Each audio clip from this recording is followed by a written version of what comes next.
How's it going? Good morning. Good morning.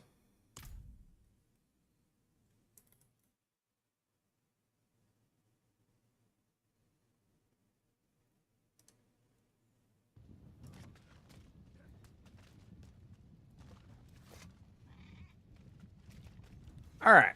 Go ahead and give it like 2 minutes. Let some people roll on in. Is rat better than curse? I think in some ways yes, and other ways no. So here's the mathematics behind it. This is the goal we're trying to achieve. Okay. So we know that we have pit 55, right? And we know that we can complete this in 60 seconds. Okay. The goal is to be able to do a pit 75 in 90 seconds.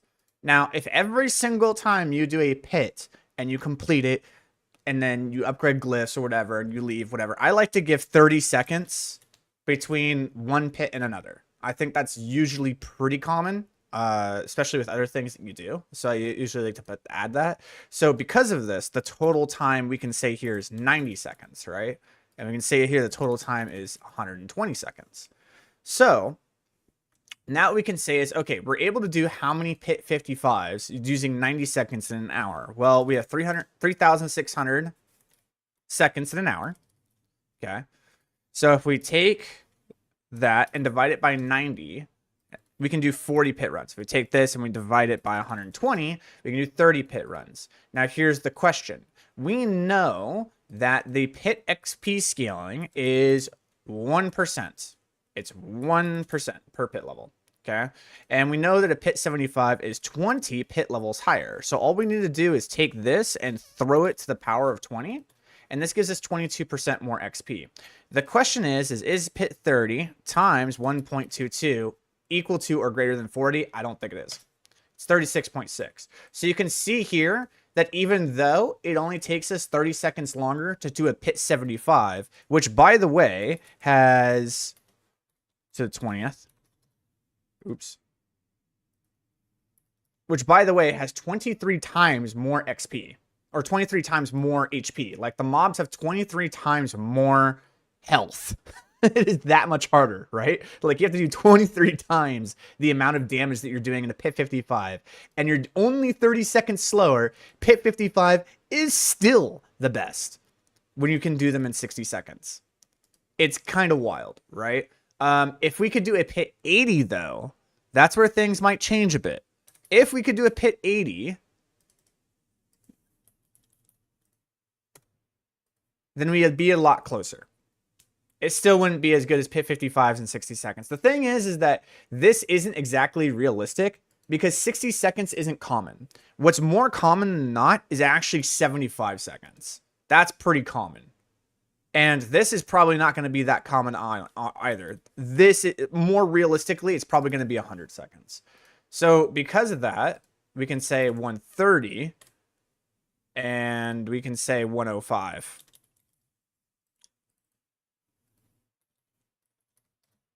And we can say 130. Okay. And now let's take this and throw it to the 20th. 33.7, 34.2. Even still, pit 55s are still better. It's like, isn't it stupid? It's stupid. It's stupid. It's ridiculously stupid. The only way that we can make better XP is that we legitimately have to do a pit 80. If we did pit 80s in 100 seconds, which is a minute and 40, if we were able to do pit 80s in a minute and 40 seconds, then it would be better than pit 55s in a minute and 10 seconds or a minute and 15 seconds. That's the math. So in order to overtake pit 55 at 1 minute 15 seconds, we have to be able to do a pit 80 at 1 minute 40 seconds. That's what we have to do to bypass how good pit 55s are in terms of XP per hour. That's kind of wild. But, you know, we'll see what we can do. All right, so here's the idea for the build. I don't know if you guys have ever seen this. I'm going to try to see if I can pull it up. All right. So, YouTube. All right. Rat Necro. All right. So, that was years ago.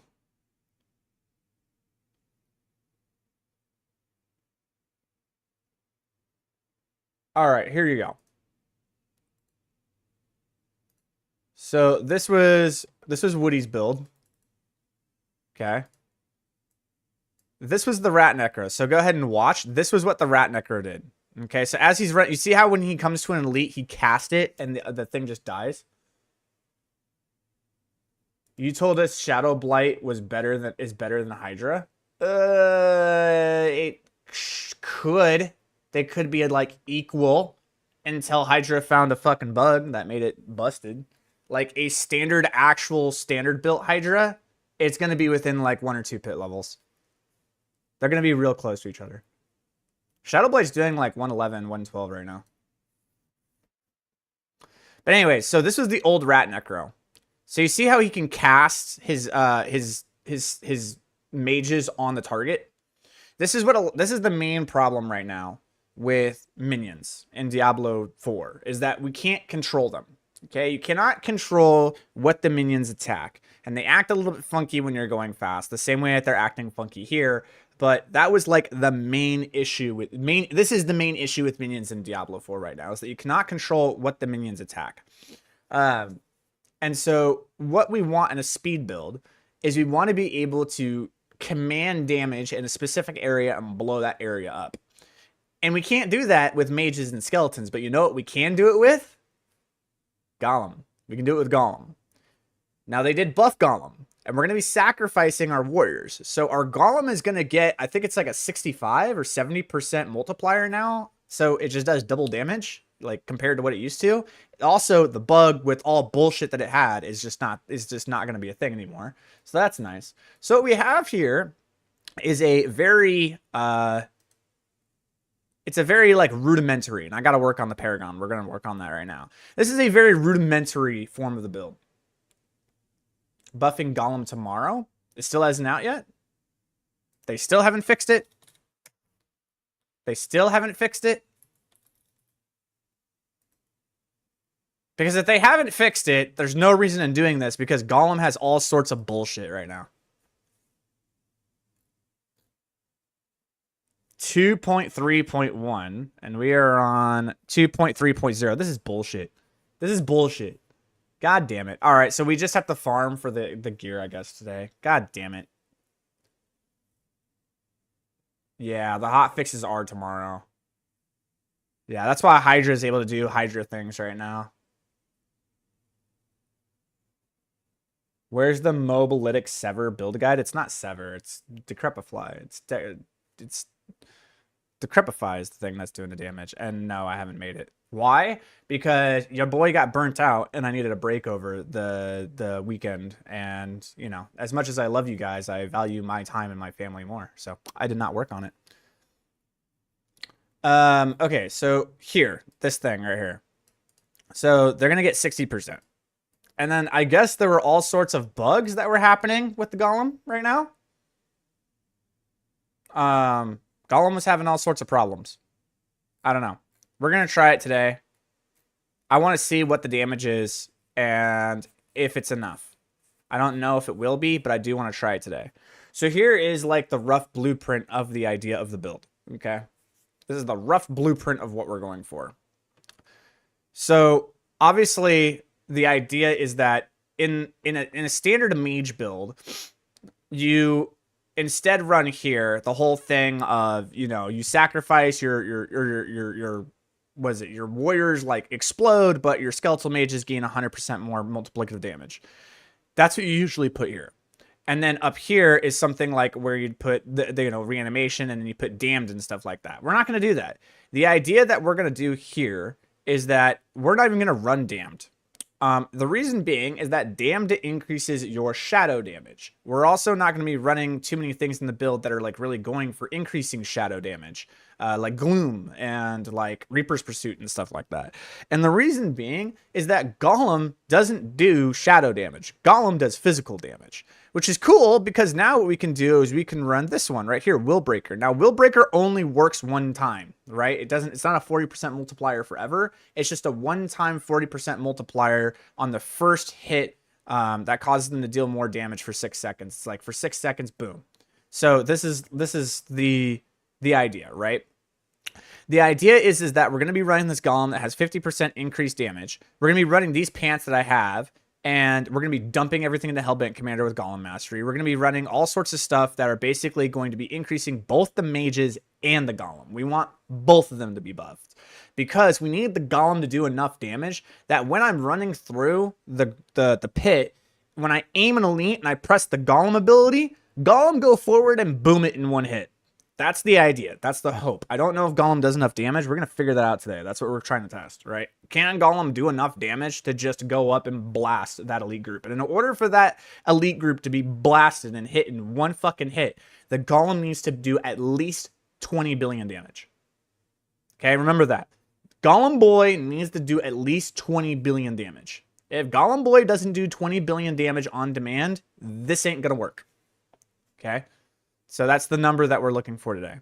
Now, how are we going to achieve this? We're still going to be running Shaco. And the reason being is that we need the cooldown reduction because we're going to be using the same tech that we were using for Decrepify, being that we're using Sever as our mobility and we're going to be using Igni Jaw, right? So we're still using Igni Jaw, or not Igni Jaw. We're going to be using another thing. We're going to be running Igni Zek, actually. And there's a reason for that.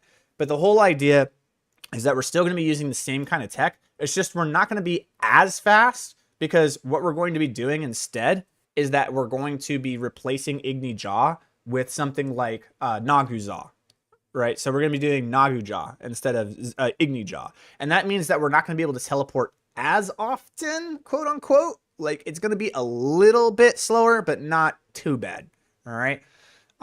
Because we're going to have minions out the whole time. So Nagu's going to work for us. Now, we're still going to be running Hand of Nas because holy shit, those are busted. Those are going to allow us to do really, really good damage with the Skeletal Mages. We're still going to be running Shroud of False Death. We're still going to be running Bloodman Breaches. We're still going to be running these. It's just when we come here, this is where things change a bit. It's really the sword. The sword is like the big change. And the thing is that usually people run a sword and instead they run, are actually not going to use Titan's Fall. We're actually going to do Finality. So we're going to run 12 ranks to Finality, and we're going to run Army of the Dead, the whole Unyielding Commanders thing. Now, the reason why we're running Unyielding Commanders is because while Army of the Dead is active, your minions deal, or take reduced damage, and you deal 220% increased summon damage. This isn't your minions deal increased damage. This is you deal 220% increased summon damage. You guys understand that this also applies to our Cosmic Anomalies?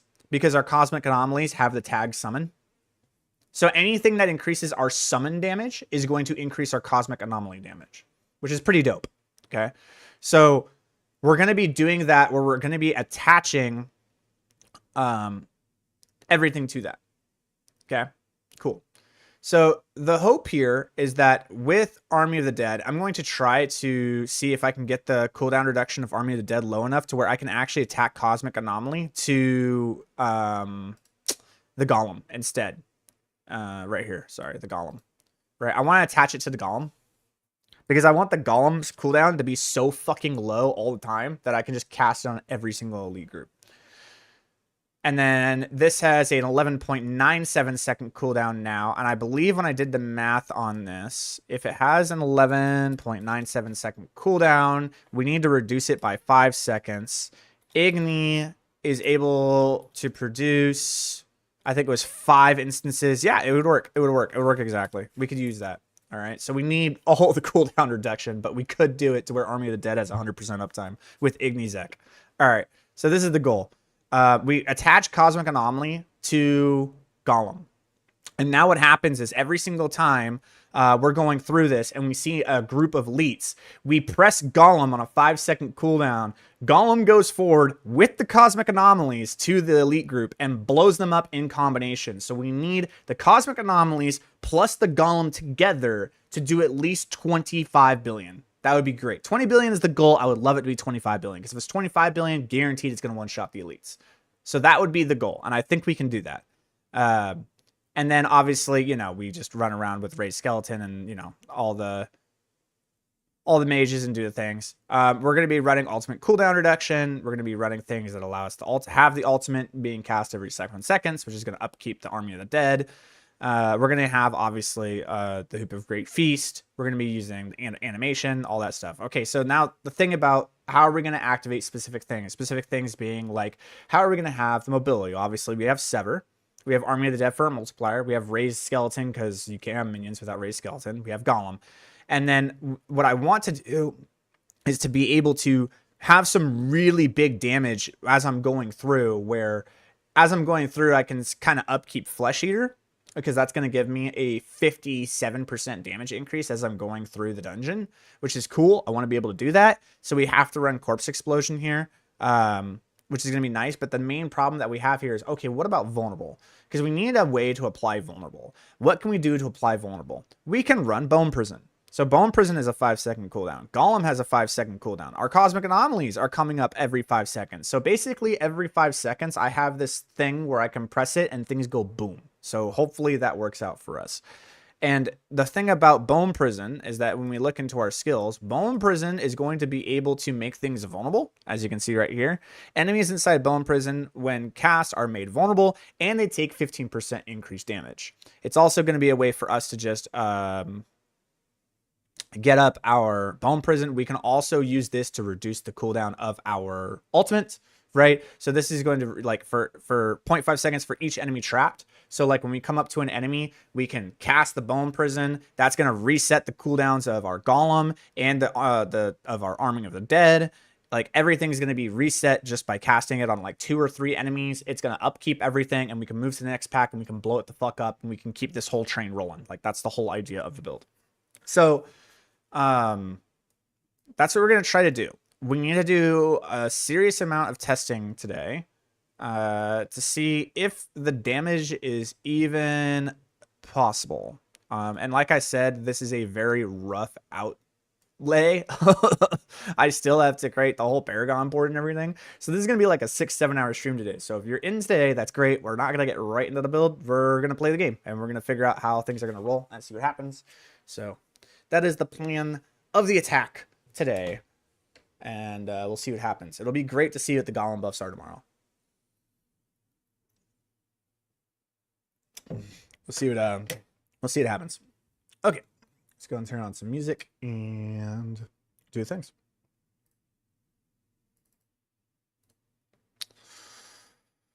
Okay. So first off, let's go ahead and overwrite this. We're going to continue using this because it works. I'll keep my forge hot. Return soon. I might need a new sword, though. I might need to farm for a new sword. I do have a sword that has Titan's Fall. But this is it has the Blight projectiles cast twice. So this is for my, or no, it doesn't even have Titan's Fall. I don't even have one that has Titan's Fall. Oh boy. So I legitimately just need a new sword. I guess I could use this one.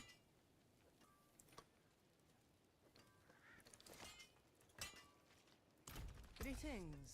How shall I guide my hand? See if we can hit the tempers. It's hard to hit the tempers, but we're gonna try. We need to hit finality. Finality is the one that we want to hit. It's 8 seconds, right, on finality? Yeah. Yeah, we want finality.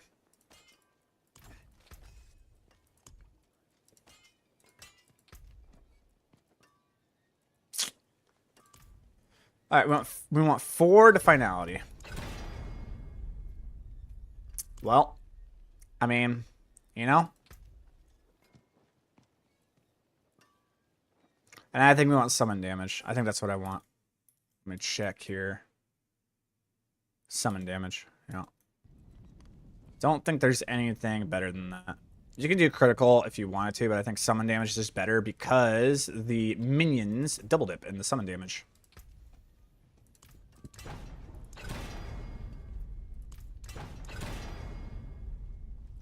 Okay, I know we can get a better one than that. And I have a scroll of retempering, and I have so many ways to reroll this. So yeah, we're gonna try to go for a higher amount of summon damage on that one. Max golem damage is nice. Hey, that is a sword, dude. That's a fucking sword. Oh boy. Good start.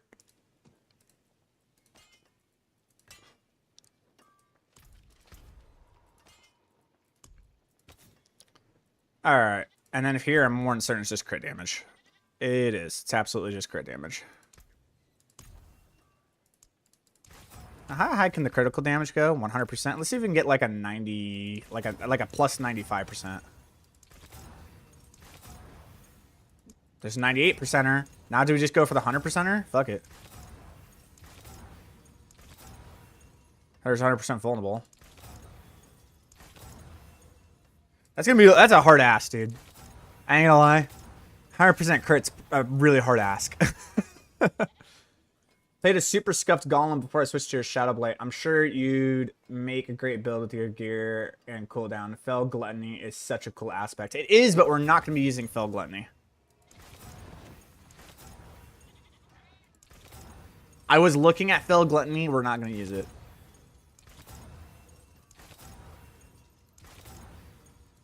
Because yes, it is a very cool aspect, but I think there are other things that are better.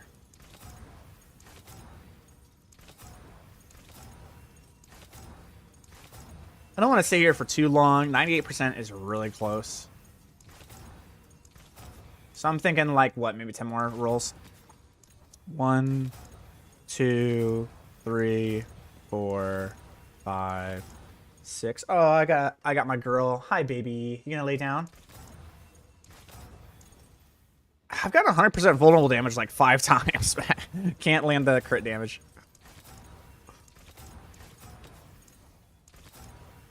Wait, let's just go for the next. Okay, it's not gonna happen. All right, 96% is good. Okay, so you were talking about aspect of Fell Gluttony, right? All right, so the physical damage is nice, and the golem consuming corpses to reduce its remaining cooldown is pretty cool too. Don't get me wrong, but when we have enough cooldown reduction, do you need it? Do you need to reduce it? Because remember, we're going to have Bone Prison, right? Every single time we see an elite group, we're going to cast our Golem and our Cosmic Anomalies, and then we're just going to cast Bone Prison on top of it. And Bone Prison is going to make all of them vulnerable, and it's going to reduce our cooldown by a second and a half. The cooldown on our Golem is going to be literally 4.8 seconds. So when we cast a Bone Prison, immediately it's reduced to 3 seconds. You see what I'm saying? So do we need that? Right? Why not, instead of Golem erupts for 3,000 damage, why don't we just run something that just buffs the damage of all of our minions? You see what I'm saying? Like, I don't know. I just don't see it being better. But I was reading it. The fact that it consumes corpses is pretty cool because that can activate our Flesh Eater. Don't get me wrong, but I think we can just like big ball it and just like not have to worry about that. All right, unyielding commanders. That's the big one we want. All right. That's our sword, boys. So now all we have to do is we have to triple hit finality. It's easy. Don't worry about it. That's easy, dude. Don't even have to worry about it. Oh, man. Chance for Golem to hit twice is pretty wild.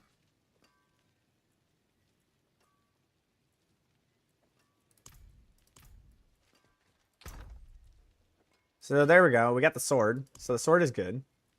All right, then we got these Blood Moon Breaches, and we have these Hand Gnaws, so we're good there.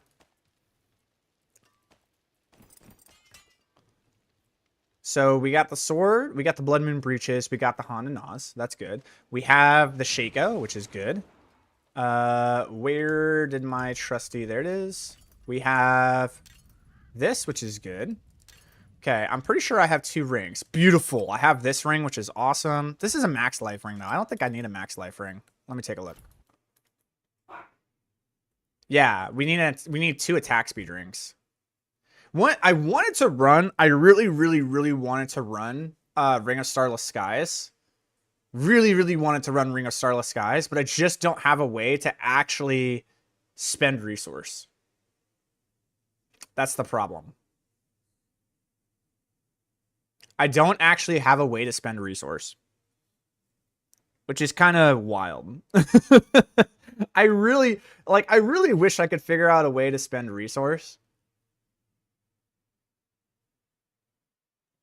Unless what I do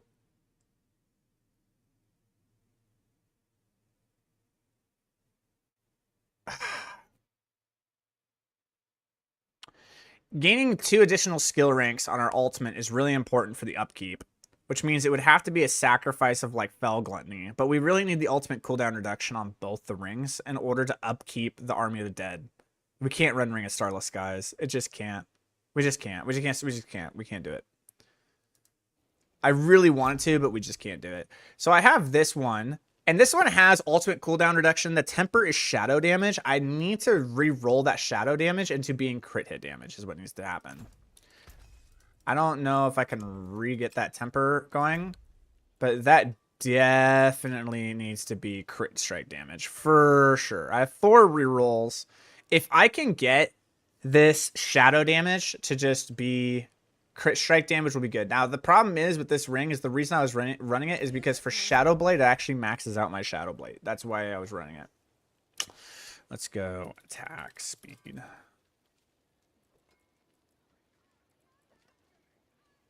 Oh. Oh, and I have this one. Oh, I have both rings. All I need to do... No way. All I need to do is just hit the temper into crit hit damage, and I actually have both the rings?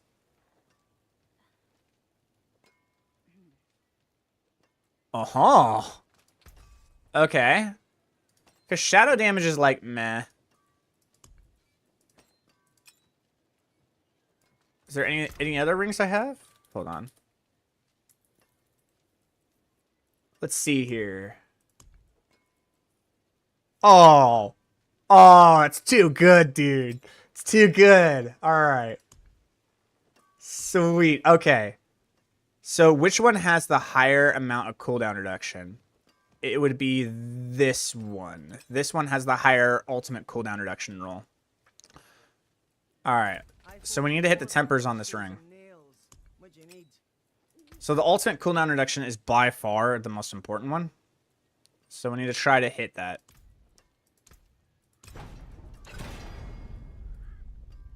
The Golem active cooldown reduction is nice, but I don't need it. I need the ultimate cooldown reduction. Ooh. Really doesn't want to give it to me, does it? That's nice. All right, cool. So then all we need is the Worldly, which is the critical strike. Okay. Beggars aren't choosers. Okay. Now I really need this one for the offensive Worldly. If this rolls crit, we're good, dude. We got the rings. Ah! It's made to happen. It's just it's designed to happen, dude. We have both the rings. Oh my god. I have the rings. Holy shit. Okay. Sword comes here. That goes there. That goes there. That goes there. That goes there. We wear this. So we have the same boots. We have the same boots. We're going to be wearing those. The curse size is kind of but like, it doesn't really matter. Honestly, like, that part doesn't really matter. I had summon damage in my amulet, but I don't think I have another amulet that has what I want on it. So I have to run this one for now, because curse size is more important. Yeah. I have a bunch of amulets that have the GA intelligence, which is cool, but none of them are the ones I want. So we're just gonna delete all that. All right. We got the helm. So we got the helm, we got the shroud, we got the gloves, we got the pants, we got the boots, we got the sword, we got the amulet, we have both the rings, the gear set, we have the gear. We literally have the gear. So if I wanted to, we could actually just put this together right fucking now. And it's not going to be masterworked, but we can kind of get a base idea of what the damage is going to look like and be like, yeah, this will work. Like, if I can get it to where it's hitting for like 15 billion, then like, yep, we're good. We can make this work. We can definitely make it work for sure. So let's go ahead and set up the aspects. The two aspects are going to be Vehement and Great Feast.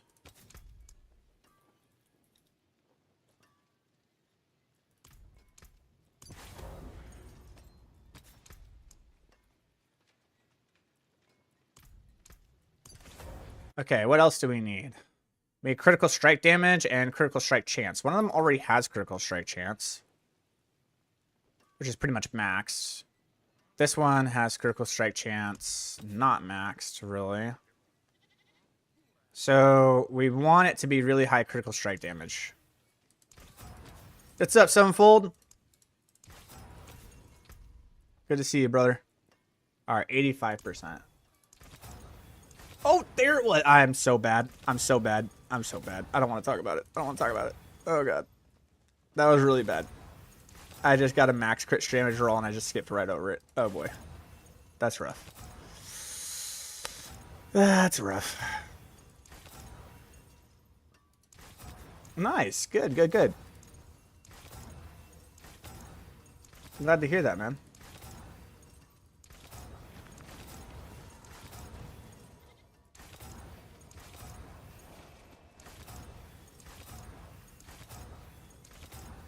It's really hard to tell the difference between critical strike damage. Oh, 83.3 will work. Okay, so that'll work. And then for this one, honestly, guys, we just want it to be 6%. Like, legit, we kind of just... I understand intelligence, but, like, honestly, we just want the crit to be ganked out. We really just need the crit to be, like, maxed. Do I actually need the crit? Let's see here. Yeah, I do. Okay. That's with Inspiring Leader. What's going on here? Why is my crit strike not ganked out? 30% there. 8.7% there. Oh, you know what the reason is? Inspiring Leader has the... Inspiring Leader's already taken into account. Switching up gear pieces. I'm running... We're going to go for a different build today. So I need to run the stats. Is what I need to do. And I'll need to choose the Paragon board. Okay. So we're choosing Paragon board. Obviously, we want Cult Leader. Cult Leader's, like, amazing. That's so wild, dude. That's so insane. Okay, so we're going to have that. We're going to have Scent of Death, Hulking Monstrosity.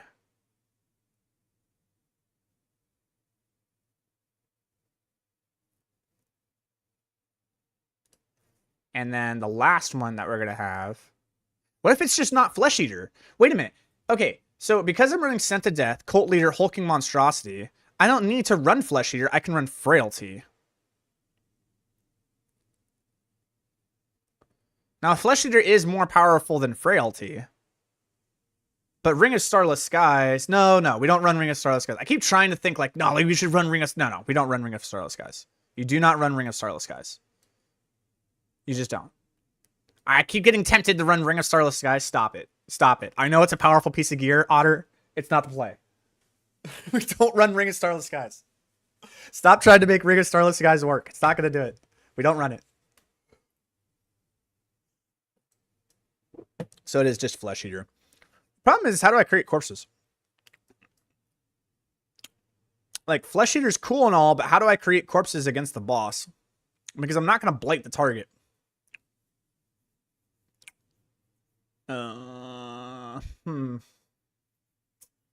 If I'm not blighting the target to create corpses, what's the point of running Flesh Eater? There kind of isn't a point, right?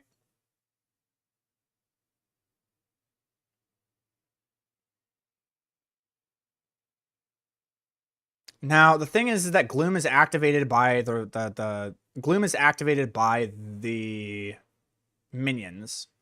So I don't need to do that. But, like, how do I activate Flesh Eater? Because I'm not creating unless it's Hued Flesh. But Hued Flesh from just the minions? Did the minions create enough We're going to have to test that. We're going to have to see what happens there.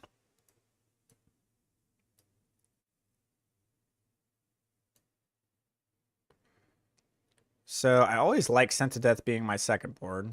Always have been a fan of that. And then we have Cult Leader. Cult Leader is... We want all the summon damage. And obviously we're going to want to run like Dead Razor here. Okay. Let's see here. Where is the thing? Okay, Golem. For every... There's Golem deals 25% increased damage, Yeah, we're going to run on Golem. We're definitely going to want to run Golem, but we need to run Golem in a place that has the most willpower. So what one has the most willpower? It looks like the one that has the most willpower is Sent to Death. So that's good. So we'll run Golem there. We're definitely going to want... I would say we want to run Abyssal here, which is really, really strong. Is there another one that gives us that damage? Maybe even Sacrificial. Sacrificial might be really good to run there. We also have Mage. Mages are good. We don't want Mage. We don't want Mage. We don't want Sacrificial. It really just might be Abyssal. Abyssal is just fucking so good on that board. And it does increase our damage against single targets, which we might need. In fact, it just increases the damage of the mages, which is really nice. So I think Abyssal there is just like really, really good. Even though the Golem isn't doing shadow damage, I don't think it really matters. Okay, between those, which one's going to be the higher? We got Dex. Dex 59, Dex 54, Dex 59, 59, 59. We got Flesh Eater here. This is where like I'm deciding whether or not I want to run Flesh Eater or want to run something like... Because Flesh Eater giving us... And when we consume corpses... No, wait! Flesh Eater works on Raised Dead! What the fuck am I doing? What the fuck am I doing? I don't need Flesh Eater. What? Oh my god, I'm so fucking stupid, dude. I'm so fucking stupid. It works with fucking Raised Dead. I'm so fucking dumb. I don't need fucking Corpse Explosion. It works with Raised Skeleton. I'm such an idiot, dude. Holy crap, I'm so dumb. Yeah, it's just Blight. It's just Blight. Blight is the way we're going to create even more corpses. And it's also the thing that's going to give us another 20% damage multiplier.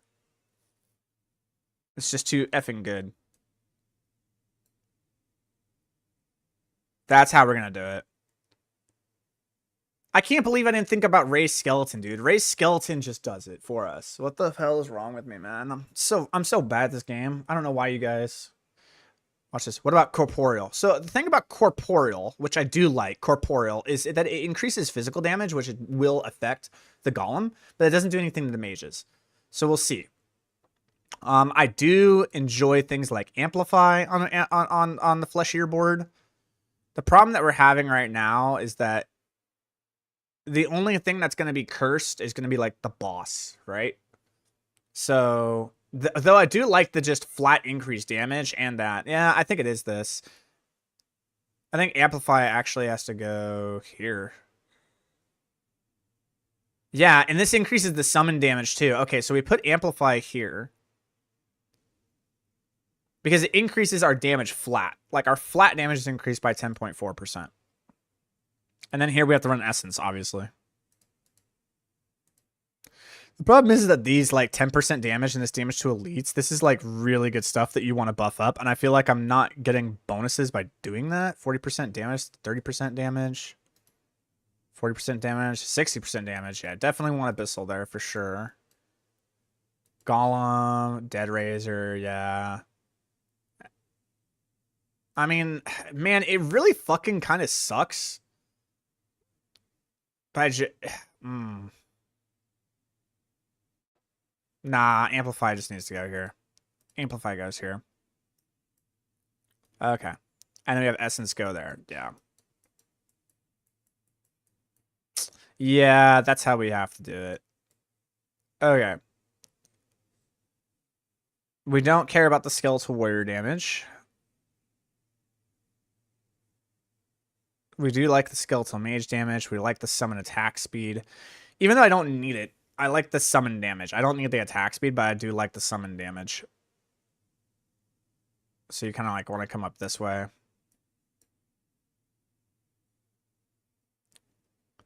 And we don't, well, the armor for the summons we don't need because everything is going to be based on us, and the summons don't like hyperbolize. We're also going to have aspect. Yeah, we don't need the life. We don't need that. We just need to attach this. So I'm going to flip this board to basically be like this, because we only need to come from like here, and then we just come right down here and grab this. We don't need the skeletal warrior damage. The skeletal mage damage is kind of nice, so we can just like basically come down here and do that. Yeah, we come down here, we grab this, we come down here, we grab that. That's good. I have a few more color to get on to, yeah. What is the Rat Necro? The Rat Necro is a build that existed in Diablo 3, where for like 8 years it was the best XP per hour build in the game. It was wild. It was insane. Like consistently, I think it came into the spotlight in season 12. I think season 12 was when it first came into the spotlight, and it stayed the dominant way to get XP until season 27 or season 28. Season 27 was the one where it wasn't better anymore. Or sorry, season 27 was good. Season 28 was where it fell behind. So for, what is that? Like 15, 16 seasons, Rat Necro is just the god of XP per hour farming in Diablo 3. All right. Now, because just the way this is designed, I think we just come down here and just call it good. This one, obviously, I know the board, how we attach this. It's just we're going to come down this way, I think. Flesh Eater is going to be basically its own thing. So is Hulking Monstrosity the last board? I don't need Golem armor. I like the Golem damage. I like the total damage. And just the straight armor. That's super nice. And then the Golem attack speed is super nice too. The more 100%. Awesome. Okay, so we want this and this, which means we want to start from like this direction. And we want to stay away from here. So just coming up like this. And this will attach to this way. As we attach this way, we want to come from this angle. Come up and go across, I guess. Like we grab this, and as we come across and grab that, and that's good. And that's it. Yep, that's the board. Now we're gonna come down here and grab this stuff because we're coming up this way. We grab this, and then we go this way. We grab this stuff. We come up and we grab this stuff. We're gonna be going this way too, so we come this way and attach here. Because we're not going to be going up, but we might, because this is a willpower. We're going to be grabbing all the willpower. 1, 2, 3, 4. Yeah, we do. We do come up this way. That's going to be the better. Because this one's 5, and this one's 4. So that's better. So we come up this way. We attach right here. Yeah.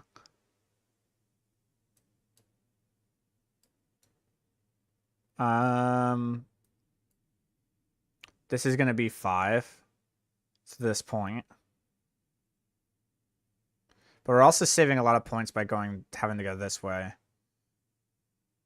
So if we come up here and we go through here and attach this, do this, there's 1, 2, 3, 4, 5, just straight up, because we're going to be grabbing these.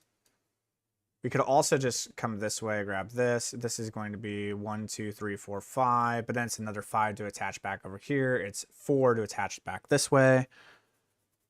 So it's 4 to attach here, 4 to attach here, 5 to attach here, or just 5 to attach here. It doesn't really matter. It's all the same.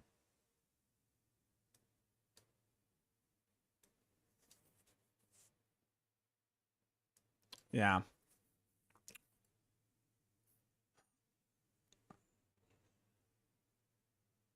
So it's 5 here. No extra points. 5 here, and then once I get 5 here, it's just 4 points to this. Or it could be 4 points here. But for the 4 points here are better because it's 4 points of the intelligence. It's just straight all intelligence, which is technically better. So I think we want this to be our last board. And we don't want to attach it down here because it's just going to take an extra... Well, it'll take 5 points from here, regardless of wherever the fuck we want to do. So is the board just good? Because I'm trying to figure out where I want to put Cult Leader. Maybe I just leave Cult Leader right where it's at. Because we come up here, we do this. And then the thing is, we're already going to have instant access up into here through here. And then from here, it's 4 points up. From here, it's 5 points up. So I don't need this. So Cult Leader needs to move. Cult Leader needs to be put into a different position.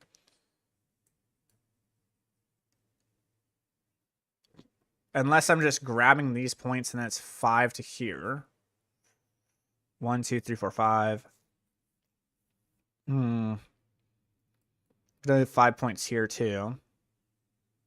All right, so this is how we decide, guys. We have to decide. They're all 5 points. It doesn't matter what direction. If you're going 5 points this way, 5 points this way, or 5 points this way, it doesn't matter. Here's the difference, right? Here's how you do the Paragon board bullshit, right? Look how many intelligences you get. We get 2 intelligences going this way. There's no way we can get around it. There's only 2 intelligences from this point to this point, right? We can only get 2. From here, we can attach through this direction, or we can attach through this direction. We can only get 2, right? So I'm looking here. This one we only get 1, and this one we only get 2, right? Now you come down here, you can get 4, right? So it's this right here, 1, 2, 3, 4. So all of them cost 5, but this one right here is what's going to give us an extra 15 intelligence, and we want that because we have an amulet that amplifies our intelligence. So the way the board is set up right now is exactly how we want it.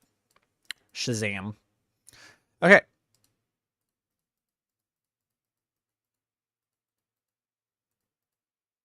I think it's these 2. Cool. Then we'll come here, grab that. Actually, I'll just do that. All right. Now from here, we're going to go this way. This is all damage reduction and stuff, so we really want this stuff.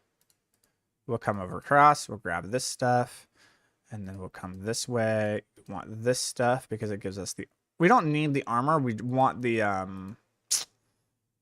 damage to injured enemies. Okay, from here... Do we want this life? I think getting all of this life is kind of a... Ugh. I don't know. It is kind of good. Let's see. We'll do that. Come this way. This way, this way, this way, this way, this way. That's actually really good because we get so much intelligence on this path. There's so much intelligence on this path. That's actually fucking insane. Like, yes, it's a lot of wasted points, but look, only 2 of them, being 1 is strength, 1 is willpower, the rest is just all intelligence. That's actually so nuts. So the green highlight is telling us what is going to give this glyph power, because you see how this glyph says for every 5 willpower, each of the greens is a willpower, which is telling you those are things that you want to grab in that board to amplify that glyph.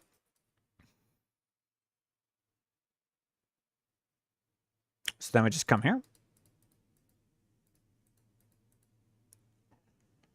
We want to come this way because it's giving us the intelligence. We just grab everything. Intelligence, intelligence, intelligence. Do you see how I'm always angling myself to grab intelligence? That's what you really want to do.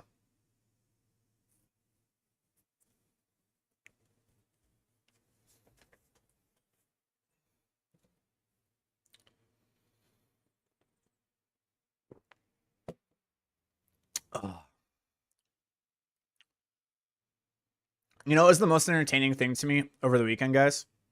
Was watching. There's a comment on my Darkrepify Necro thing, and I'm starting to see it more often than not with like a lot of content creators. One of my best buds is making content creation. He made a build, and it's been doing really well for itself. It's like I think it's at like 15 or 20,000 views.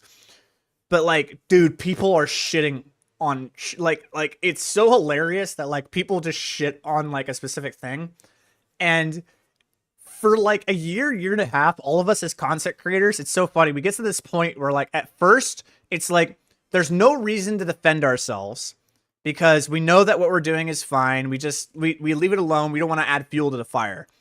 And then we realized in the analytics that like the more comments you get, regardless if it's good or bad, the more comments you get in a video, the more you actually pull people in. So you start to figure out this thing as a content creator where like, it doesn't matter if it's good publicity or bad publicity. Publicity is publicity. And you want your video to get views. And you know 9 out of 10 people are going to love it. And there's 1 out of 10 people who are going to be shitters. Do you care? Not really, because you're getting a lot of views, right? So the idea is I can pull in 100 people and all 100 people like it because of the way I designed it. Or I can pull in 1,000 people and 900 people are going to love it, but 100 people will dislike it. Which one's the better one? Obviously the 1,000, right? Like that's just common sense. That's the one you want to go for. So what has happened here is that like content creators, we've learned that when people want to shit talk us like that, we look at that and we smile because it's the easiest thing to be like, all right, I want to respectfully put this dude in the dirt, but I want to antagonize him to comment back. Because then what happens is then like people who do enjoy the content are going to come in and they're either going to agree with him or they're going to defend me. Doesn't matter. I don't care. The point is that they're coming in and I'm rage baiting them. Right? So they rage bait me. They're like, you're a piece of shit. And I go, yeah, I am. Fuck you too. And like, we just go at each other. And this creates a huge comment thread. And this huge comment thread is what the algorithm of YouTube takes and goes, hey, a lot of people are talking on your video. And it shows it to everybody because people are willing to comment. People who are willing to comment on a video are more willing to watch longer parts of the video, which means they get more ad attention, which means YouTube makes more money. So that's the whole reason they do that. So the more comments you get, the more the algorithm actually publicizes your video to everybody.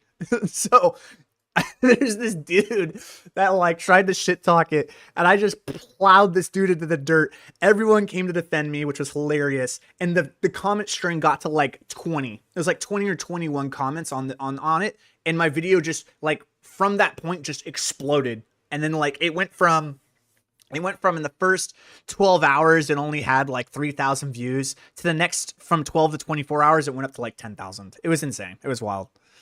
Anyways, it's very funny to find out the science behind like getting your videos out and stuff like that. No. Is this a Mendeln build? No, we are not using Mendeln in this build. I do not like Mendeln. Not for speed builds because it's not dependable. Remember, in speed builds, you have to understand like speed builds and push builds are two totally different monsters, but they're both equally important. Right? Because speed builds give you the most XP per hour and the most materials per hour. And then pit pushing builds give you the glyphs and they're just showing off how big your dick is, right? So the whole point of pushing is to get your glyphs to 100 and then obviously just to show off, you know, how good you are at the game. That's about it because other than that, higher pits don't really do anything for you. Speed builds have a lot more applicable gameplay, I guess, to them, right? Like you get a lot more from speed builds. But the thing about speed builds is that it's not that they're necessarily easier or harder to play or design. It's just they're different. They have a totally different goal.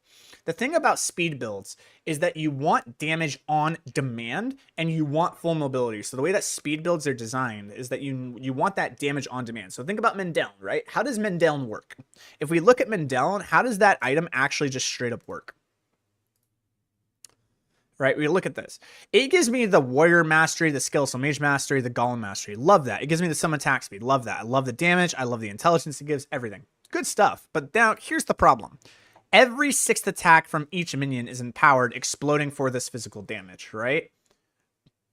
Is this on-demand damage? This like, yeah, sometimes it works, sometimes it don't, right? We don't want sometimes it works, sometimes it don't in a speed build. In speed build, we want consistency, dependability. We want it to do damage now. On demand, it does damage now, right? I don't want to wait for Mendeln to do the work, okay? We don't want that. We want the damage to come out now. So we don't use Mendeln. So the viable option that we're using to replace Mendeln, Philip, is going to be Golem. Golem is going to replace Mendeln. Like, literally just Golem. Let's go back to our Paragon here.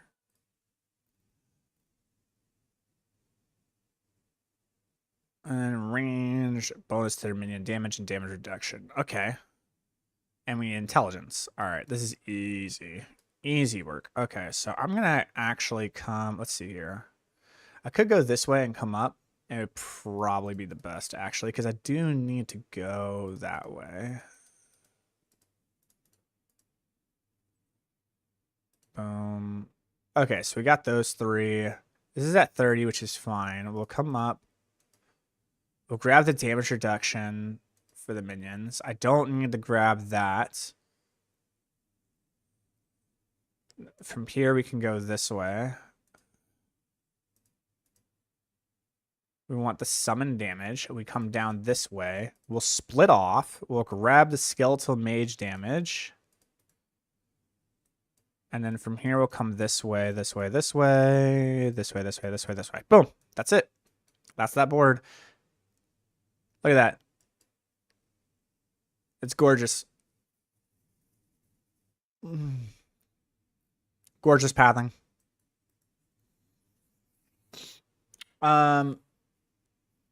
Whoa, what about Hand of Nas? Oh, what do you mean?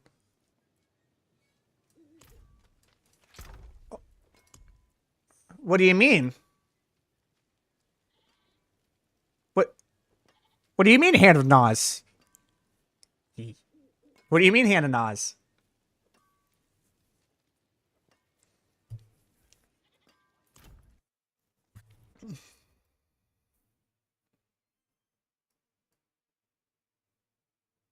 It will not work with the golem summons? Yeah, well, you don't have to put both. I don't think I have both of them sacrificed.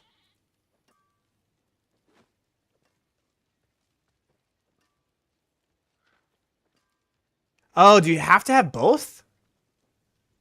I thought it was the way. I thought the way it worked was you only needed, if you sacrifice warriors, you got 4. I didn't think you need to work both. You have to sacrifice both skeletal warriors and golems? Ooh, that puts a damper in things.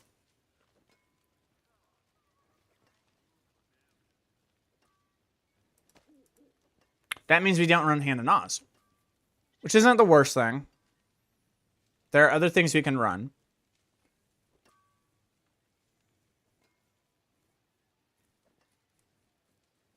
So we don't run Hand of Nas. Sacrificing both grants an additional. Huh.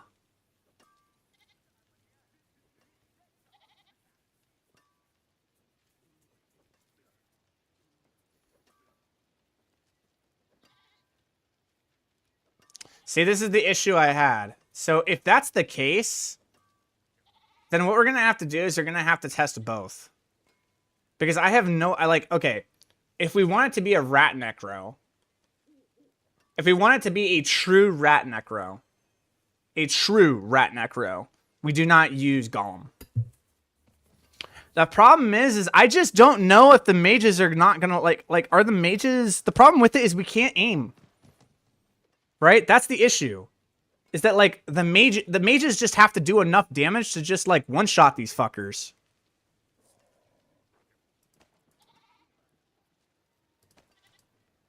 And if we're moving as fast as we are, does it break it? Because I want the damage to be on demand. I want to use the golem and just be like, yo, go fucking attack that thing, and it dies. This actually fucks everything up. Because I need enough mages. If I don't have Hand of Nas, then I just don't have enough mages.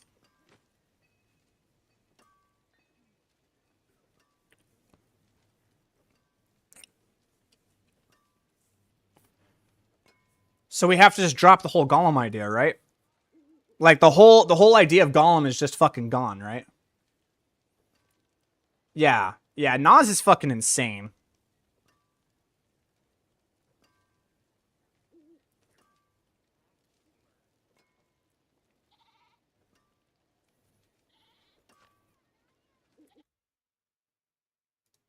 Let me see something. If that's the case, what's the weapon for chance for fucking mages to attack twice? Oh my god. Okay, so you can get 88%. That's the maximum. You can get 88% chance for skeletal mages to cast twice. And then you can also have it to where your Shadow Mage fires an additional bolt every 3 attacks. And then you can mix that with Mendeln, and then that will actually legitimately speed clear the whole fucking thing. That will be enough Like, you do that combination where, like, the mages are attacking twice, and then what you do here is instead you just run the fucking sacrifice. The service and sacrifice. So is it literally just the fucking mage minion build with just the mobility thing that we ran? Are we literally just straight up fucking running what we had?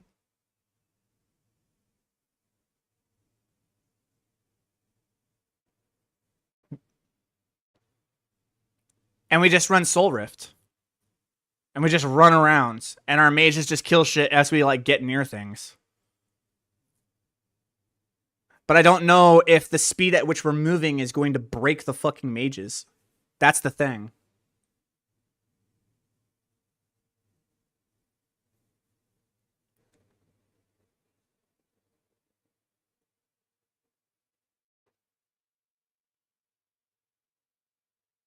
I don't think any extra attack modifier works with Mendone. So, like, when the mages are attacking twice, plus this fire. Okay, so fire an additional bolt might not, but like this would, wouldn't it? Because this is attacking to. Oh, it's attacks to cast twice. Fuck. Okay, that's the problem, right? Because Mendeln specifically states that after attacking, every sixth attack, not sixth cast, sixth attack. And this is saying that on attack, it can cast twice. And this is saying that it fires an additional bolt, which is the same thing as what Hectic did when you fired an additional bolt. It didn't count. So it literally has to be every 6 attacks. So Mendeln is just like not it.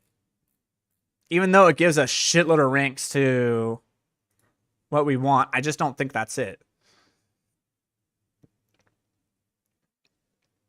Which means... Isn't it just damned then?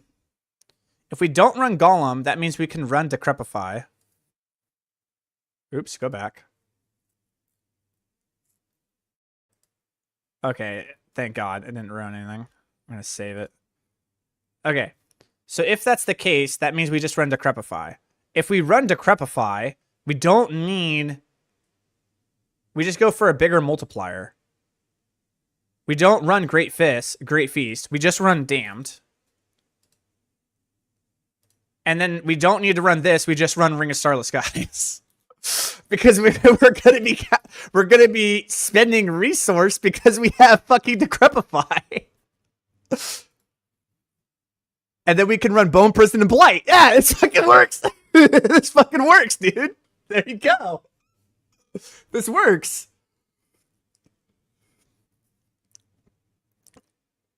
I still like Bone Prison. I don't know if there's something better than Bone Prison. I think the thing that people run over Bone Prison in like speed pushing is Corpse Tendrils, but we don't want Corpse Tendrils. It's okay. So the thing that they run over this and this is Reap and Corpse Tendrils, but we don't want that. We want the mobility here. We want this. I like Decrepify because it's something that I can spend and I can just instantly put the curse on them, which is good.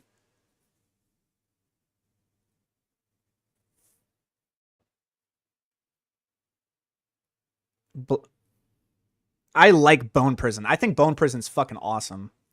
Like, boom, it's vulnerable from a distance. I have bonus damage on it. You're not fucking going anywhere. Boom, you're dead. Bone Prison, we Decrepify it, we Bone Prison it, we Blight it. They're fucking dead. Like, they are toasted. They are toasted. Gone. Now, when we're talking about... Let's see something here. So...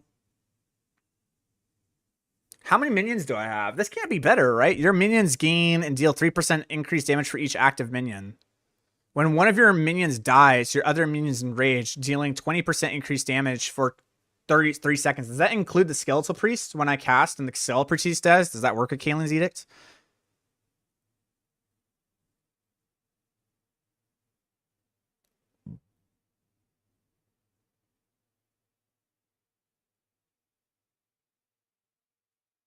Or is it just Affliction?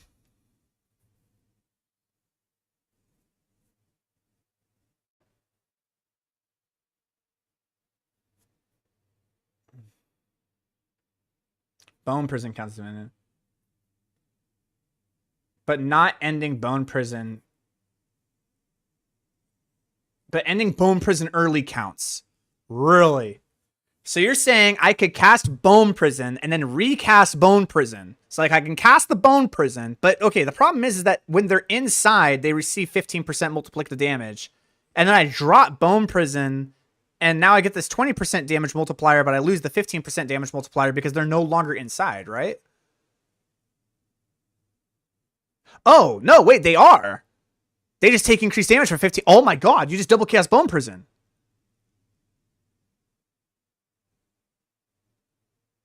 So you cast Bone Prison, you get 15% from the Bone Prison, then you cast Bone Prison again, Bone Prison dies, you get the 20% from Caelan's Edict, but you also still have the 15% from Bone Prison because it lasts for 8 seconds. Is that what I'm reading correctly here? Is that what that means? Please tell me I'm right. Please tell me that's correct.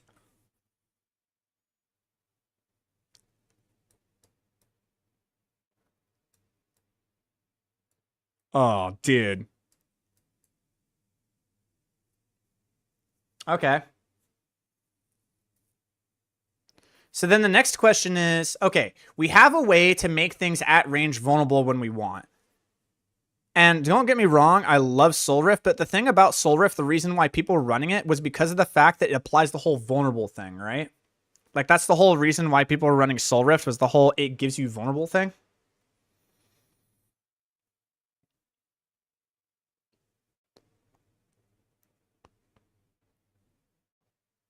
But because we're running Bone Prison, then we just have a way to make things vulnerable. Now you don't want to run Bone Prison in like pushing. But for us, it might be good. We lose an extra skill on the Reaper's Pursuit, though. That's the thing.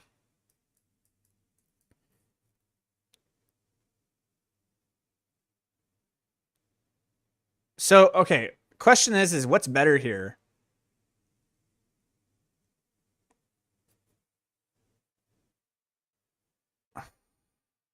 Army of the Dead's damage. Okay, I don't care about Army of the Dead's damage. Army of the Dead's damage is kind of fucking sad.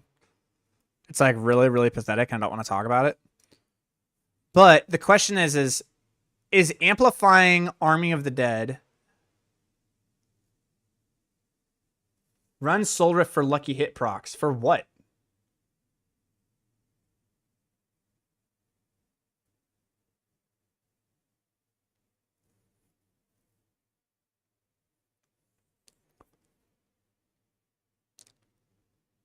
Like, the thing about Soul Rift is like, yes, it gives you the lucky hit chance procs to reduce the cooldown of Soul Rift, but we have to run Shaco, which is giving us enough cooldown reduction that do we really need it? Do we really need the lucky hit procs from Soul Rift? To do what? What does Soul Rift give us? Barrier and Fortify and more corpses. Yeah, but so does Army of the Dead. Right?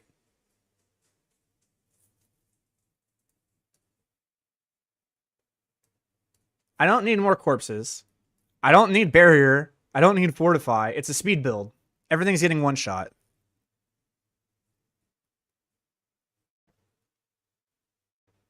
Like, Necrotic Carapace is going to fortify me. Which means the thing that's going to give me Barrier is Necrotic Fortitude. But the thing is that I have this thing that gives me a permanent Barrier. Right? So it's a resource generator for what? I'm not spending resource.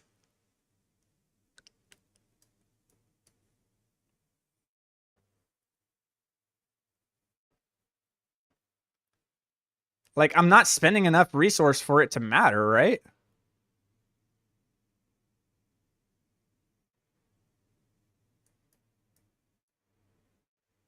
I mean, maybe. I don't know. If we're using Raised Skeleton and we have Grim Harvest,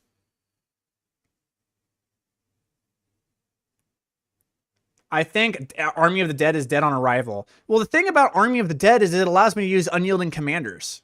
And Unyielding Commanders is just a way fucking bigger multiplier. Like, we don't have to curse things. Right? So we use this here. And then here we can use Unyielding. And then here we can use animation. Right? Isn't that like the best that we can do?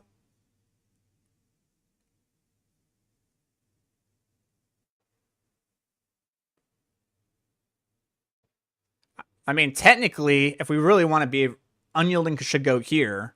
And like it should actually be unyielding goes here. And sacrifice goes up here.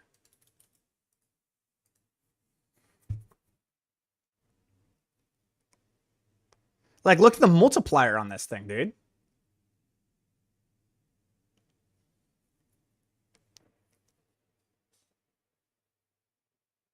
I get that like Soul Rift is better in a pushing environment. Am I using Blood Moon Breaches? Yes, I am. I absolutely agree, Philip, that like Soul Rift is the better option when you're doing pushing. When you're pushing, I absolutely agree. But when we have this much cooldown reduction and we can abuse using Army of the Dead to use unyielding commanders, doesn't that just win?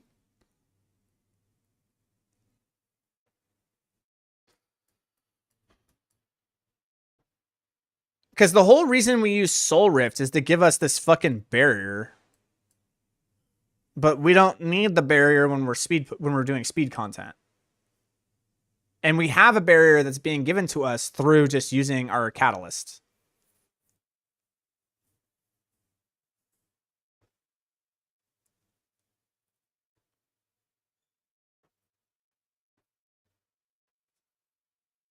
And I can attach the catalyst to the bone prison.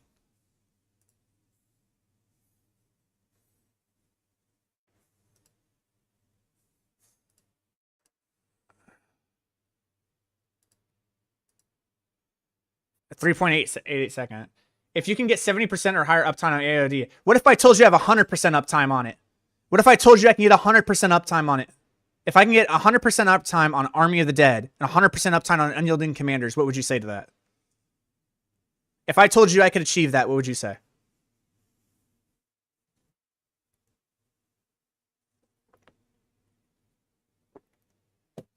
Do you want me to mathematically prove it to you? I can mathematically prove to you that I will upkeep it 100% of the time.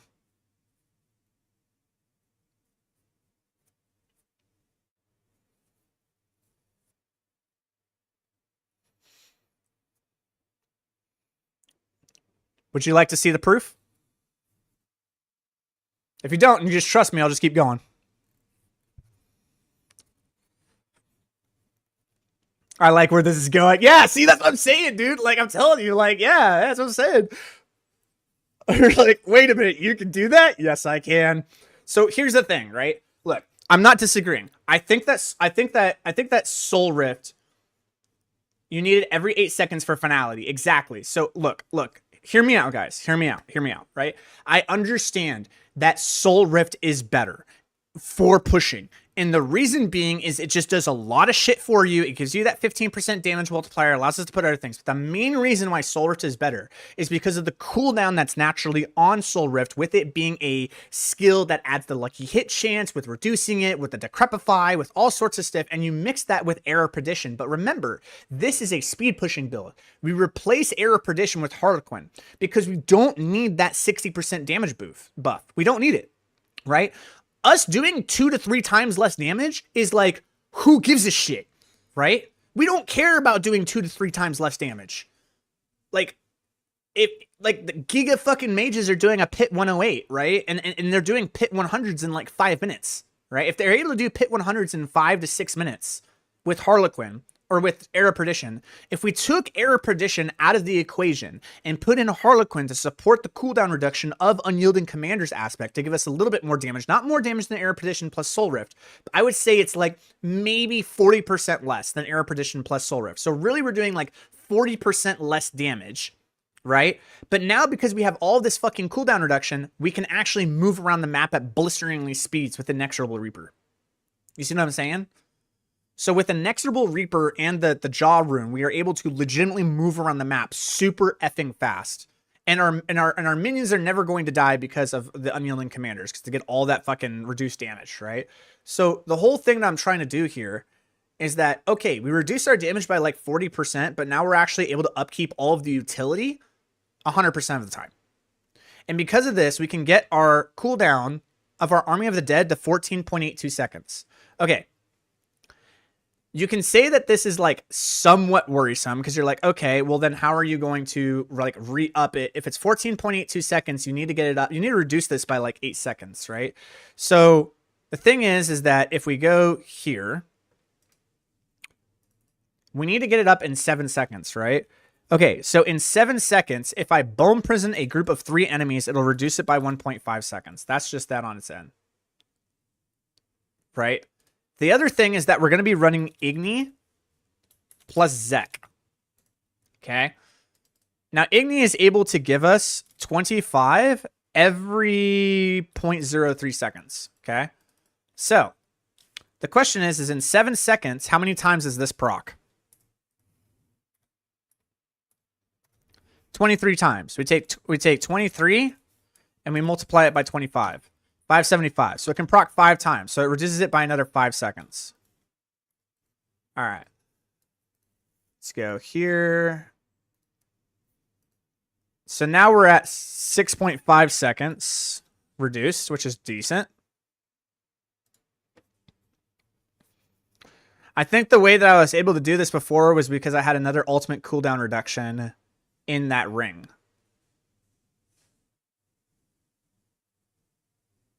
I think the other ring was really the kicker. Okay. I don't think it's this. I don't think it's Ring of Starless Skies. Check it out. Hear me out. I think this is the play. Int attack speed GA with critical hit chance. 12 out of 12 it. Tempering, ultimate cooldown reduction. Summon damage. Damned. I don't need to spend resource now. I don't need to consistently spend resource. I just curse something and boom, I get the 55% damage. Which is bigger than what Ring of Starless Skies was. And it's immediate, right? Okay. Then what we do is we run the Myriad, or was it? Luminate. Okay, cool. All right. The other thing that we can do, I want the Cosmic Anomalies to be attached to the Bone Prison. And the reason being is because I want the Cosmic Anomalies to be the thing that just go forward and deal the damage immediately. And it's not like going to be big damage, but like it's something, right? It's like I curse them, I cast Bone Prison, the Cosmic Anomalies go over and they go blow up on that elite, right? I'm going to have, they're going to be affected by Army of the Dead multiplier. Let's see, are they going to be affected by your minions gain damage? So I might replace this because they're getting affected by this. They're getting affected by this. I don't think they're going to get affected by the other things. We'll see. Because this is your minions deal damage, not your summons gain damage. We'll see. I don't know if I want to put Great Feast here or not. I think it's just your minions, but we'll see. We'll have to play around with it and see what happens. But we look at our Army of the Dead cooldown. It's 12.67 seconds now. So at 12.67 seconds, if we subtract this, it's 6.17 seconds. I only need it to be recasted every 7 seconds. I got it to 6. There you go. That's how it works. And I don't even have the catalytic skill on Raised Skeleton. I have it on Bone Prison so that I can just Bone Prison every single fucking elite group that I run by. Or actually, no, I need to put it on Sever, don't I? I need to put it on Sever. Yep, I need to put it on Sever. Because that's what's going to allow me to move, like, stupid fast.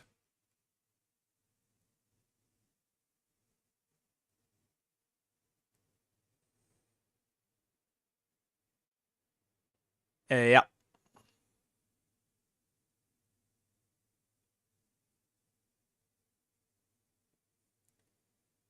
To help corpse gen on bosses? I mean, Army of the Dead, dude? You do know that Army of the Dead just generates corpses, right?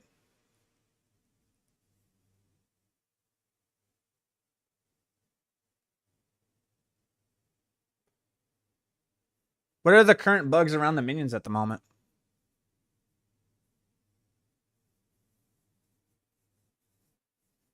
What bugs are around them at?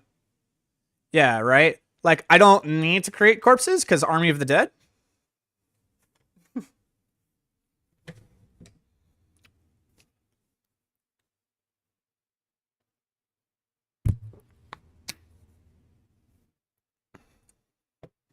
You can see how all the pieces are starting to click, huh, Philip? You're like, wait a minute. Wait a minute. This might work. I love having that moment with really, really skilled players, dude, where they're just like, nah, that's not gonna work. That's not gonna work. And then like I've had it before where I've told my friend that's not gonna work, that's not gonna work. And then he explains everything like, wait a minute, this could cook. This is actually a possibility. And then he shows me did you guys see this? This is like the new build now, dude. Check this out. Have you guys seen this?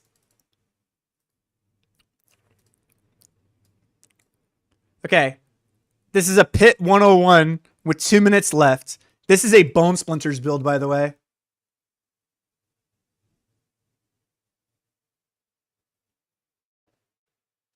Okay, the summon damage double dipping is what we want.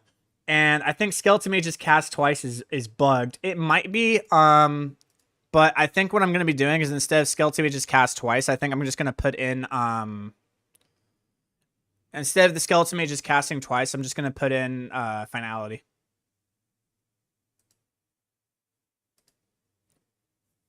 I could put in Skeletal Mage's attack twice, or I could put in Finality. Which one do you think is better? If you guys are running this build for speeds, remember, mages are the only source of damage, right? So wouldn't this just be better? The mages attacking twice, wouldn't that just be literally be better? Because the reason people were using Titan's Fall and Finality was because it was amplifying the damage of Mendeln, but we're not running Mendeln. We're just depending on the raw damage of the mages being enough to just one-shot shit.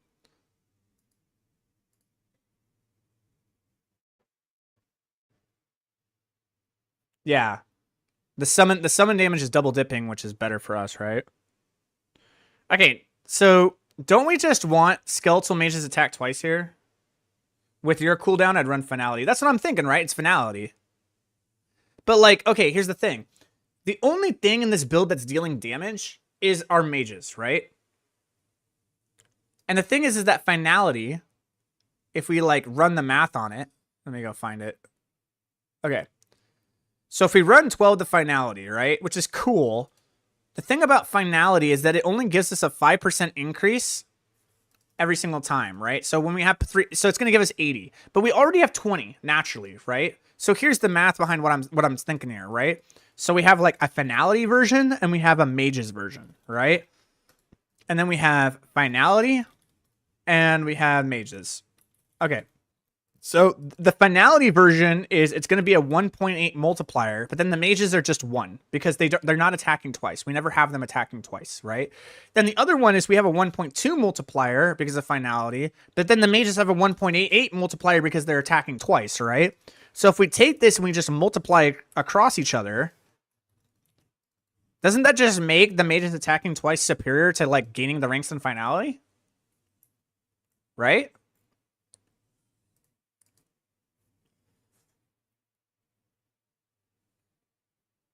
Doesn't that just mean mages attack twice is just a superior option? Or am I missing something with the functionality of mages? Like, is that to help? I've never made a summon necro, guys. This is my first summon necro build I've ever made. So like, help me out. But like, isn't the mages just attacking twice just superior? I think Finality would be better if we were running Mendeln, but we're not running Mendeln.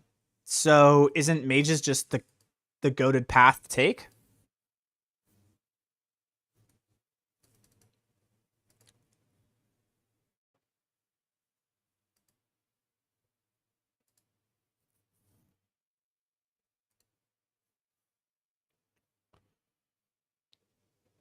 I think it's mages. I think it's just mages attack twice, man.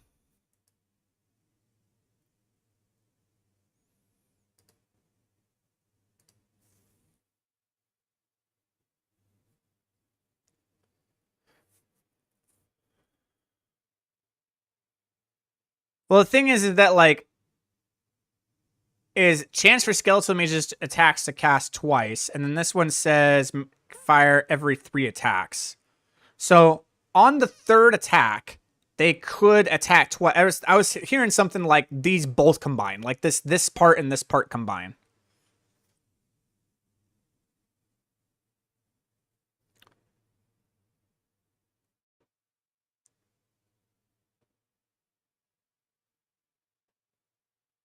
I really do think, guys, like, all right.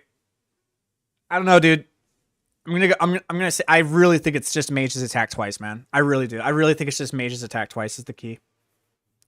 I think finality was the play when we were running Golem, and that was with the idea that the Hand of Nas was just like working without having to sacrifice the Golem.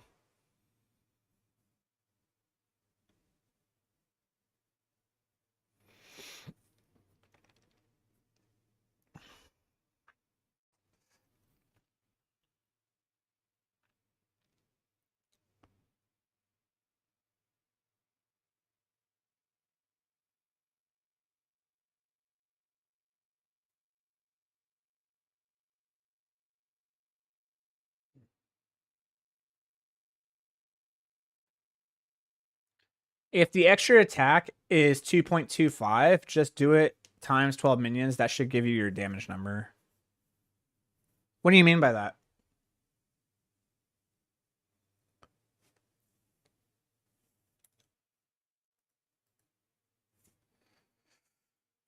So summon damage is better compared to mage damage now? Yeah, summon damage was always better because summon damage double dips. That's why we do summon damage.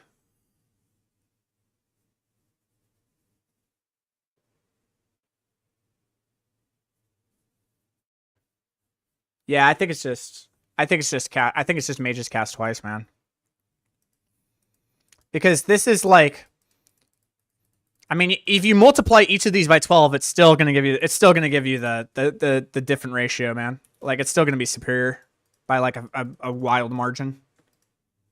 Is it intended to double dip or is it bugged? It's bugged. The whole game is bugged, guys, right? Like, look, Diablo 4 is what are the bugs this season and how do we abuse it?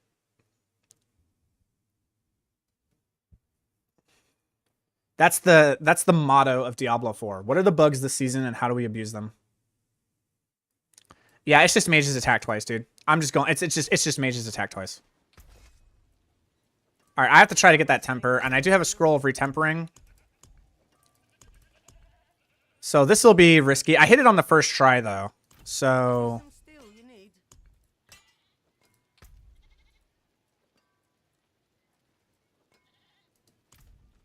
and I do have a scroll of retempering. I got 2 right here, so we're gonna go for it.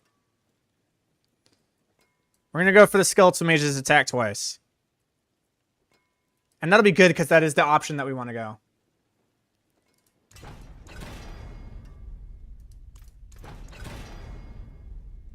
Alright. So now what we need to do is we need to retemper. Here we go. Alright, game. I would really like a 38%er. 33%. Fuck, that ain't it, dude. That just ain't it. I got 5 more rerolls. Do we just go for it? Fuck. We're gonna have to do a lot of things to make this work. 33% just ain't it.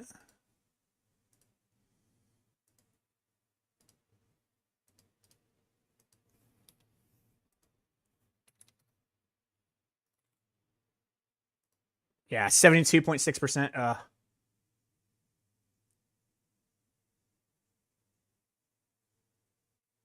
Yeah, that's what I'm saying. That's what I did. That's the math that I pulled off. All right, we're gonna risk it for the biscuit, guys. We got to go for it. Like I can't, because that means the best I can get is like 70%, and that's not acceptable to me. So we just have to fucking try, dude. Fuck it. Valor no balls, bro.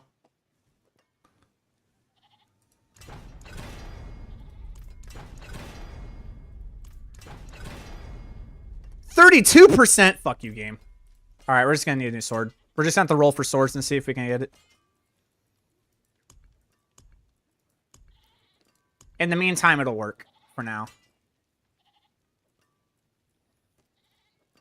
Let's see here. We have that. That's good. We need to fix the critical strike chance.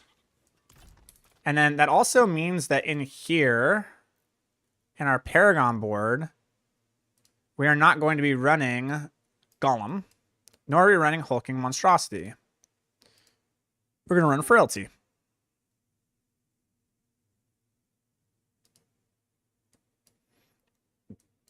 Okay, so we have obviously Dead Razor there. We have Abyssal there. Nah, I don't want to do that. We're going to need Amplify. So Dex is 54, Dex is 59. That's going to be the best place to put Essence.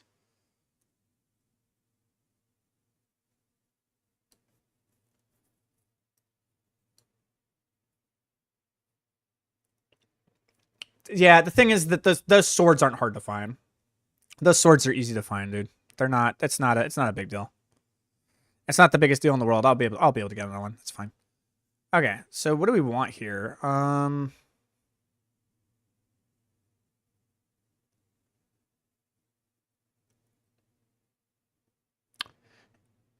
Could do this. Could do Gravekeeper. Gravekeeper's a good one. Amplify is a good one too.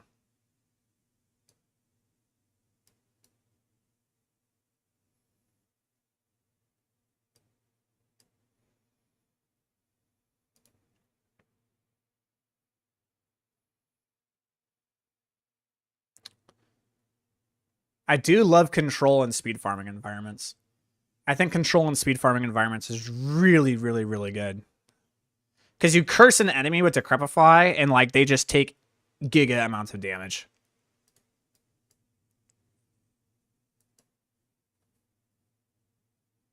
Vulnerable damage, damage to crowd controlled. Okay, so we want something to amplify. So this is going to be Amplify. And then this is going to be Control. As Control is just too fucking good, bro. You could run Exploit. But I think it's just Control. You don't get the damage multiplier against the boss, but like bosses aren't going to have really any HP, so why do we fucking care? We want to be able to one-shot everything. Like, that's the whole idea, right?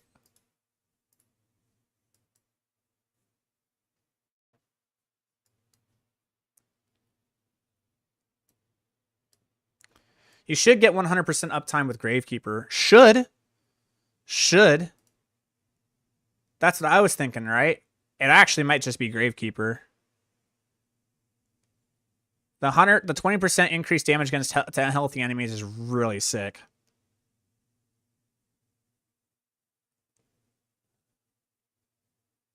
So is it Control and Gravekeeper over Amplify?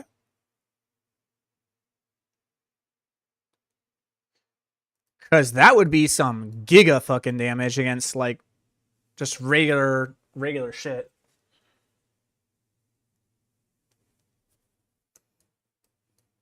Yeah, it is. Okay. So which one is more impactful?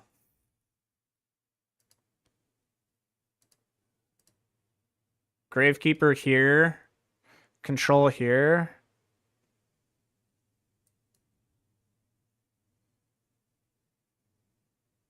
To crowd controlled enemies is it's the same additive. I think you just put it here. I think you just put Gravekeeper here. And you know what's really good about all this shit is that I have all of these. I have Essence, Gravekeeper, Control, Abyssal. I have all of those fully 100%. The one I don't have is Dead Razor. Dead Razor is the only one I don't have at 100. So that's only one glyph that I need to get to 100 with my Shadow Blight build, which is really, really nice.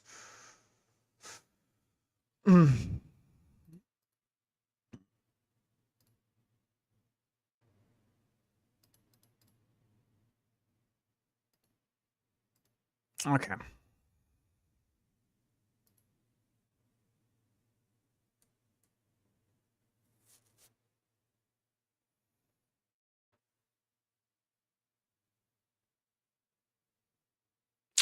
So I can attach it by 4 here, or attach it by 4 this way. It's going to be this way.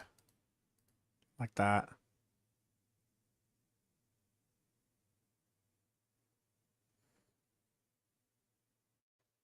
30? Really? Huh. Let's do this. There we go. That'll help a little bit. It's just that.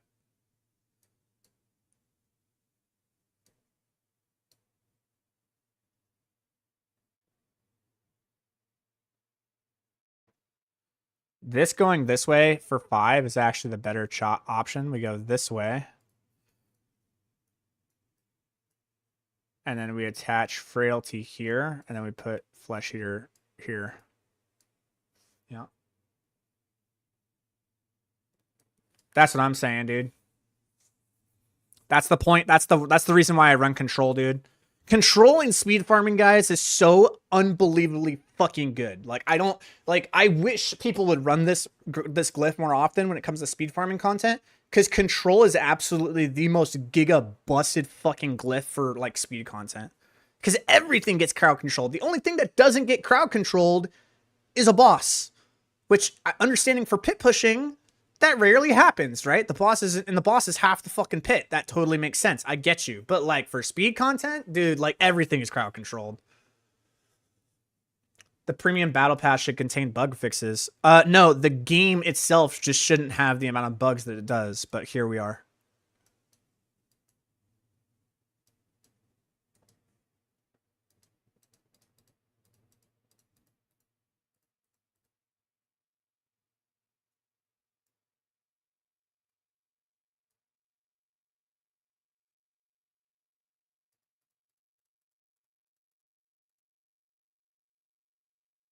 Go this way, I guess.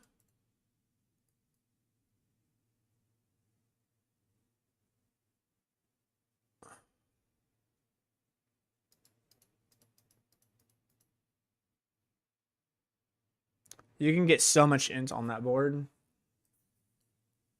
What, the Sense of Death board? Yeah. The Sense of Death and the Abyssal board are both fantastic.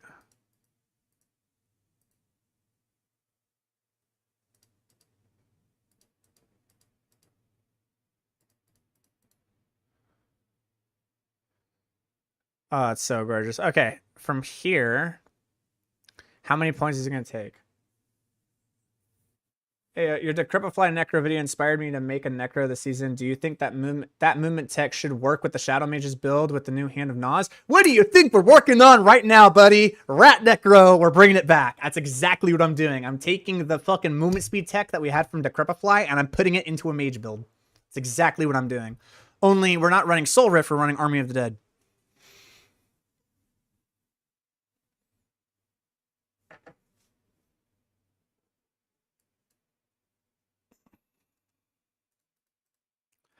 Okay. 1, 2, 3, 4, 5, 6, 7. Ew. 1, 2, 3, 4, 5, 6, 7. Gross. 1, 2, 3, 4, 5, 6, 7. Yeah, they're both 7. Except that this one I get a max life node on the way there, you know? Whichever direction I want to take. So it's just that. I'd say, regardless of what path I take, that's just what's going to happen.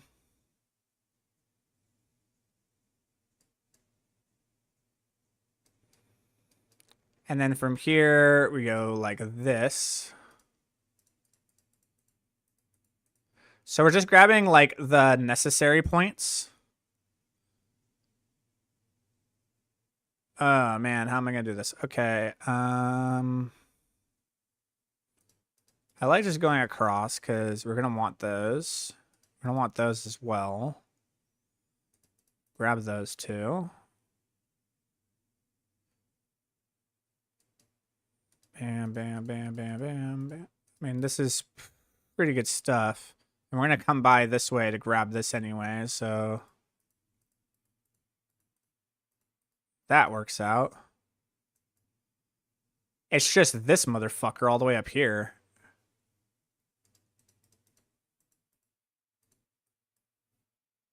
So far, we're at Paragon 208.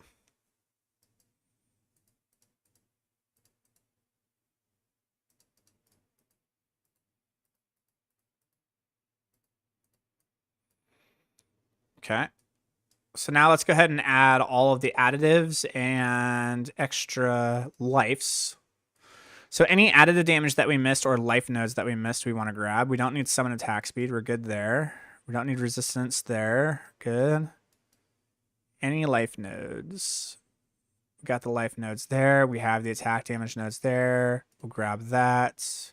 We have those life nodes there. Life node there. Attack damage node there. Okay, cool. So this is Paragon 228. All right. Now, let's look at my critical strike chance here. So we are in a problem with critical strike chance where it looks like we're going to have to run 2 of those. Instead of critical strike damage, we're going to have to run critical strike chance on both. The attack speed bonus is solid.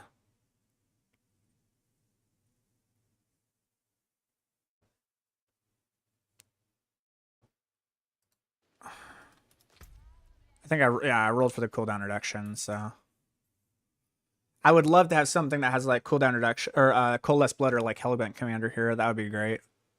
But it is what it is.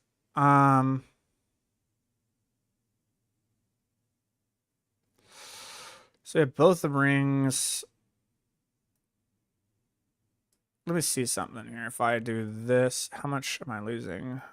So that attack speed bonus is actually cranked right there. Okay. So the attack speed bonus needs to be that.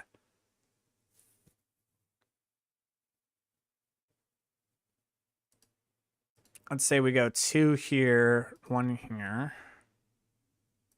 We're at 91.1%. We all need to triple crit the Blood Moon breaches. And this is including... We don't need the attack speed bonus there. So instead what we're going to do is... Instead what we're going to do is we're going to run the precision elixir. So we need 94% critical strike chance.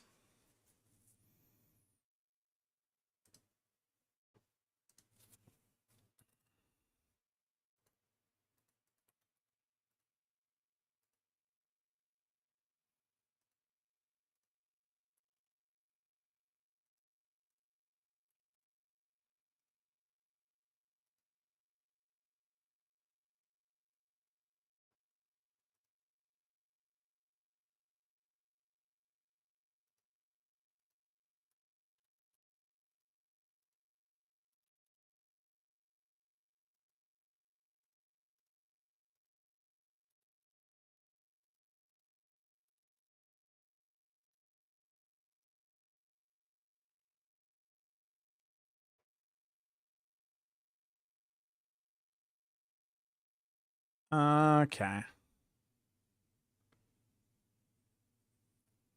Yeah, these Hand of Nas.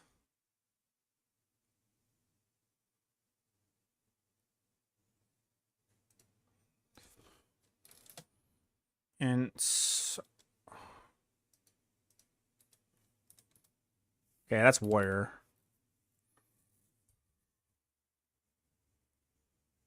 So it's just movement speed. I'm going to run some horror. It's a great stream, bro. Thank you. Appreciate it. We're just going to keep theory crafting here.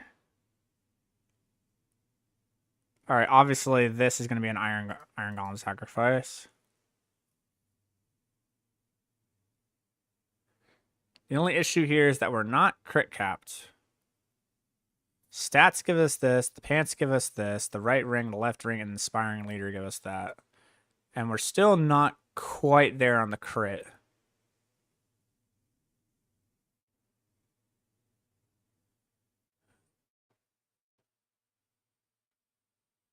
Huh.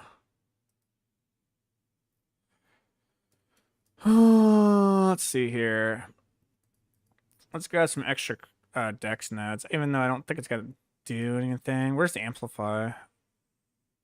That's Gravekeeper, Essence, Dead Razor, Control. Yeah, we're not running Amplify, so...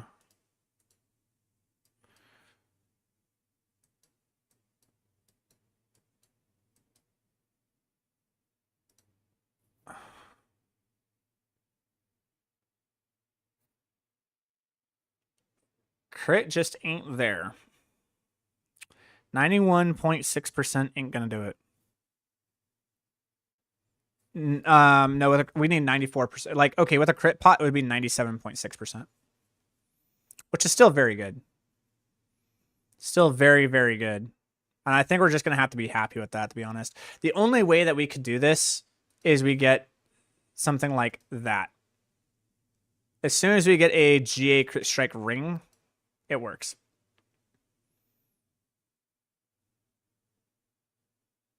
That's like the only way this would work.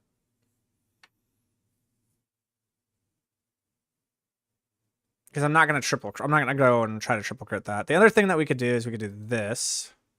Now we're at 93.1. But if I do this, my attack speed falls. But don't I have summon attack speed? Hold on. That's my Wayne attack speed. If I go to my summon attack speed, doesn't this work? Yeah, I have summon attack speed. We're good. Yeah, I'm good. That's how we do it. So we double hit the crit strike there. We double hit the crit strike there. So we need two crit strike hits. And then we need a triple crit strike hit in the Blood Moon Breaches. Oh, that's fun, I guess. Yay. The other thing that we could do is that we don't run this. We're going to be running the other one. The one that but for the time being, what we could do until we get there, we're going to run Scornful Light, obviously. God dang it. Yeah, it's just Scornful Light. Never mind. In the meantime, I guess like the thing that we could do is if we're not going to do that, we could run instead of Scornful Light, we could run because that's just way too fucking strong. This is just way, way, way too good. We run Myriad. Not Myriad. What's it? Or is it the one that gives us the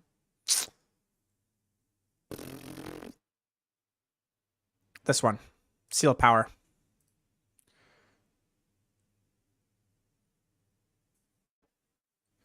So I could put this build together in the most like basic ass form, and we could just go fuck around with it, see how it works in like T4, other little shit, and then we'll just like masterwork it as we play the game. Just kind of learn how it feels, what it's doing.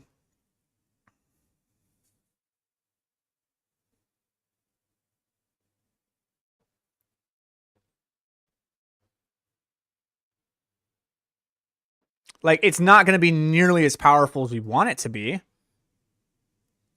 But, we could fuck around with it and see, like, the basics of, like, how it runs. Because, like, we don't need the double hit. We don't need the double hit in T4 content for shit to, like, die. Right? Like, we have the cooldown reduction, and we can already have, like, the basic crit. Like, we could already hit the attack speed. We can already hit the crit. We can hit all that stuff. So the only thing that we're getting by masterworking this is legitimately just damage. We already have everything, so we can kind of see how it functions in T4 content and be like, oh, the minions are actually like following me and they're actually like doing well. And because they're doing well in that aspect, I know that as I amplify the damage and shove it up into like pit 75, pit 80, it'll do well. What is a rat necro? Who wants to answer that question? Who here played Diablo 3 and wants to answer my homeboy the question, what is a rat necro?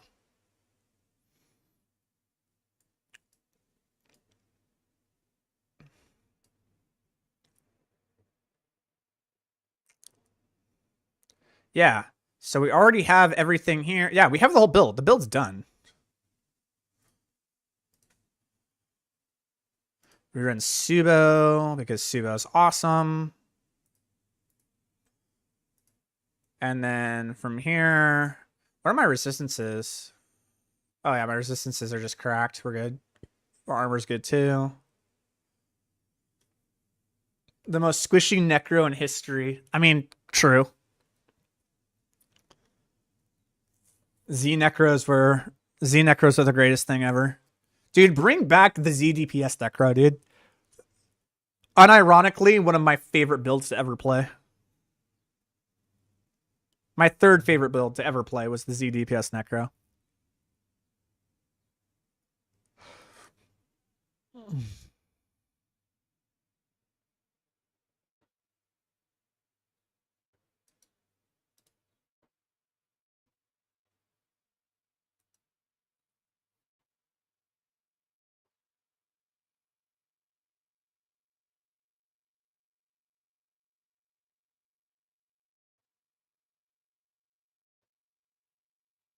All right. All right, we basically have everything. So I'm going to go ahead and pop on the gear and see what happens. Because we basically have it all. Okay. The sword is kind of bad, so we're going to roll for a better sword, but I don't really need that at the moment. We don't need the... how much Obdicite do I have?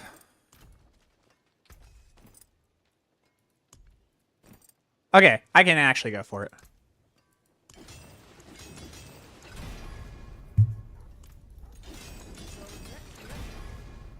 We're going to go for the double hit and the crit.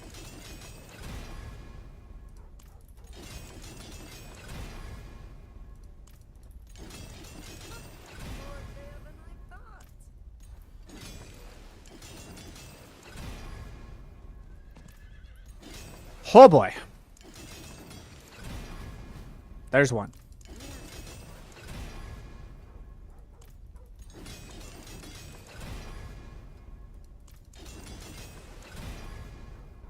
Yeah, this was worse than Shago.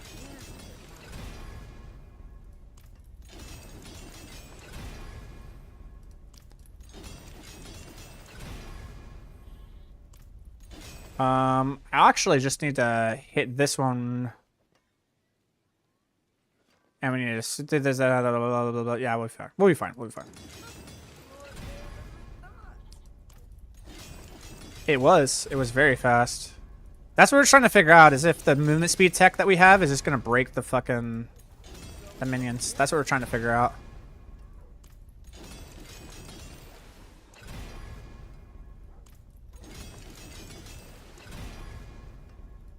So why is crit the hardest thing to hit? And on an item that is full of passives, why is crit the hardest thing to hit? I'm relogging.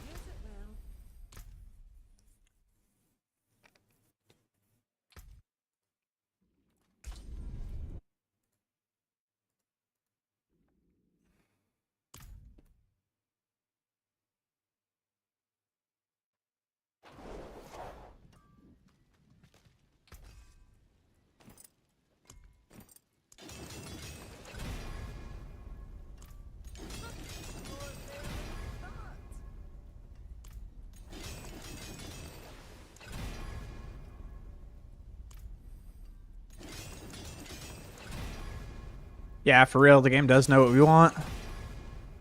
Ugh!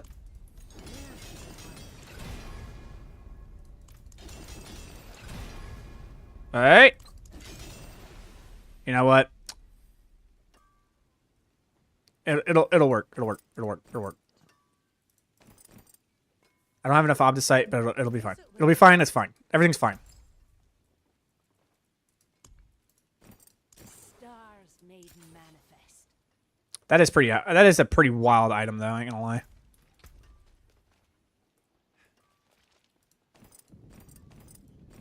Okay. I forged more than horseshoes and nails. What do you need? Yeah. I mean, like, the stuff isn't tempered yet, but I don't think it really matters.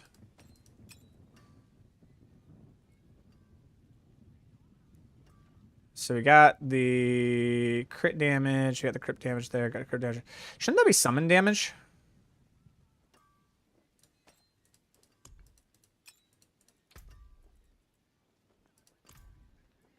Yeah, it should be summon damage, not crit damage.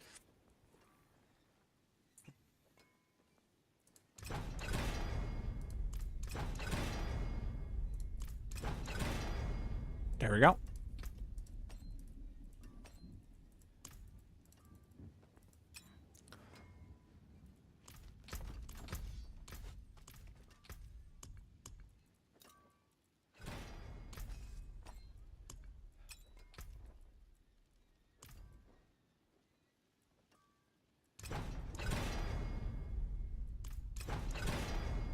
Work. Cool. I'll keep my forge hot. All right, and then we need to run those. We have the sword. We need to unsocket that. And then we need to craft topaz 1. Cool. Well done.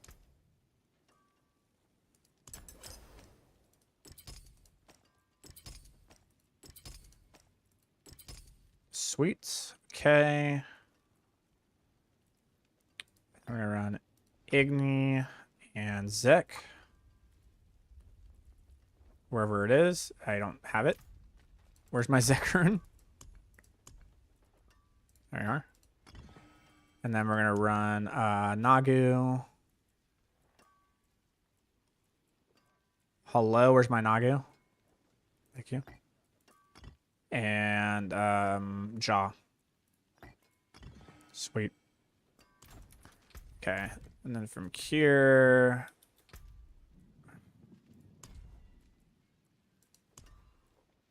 Shadow. This one.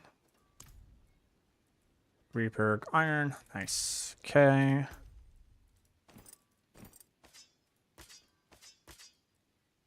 We need to go unsocket some things because we are going to not want that. Let's so unsocket that. Need to go craft the summon one.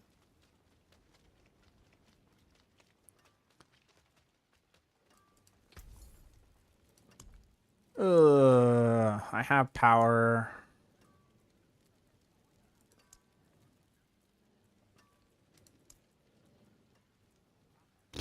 There you are. Okay, so we're gonna Reverie Horn. I am gonna want Seal of Power, and I'm gonna want the other one that gives the 25% cooldown reduction to whatever.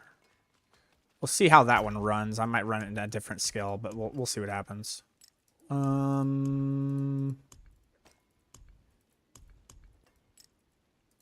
Okay. Where are you? There you are. Wear the stars around your neck.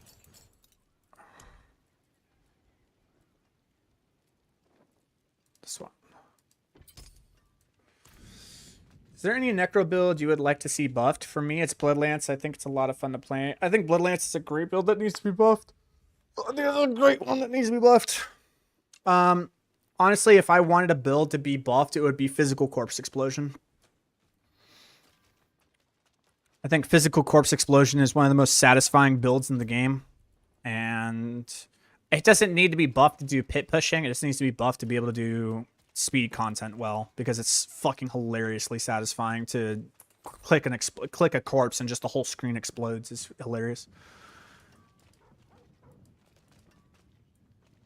How is Season of the Bottlenecking yet another match going for you guys? I mean, that's ARPGs in general, dude. You're not supposed to beat an ARPG in a week, dude. That's not how it goes.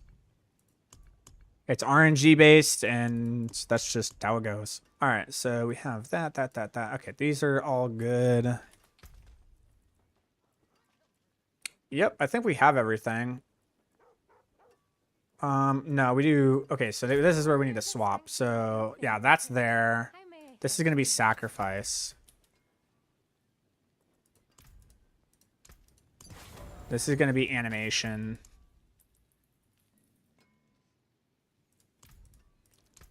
And this one's going to be damned.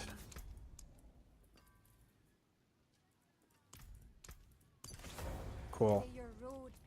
Alright, now we're going to come here. We're going to respec this. Refund all. Just grab what I know we need. Okay, we're gonna need Blight. We're gonna need Hued Flesh. We're gonna need Sever. We don't need Corpse Explosion, but we do want Grim Harvest, Fueled by Death. We do want Necrotic Fortitude. We want Titan's Fall. We want Spiked Armor. Don't need that. We do want this. I might pump that all the way up. Yes. I don't know. We'll see. This one, yes, for sure. This one, for sure. That for sure. That for sure. This for sure. This for sure. This for sure. And then that. We don't do Memento Mori. We don't do standalone. We do inspiring leader. Well, the minions actually get up by 24%, so like the crit isn't actually nearly as bad as we thought. It only needs to be 76%. Helltide Commander or Hellbent Commander. Skeletal Mage Mastery.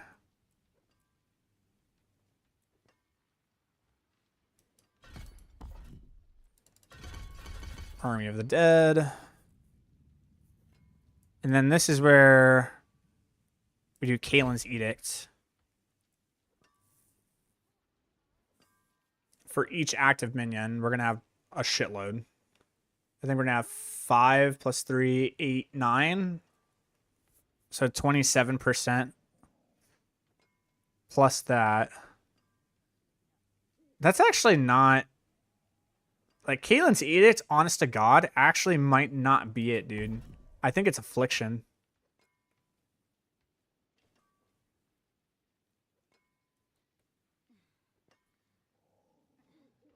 But it's vulnerable. Okay, vulnerable, crowd controlled. Yeah, and they're going to be vulnerable because I'm just going to fucking... Yeah, it's Affliction, dude.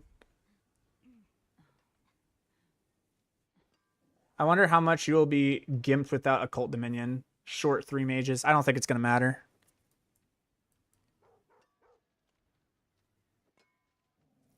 I don't think it's going to matter nearly as much as people think it's going to matter. And then we just dump the rest here into Bone Prison. Yup. Well, that's it. Okay. Army of the Dead. And then we have Sever.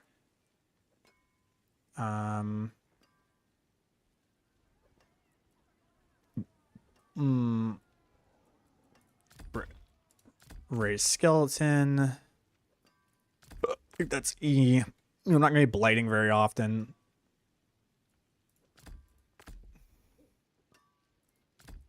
Yeah, Decrepify.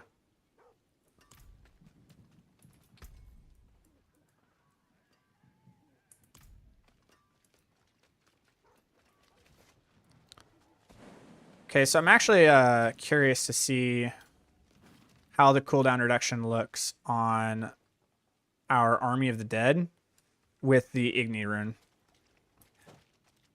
Just in a vacuum. Will be tested.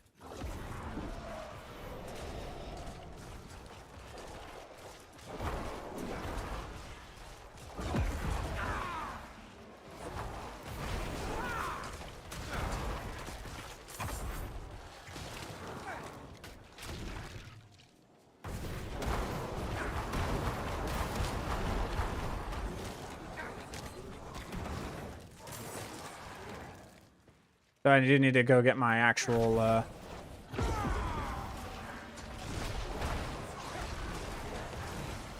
we go. There we go. Now they're all up.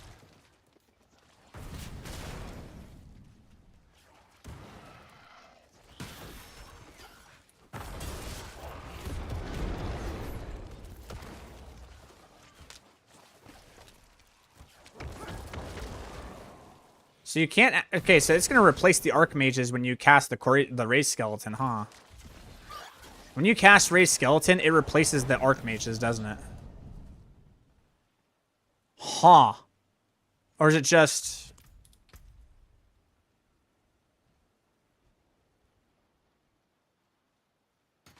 Huh. No, they grow from the gem.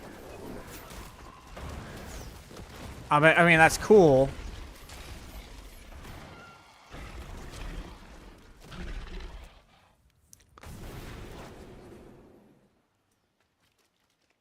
I mean, that's all cool and stuff, but does casting this...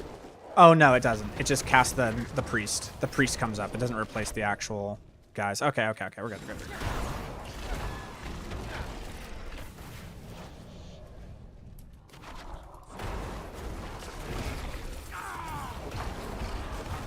Bone prison size? Is that a temper that I need to run?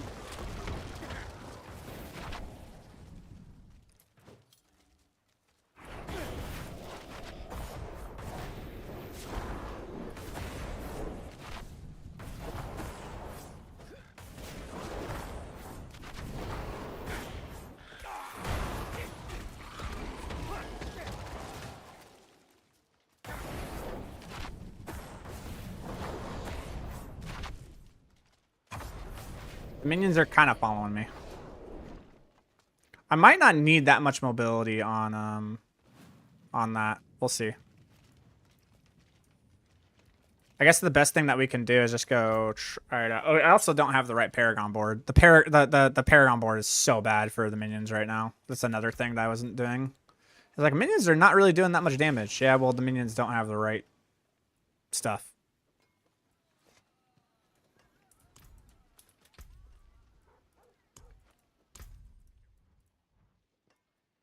Let's go ahead and do here. Save, rename. Okay. Now what we need to do is we actually need to do the Paragon board.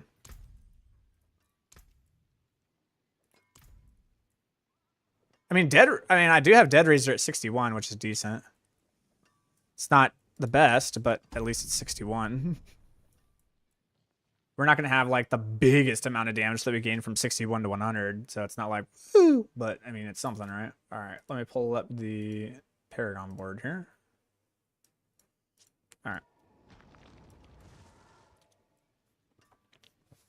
Evan pistol that, but when I swap to helmets, my armor goes to 300. But I followed your build, the affixes to the T. Should I roll armor on my gear, even though it goes against your build guide? New casual player here, by the way. Yeah, you need to have armor on your boots.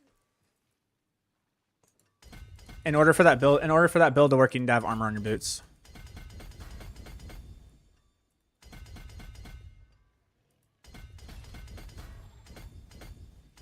I haven't exactly updated the I haven't exactly updated that build guide, to be honest. It's not min-maxed.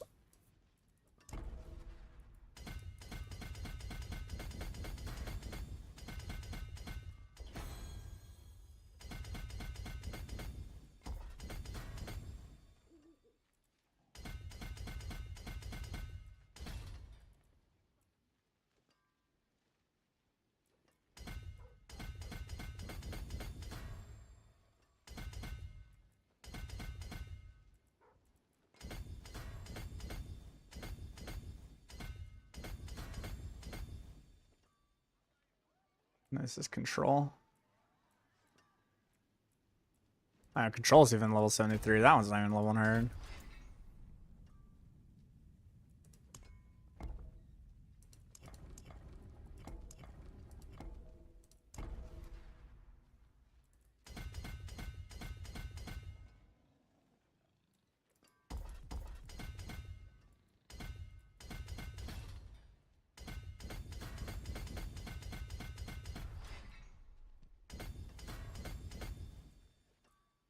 This is Dead Razor.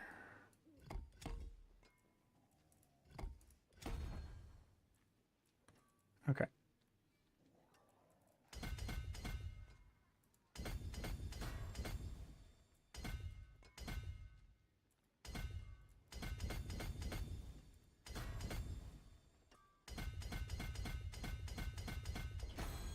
It's 200% multiplier to our mages. That'll be nice. Okay.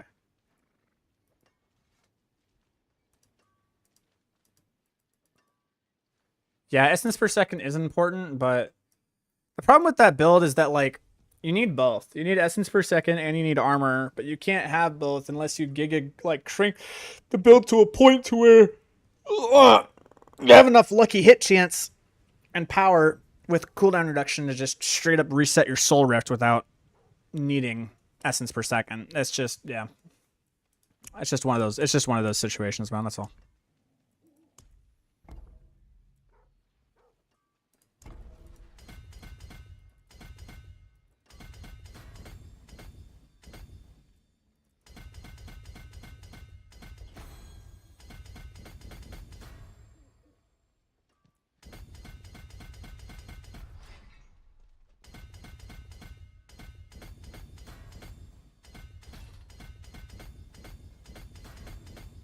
This is Gravekeeper.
Sweet.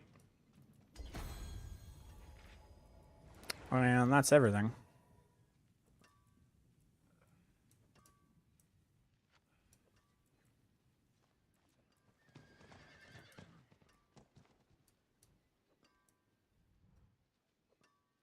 Abyssal. That's a big multiplier. Go ahead and grab all this intelligence because we have nothing else better to do. The extra points that we have.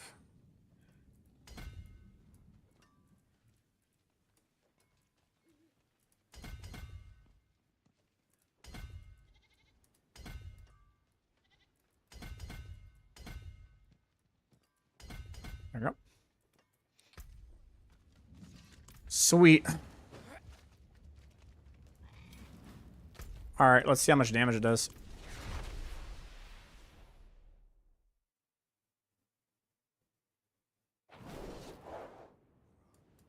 The wilderness is mine, Yeah, that was a fun one. but this will do.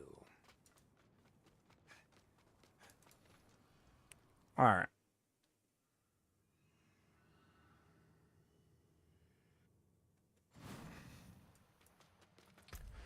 Let's see here. What do we got? Okay, so my crit is fine. Because my minions get 8% more than I do. My attack speed bonus being what it is kind of weird. I guess it's just because I don't have things fully masterworked. Yeah, that's exactly what it is. I just don't have things masterworked. That's all that's happening there. Okay. And then the crit is whatever, because I think I have the summon attack speed, so we just go for the crit, because I have the summon attack speed.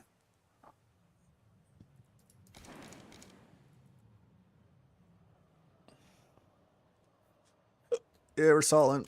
Okay.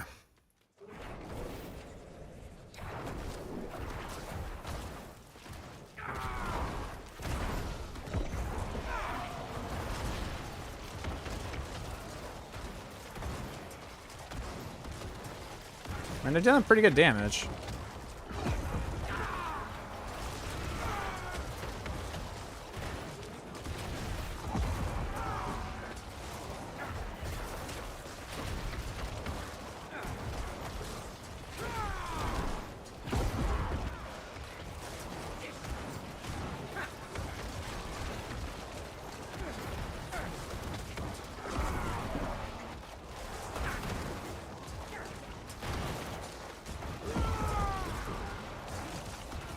Oh, you know what's happening? I don't have the point that creates the corpses. In my, okay, hold on.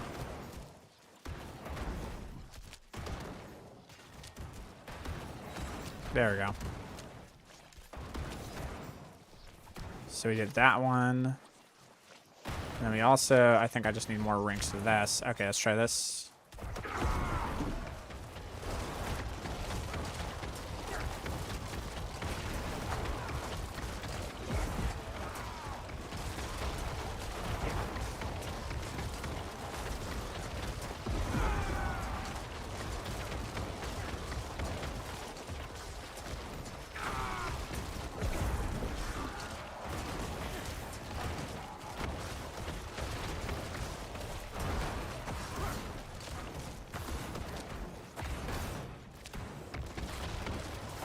Why won't my minions actually do what they're supposed to?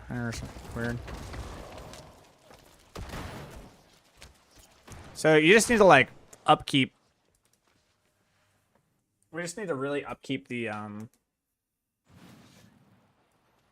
Army of the Dead like the whole fucking time.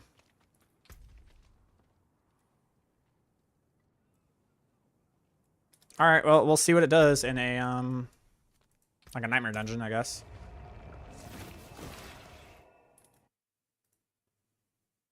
Let's do this one.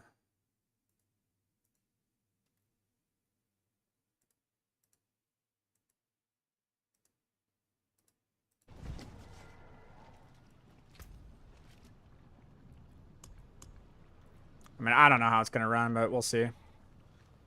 Yeah, Belfries of Carl. It's a good one.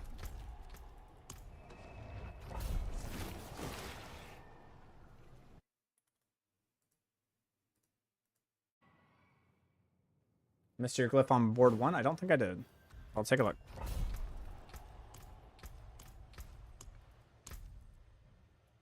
Nope. Bissell. Control. Dead Razor. Gravekeeper. Yep, everything's good. Yeah, we're solid. Okay, here we go.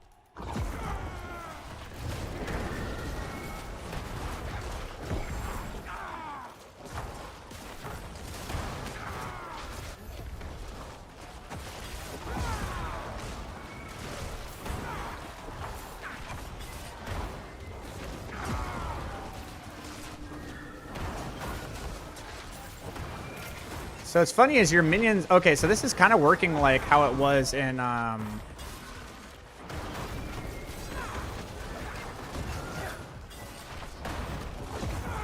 yeah, this is actually working funny enough how it used to work in Diablo 3, where the minions are actually like kind of behind you.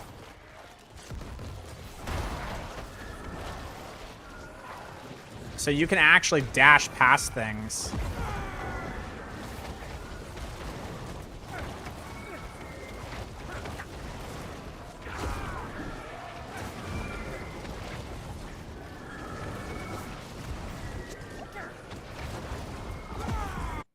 All right, let's see how it works in the actual strong room. This will be interesting.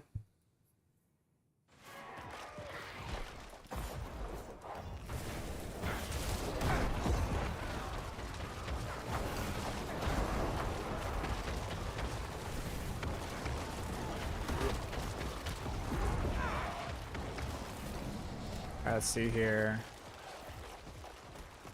Drops on evade. Oh my, this is stupid.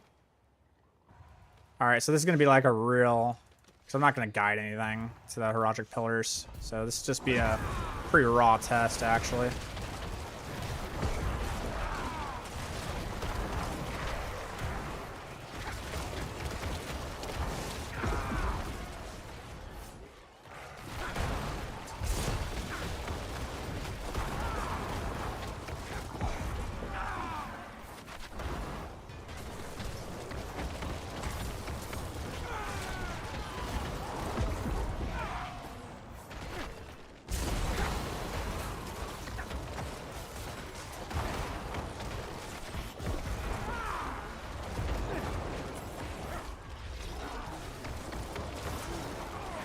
This is a very chill build.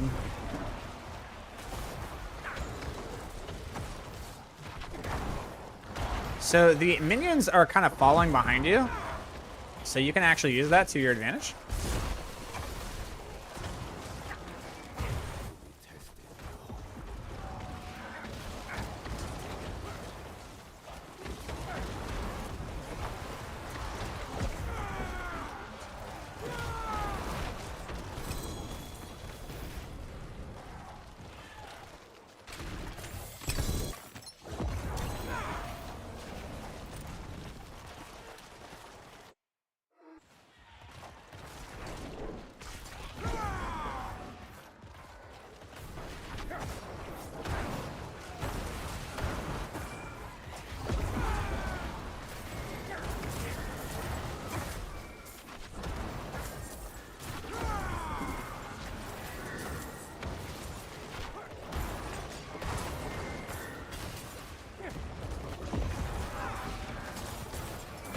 Yeah.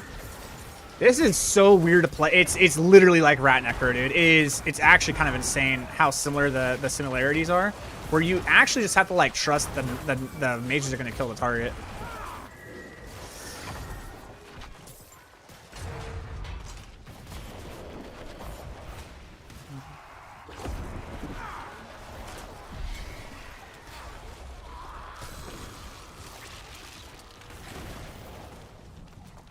This is... Ooh. Ooh. Wow, I got a really good crown. Like a really, really good crown. Ugh.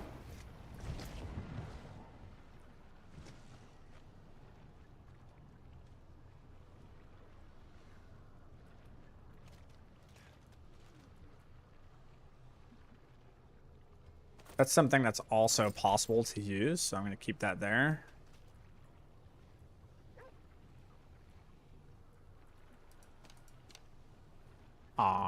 I was looking for the int max life. Crit damage would have been super sick. Okay. So now it's kind of like, all right, that's not too bad. I want to see it in, I kind of want to see it in an escalation like protocol or whatever it's called, the strong room thing. So it's very awkward, right? Like it kind of goes against everything that like you would think. It is exactly like the Rat Necro, and that was a really hard build to figure out how to play back in the day. But the damage is a little bit low. I'm kind of concerned about that, but we'll see. Like I said, well, you know, we're going to be amping the damage quite a bit as we do our thing.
All right. So I'm going to try something. All right. I'm going to do kind of like what I did for the other build. We're just going to run through and we're going to see how it feels. Here we go.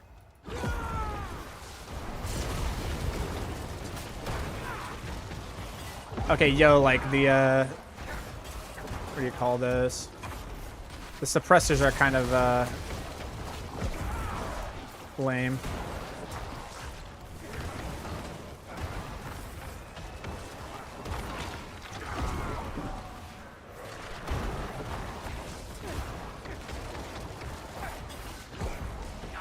Yeah, okay, so the minions just kind of like follow behind you.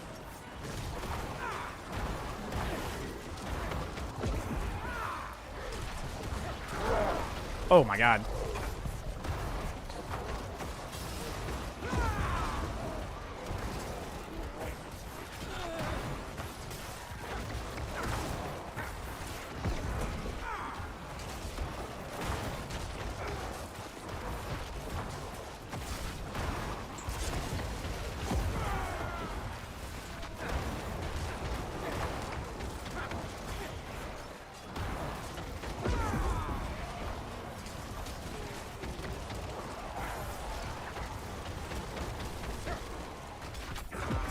Jesus Christ, what the fuck?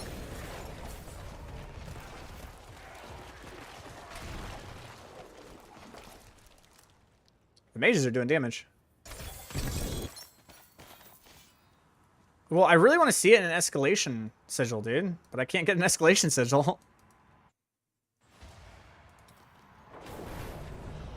You only get them from strong rooms, so it's like, you know, they're not gonna give it to me in the strong room, you know, what can I do? Yeah, it does look, it looks decent. It looks decent so far, I will say that. I don't know about, like, promising. Because we're gonna need, I don't know. Like, obviously, like, you know, the sword isn't fucking min-maxed at all, right? So that's gonna help a shit ton. That's gonna give us a lot of damage. These aren't at all, so that's gonna give us a shitload of damage.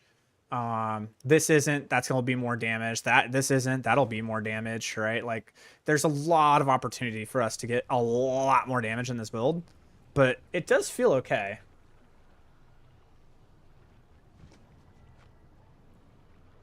I've got like 20 escalation sigils. Yo, toss me like 3.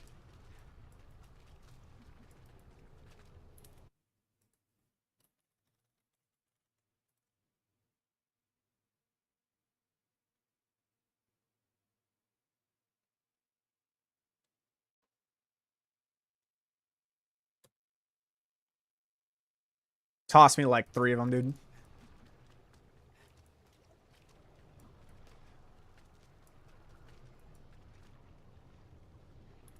I got you.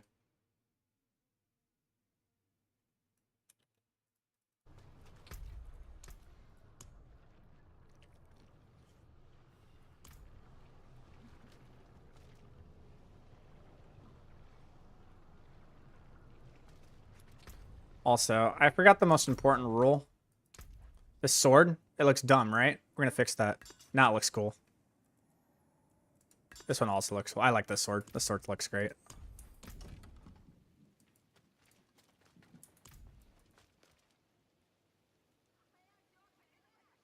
I wonder if it's not a sword. I wonder if it's a scythe. Higher base damage.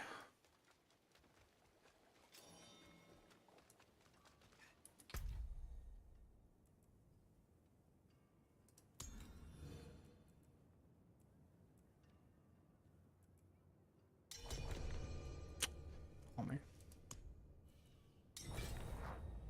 No, wait. This isn't the right guy. I'm looking for, not you. I'm looking for the other guy. Where's Birdsong? This guy.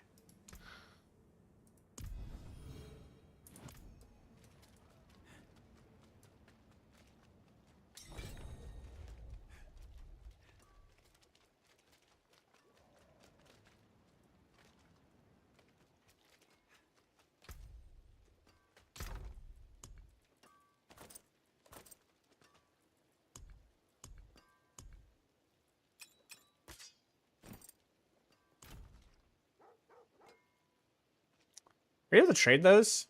Or do you have to start it? I don't think you're able to trade sigils.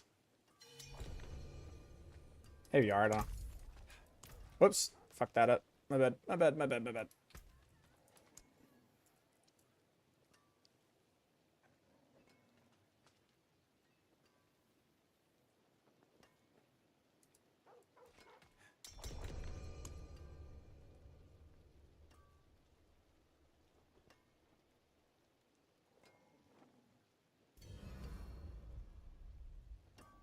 All right, start it up again.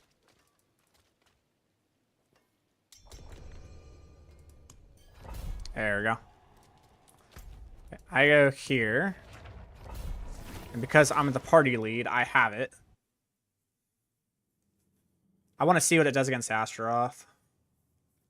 Because Astaroth is kind of like scaled to a pit 80 boss, so like whatever it does to Astaroth is kind of like what we need to know.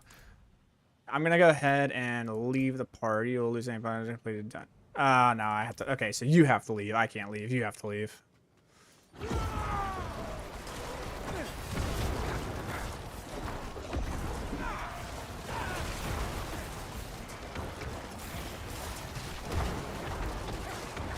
Just gotta let the minions do their thing.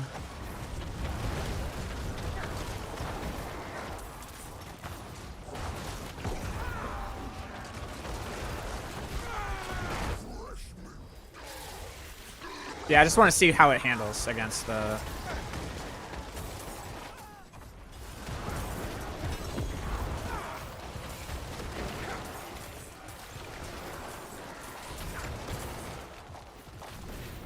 Oh, where are the two?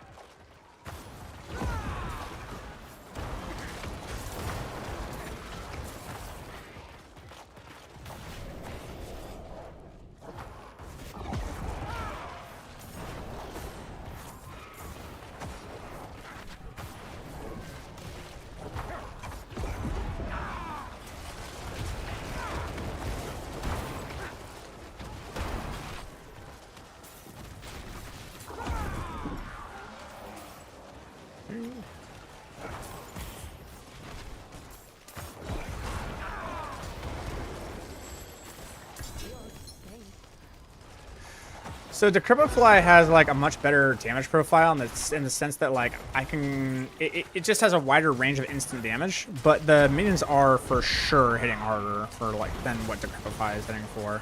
This is Decrepify has like, you know, boom, all the everything in that area is just like receives all that damage, you know.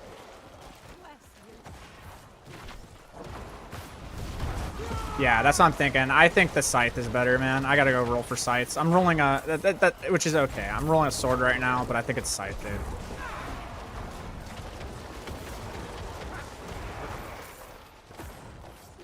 So I'll roll for scythe when I'm doing that.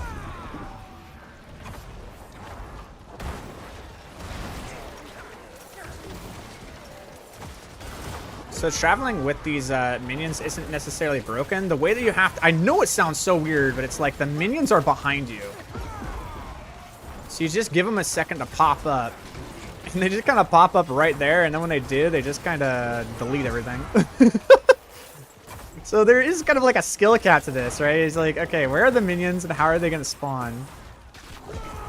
Because this is like actually kind of entertaining. Like, see, like you just show up here and then they just spawn and then they just show up and they're like, oh yeah, everything's dead now.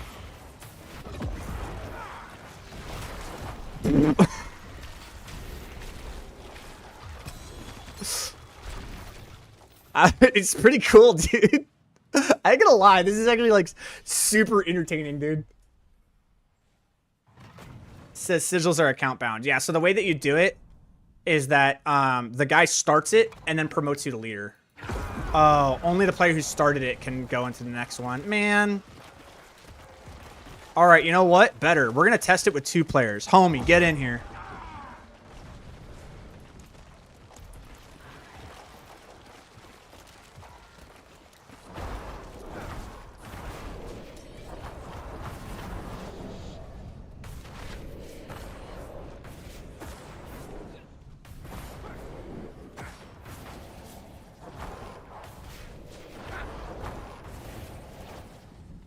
You gotta come in here and start this. I'm not allowed to start the next dungeon.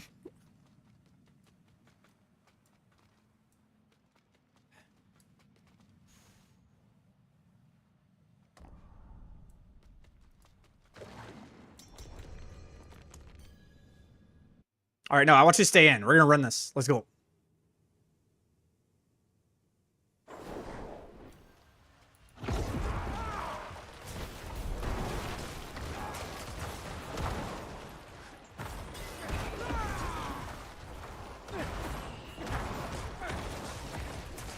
Keep up, dude.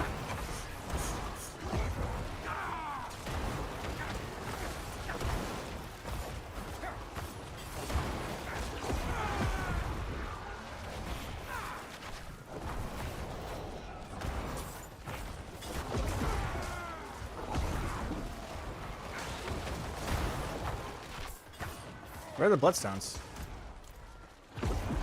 Oh, that's fun.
I need a way to shut down the suppression of suppressors, dude. Suppressors are like my greatest enemy right now.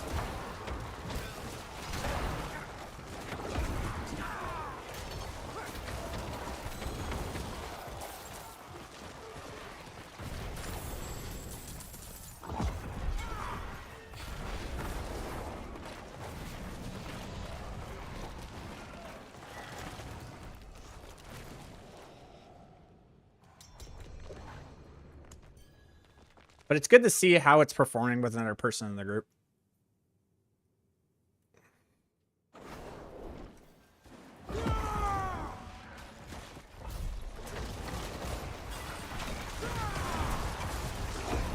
So if I... Oh, dude. That is some... That's some juice, dude.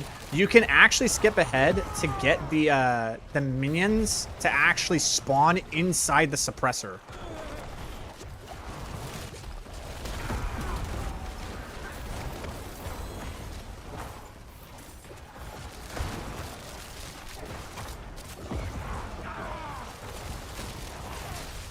See that? See how I got the minions to spawn inside the suppressor?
Why don't you automatically pick up the scattered prisms? That I will never know.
All right, I want to go ahead and solo the Astaroth with you in here. I want to solo him. Because if it's double HP, this is going to give me a really good indication of what the damage is going to be against a pit like 75. Because he's scaled to like a pit 79, pit 75 or 79 right now. That's what he's scaled to. So it'll give me a really good indication of what he is.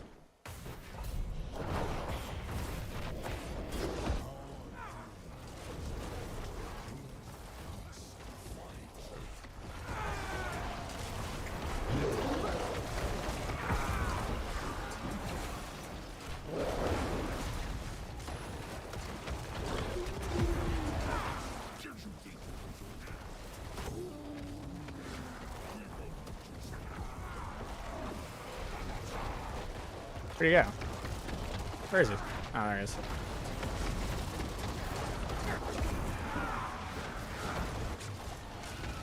Huh. I feel like he just killed all of my minions.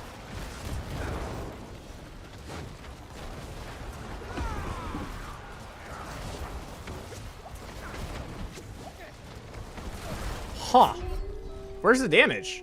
Like, I know minions do damage. Minions are supposed to do like 6 billion damage per, so like, where's the damage?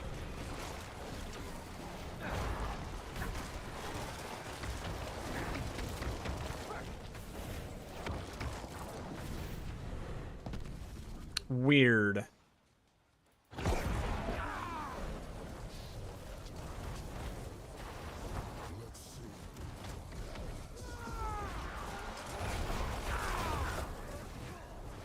Yeah, whoa, there's the damage.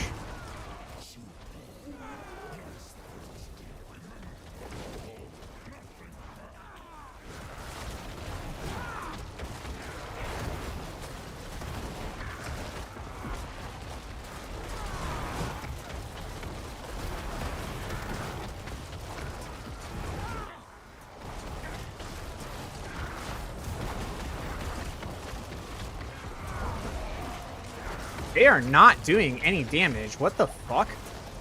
They're only doing like half a bill.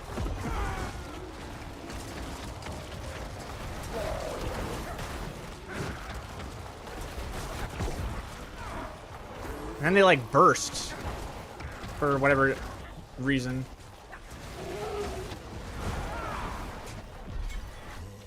Where's the damage?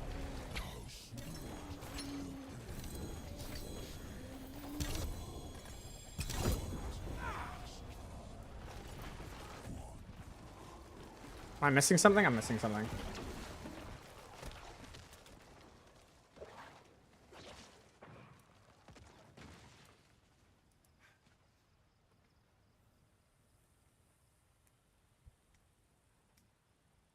I don't like Bokjaw.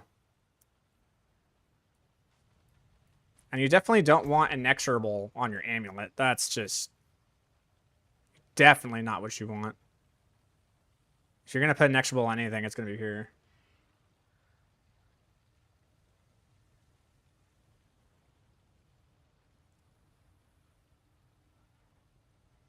Another 4, I get that. Like, you get another 4 mages, which is a 50% damage multiplier. Did you get some sigils? No, I didn't, unfortunately. I got, like, these ones, which both have Strategic Strongrooms, so I can get escalation sigils, but... I mean, I'm wondering if literally the damage is just because I don't have things upgraded.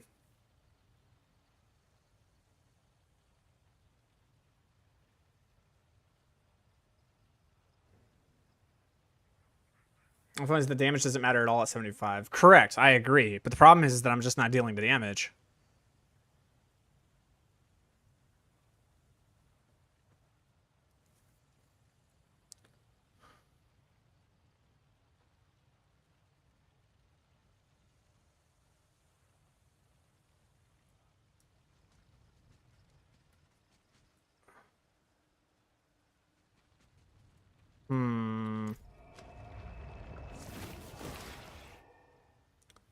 I don't know if it's the elite damage. I definitely like the whole the more mages thing.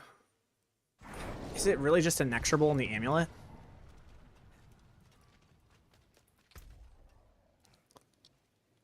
If you run inexorable in the amulet, then you can kind of run air. You can actually run Lucian, to be honest. I think Lucian would be stronger.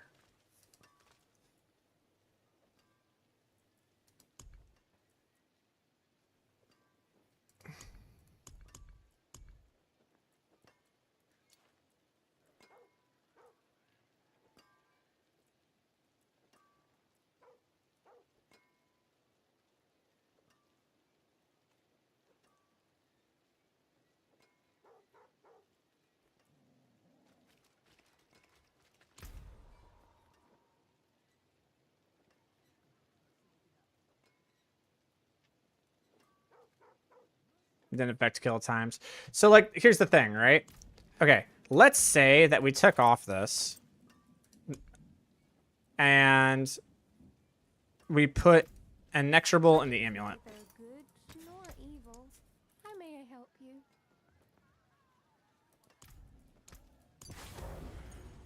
So it's on a 2.3 second cooldown now.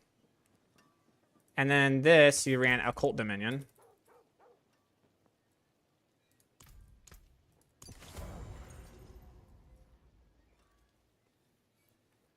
I mean,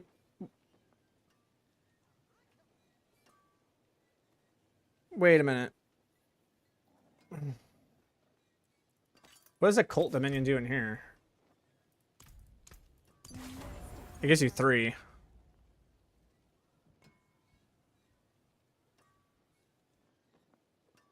That's a lot of mages. I mean, that's almost 100% damage increase.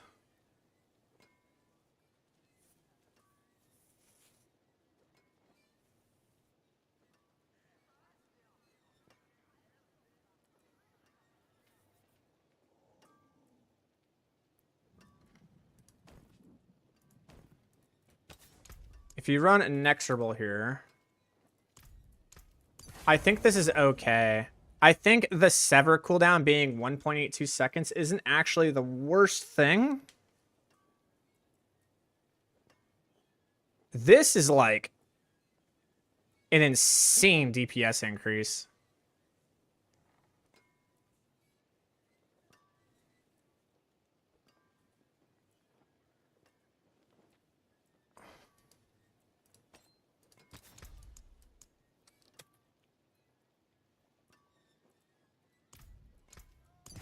The only issue is now my Army of the Dead is on a really, really, really long cooldown.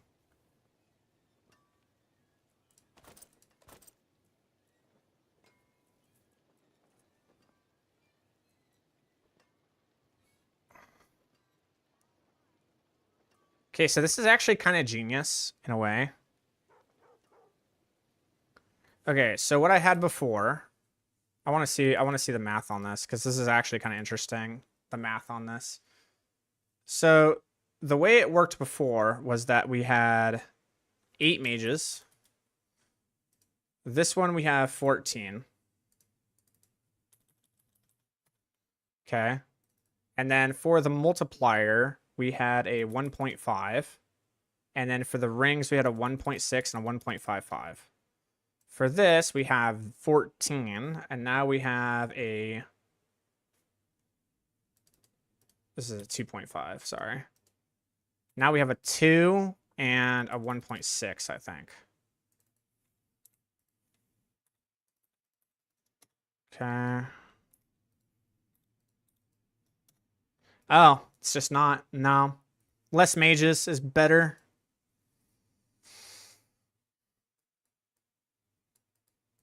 So it really is just a case of, like, I just need to upgrade the gear. I just need to upgrade the gear, get more Hellbent Commander, blah, blah, blah, blah, blah. Yeah. It really is just a case of I just need to masterwork the gear.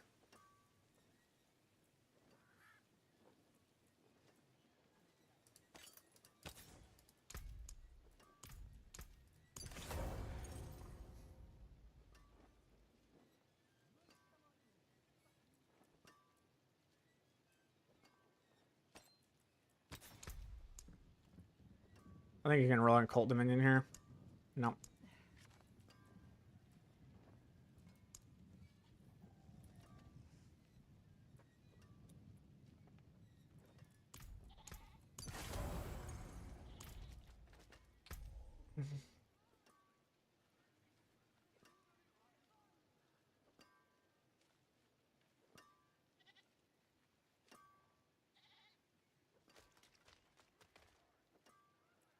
I mean, okay, so here's the thing, right? Like, okay, Tyler, so my question is that when it comes to your ultimate, like, I'm assuming you're running the sacrifice here, and then you run that there, which is fine, but, like, you have more mage, isn't that... isn't that lower number hitting more times over the course of 10 seconds versus the less mages hitting higher but not as many hits? No, that's not how the math works. I see where you're going with it, but no, that's not how the math works. The question I have here that's interesting is you're not okay, if you're not running Harlequin, that means what you're saying is the cooldown isn't as important. The thing is that like you need that ultimate to deal damage against elites. Like to apply the vulnerable to deal damage to the elites, you kind of need it. So if you're not running, if you're deciding to run Soul Rift here, which is fine, you can run Soul Rift there, but you're not running this.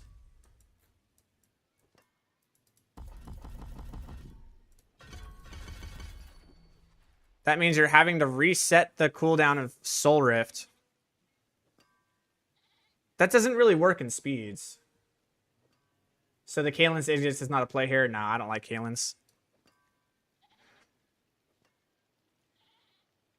Unless you are able to create that amount of minions. If you're able to create 14 minions, that's a massive multiplier. That's actually better. Kalen's is actually better if you're actually running a Cult Dominion.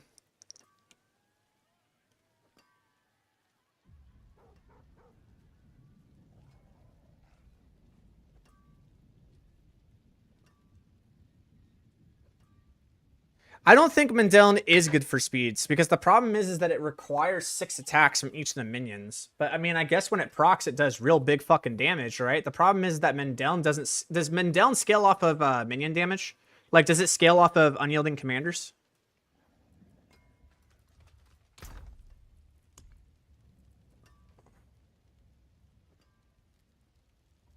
I don't know if it does.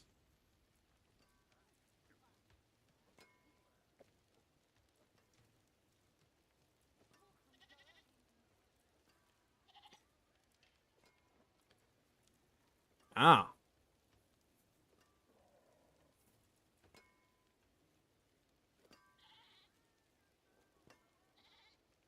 Exploding for giga amounts of damage.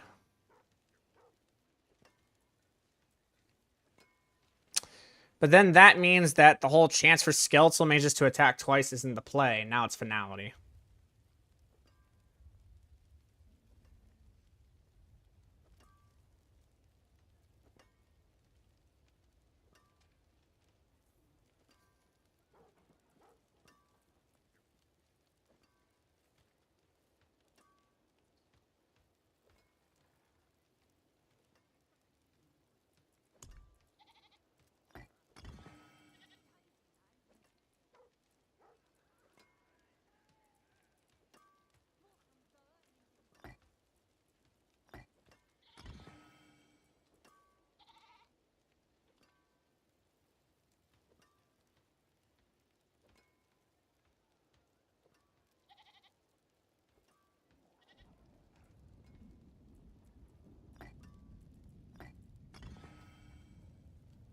I run Titan's Fall with men down. Yeah.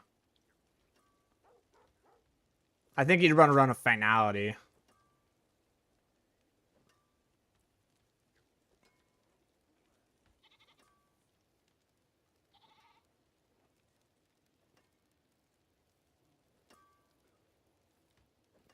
The way that I got 14 mages was to swap. So like Inexorable Reaper stays here. You don't run Inexorable Reaper here. You run an Occult Dominion here. That's how. So you run Occult Dominion here. All right. And then instead of Soul Rift, you run Army of the Dead because that's going to empower your Mendeln. That empowers your Mendeln multiplier. It also just gives you a shitload of fucking corpses.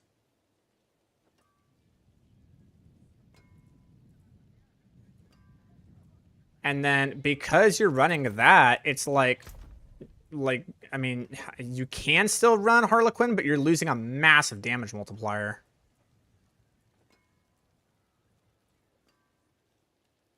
Like, if you lose, you'd have to lose the shadow damage.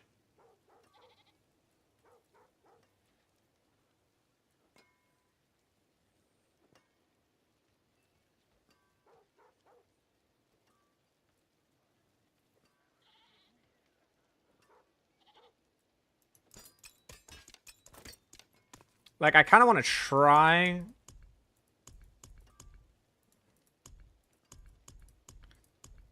the men down, just like straight up. See what happens. Where did mine... There it is. There's my men down. But the thing is that when you take both of these out, which is what I would do, you're going to have to make... Okay, the summon attack speed's fine. So you make up the attack speed. You'll have to make up the crit somewhere. Which you could probably do there. It'd be fine. But then you'd have to run Era of Perdition or you have to run Crown of Lucian. And I think the answer is Crown of Lucian. Because with Army of the Dead consistently up... The thing is that you can't keep Army of the Dead consistently up.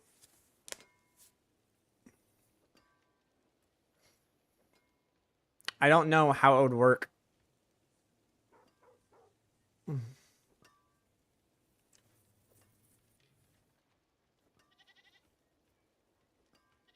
Men down will kill the bosses for sure. Yeah, that's what I'm thinking.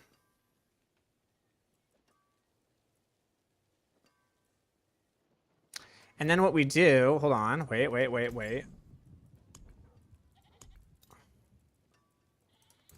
Okay, hold on. Fairly well. 1.82 seconds isn't bad. Like, it's not terrible. It really isn't as bad as people think it is, because you're not gonna be moving as fast as you think you're gonna be moving. So it's really not that bad. What I would like to do here instead is put this here. Okay, so that gives me 27 seconds on that.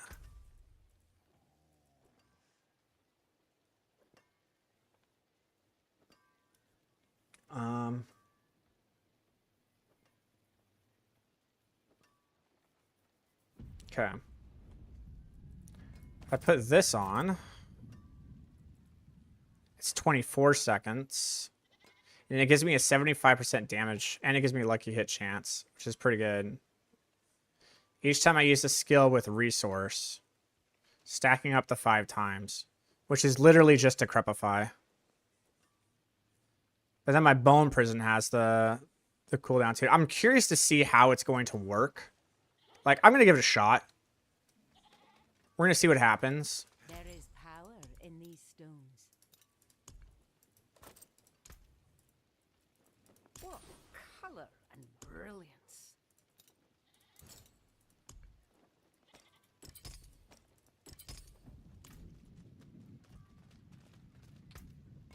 Yeah, I'd have that. I got that in.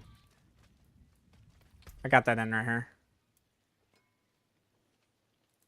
We've created other problems now, though, because now, I mean, like, okay, that's not a problem, but this is a problem.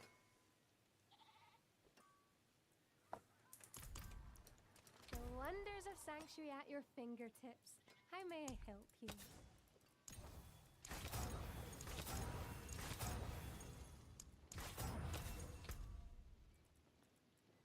Okay, I got a maximum critical strike chance.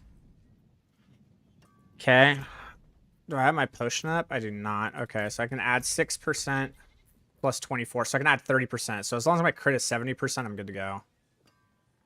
Awesome. Okay, so my crit's good. My attack speed bonus is fine because I have so much summon attack speed, it doesn't matter. We should actually... There it is. Summon attack speed. Yeah, there we go. Summon attack speed plus attack speed. We're good. We got that at 100%. That's why Perdition is so good. Yeah, but we can actually just hit crit without needing it. And we get the cooldown reduction from Crown of Lucian.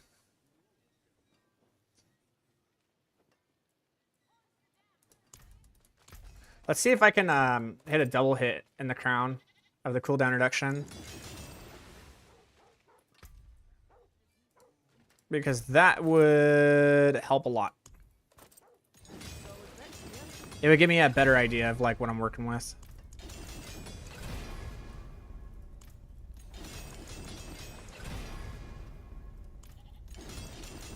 I just want a double hit. I don't want a triple. There we go. All right. So we got... All right. So Army of the Dead is a 22-second cooldown. Now, with Nagu, every 5 seconds, it's going to reduce by 6 seconds. So we can just subtract 6 seconds from this. So now it's on a 16-second cooldown. So how do we reduce it even further, man?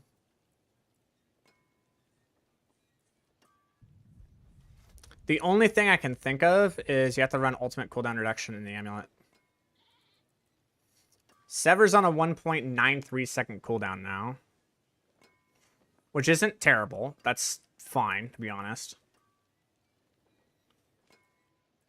But Army of the Dead being on a 22-second cooldown is fucking really rough. Because it's such a massive damage multiplier that Harlequin would just be better, right? Like, being able to upkeep Army of the Dead the entire time forever is just better than having 75% increased damage for half the time, right? We lose so much damage. It's not even 50% uptime unless the Decrepify decides to, like, go apeshit. Which I don't think Decrepify is going to go apeshit. I do not think that Decrepify is going to do it, man.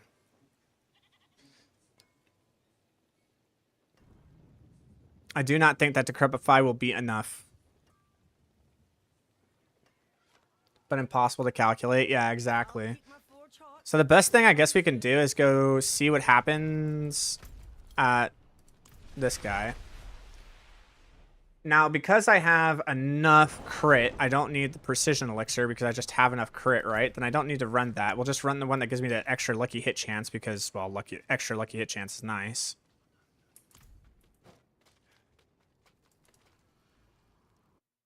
And we do have more minions, right? So because we have more minions...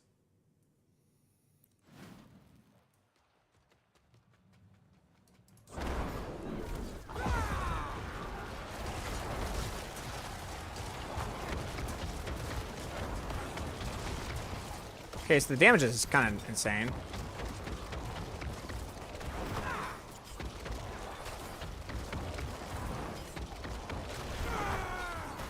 Alright, here we go.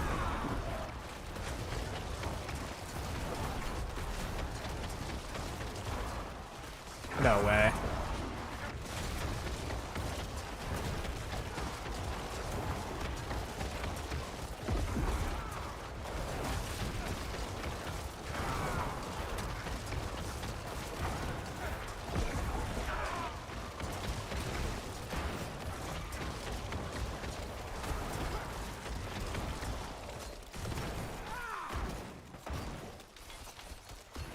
Huh.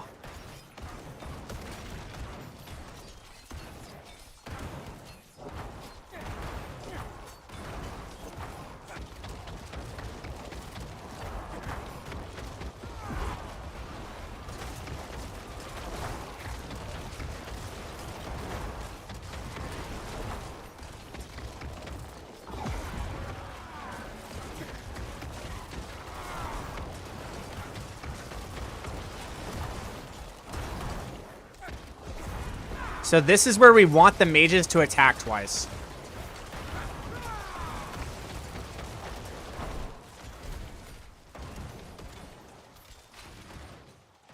We also want to use this bone prison on, like, groups of enemies. Huh. This could work. Like, it's just stupid enough to work.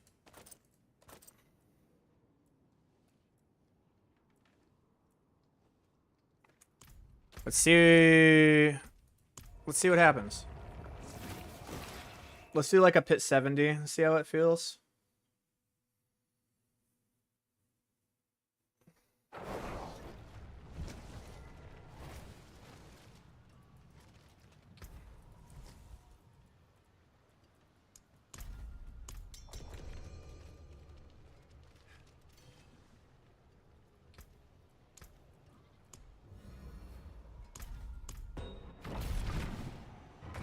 We'll see how this goes. Because if I'm able to use the bone prison smartly, this should work. Be ready.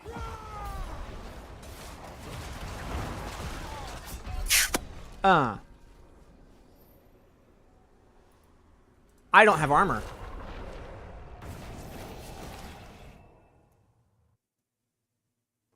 Oops.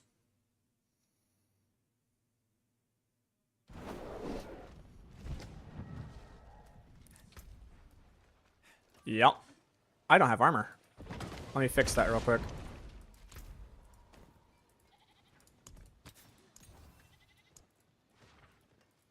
There we go. Problem fixed.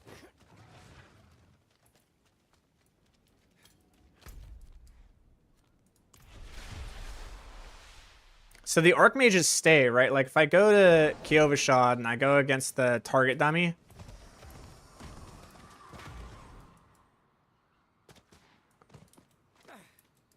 Oh my god, I hate it when this happens, dude. The RAM leak is insane.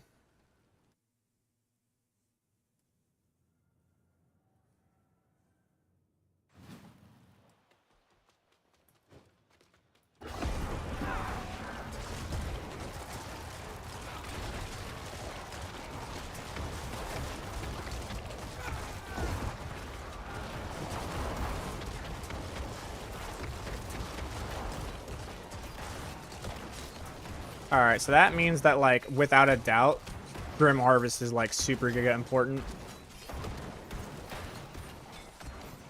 So, let's see here. What do I want to take a point out of?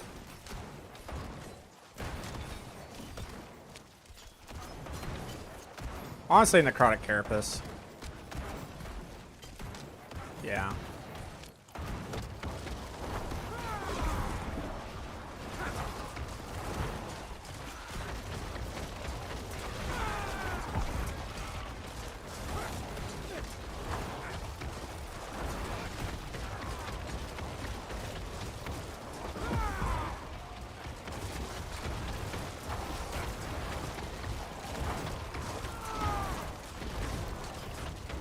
Alright. This should work. We'll see.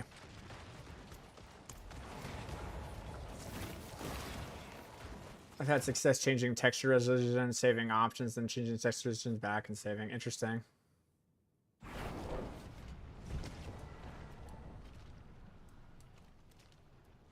My army had attack cuddle down his cast. Thank you. Appreciate it. Yeah, as soon as I figured out, it's like, as soon as it's like, wait, we can get Army of the Dead cooldown that low? Yes, we can. Oh, my. Because Army, like, Unyielding Commander scales with not only the mages, but also scales the Mendel, right? So it's, like, kind of sweet.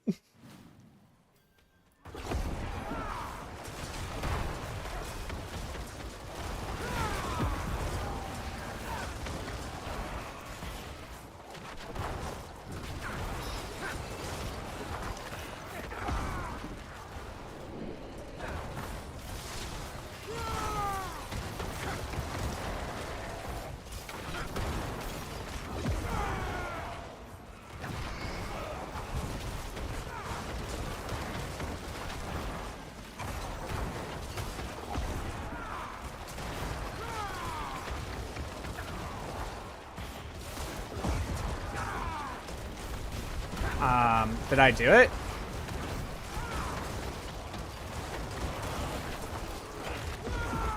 Guys, I'm actually keeping up my Army of the Dead.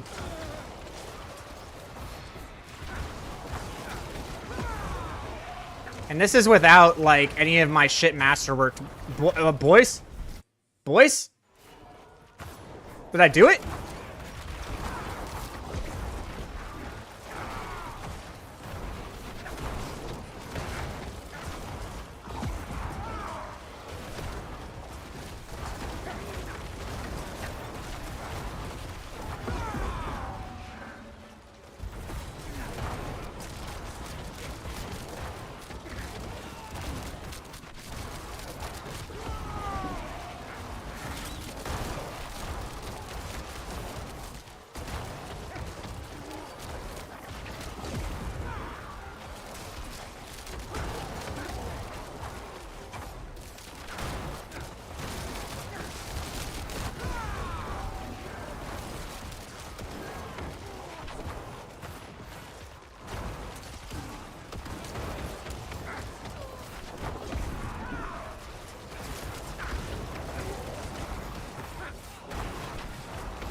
All right.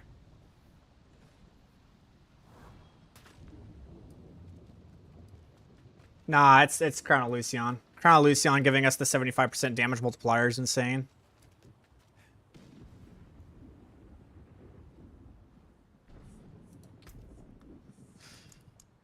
Oh, wow.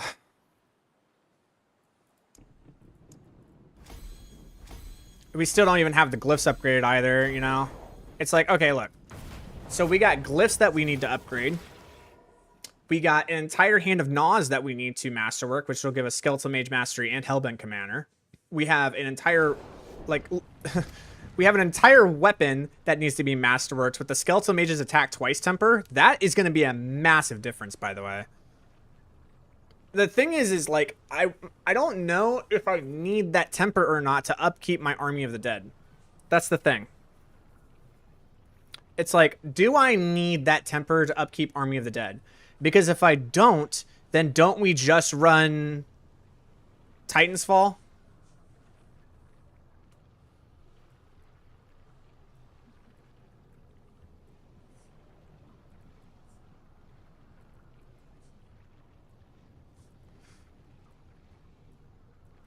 Also, it's back to fucking Belial prison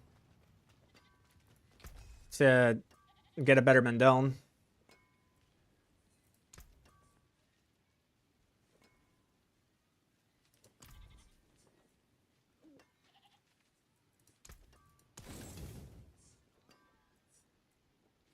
Use it well.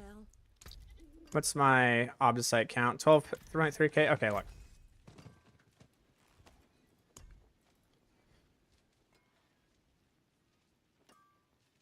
This is going to help quite a bit. Nah, I don't know. I don't know. It like, okay, getting ranks in the Skeletal Mage Mastery with the Skeletal Mage damage is like, eh. I don't think it's going to help too much, to be honest. I think it's really this.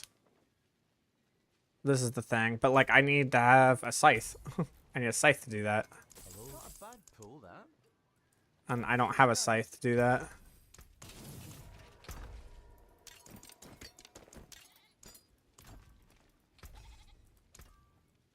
What's still got some good in it? I believe in Titan's Fall, but do a lot of boss farming. Yeah.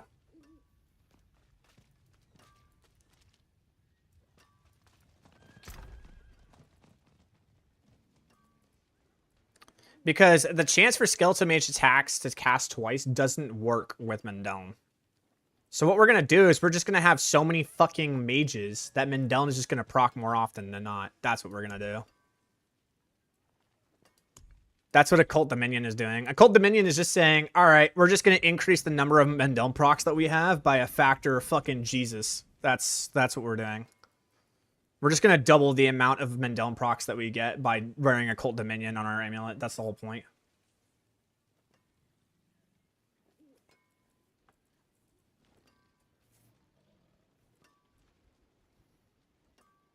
That's not going to give us much. That's not going to give us much. That's not going to give us much. So it's really just the weapon. The weapon's the big one, dude.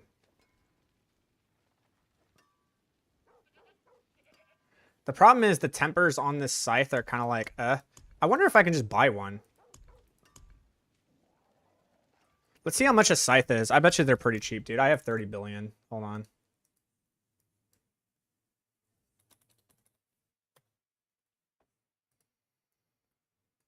Oops, not live search. Filter, let's go. Equipment type, scythe. Oops.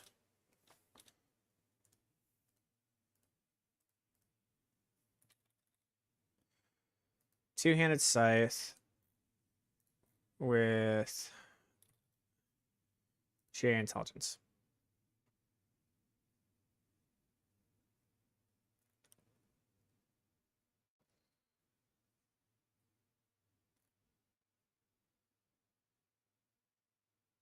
$90 billion for a 2 GA?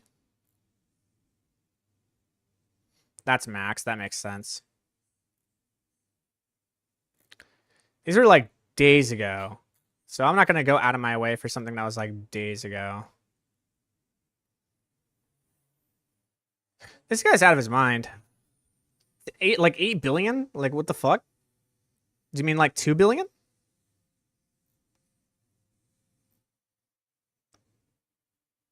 Like this guy's got it.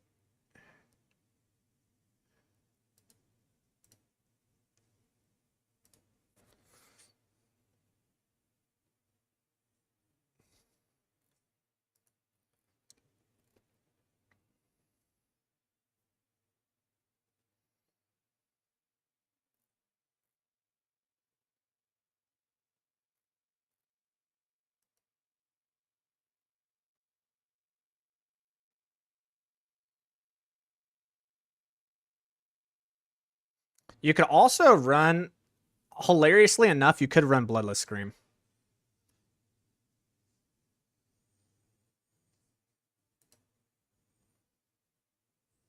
And get a 200% multiplier against bosses. Wow, there's just no sights. Like, yeah, no one wants them. No one's looking for them. So the only thing that we can do... Wait. Yeah.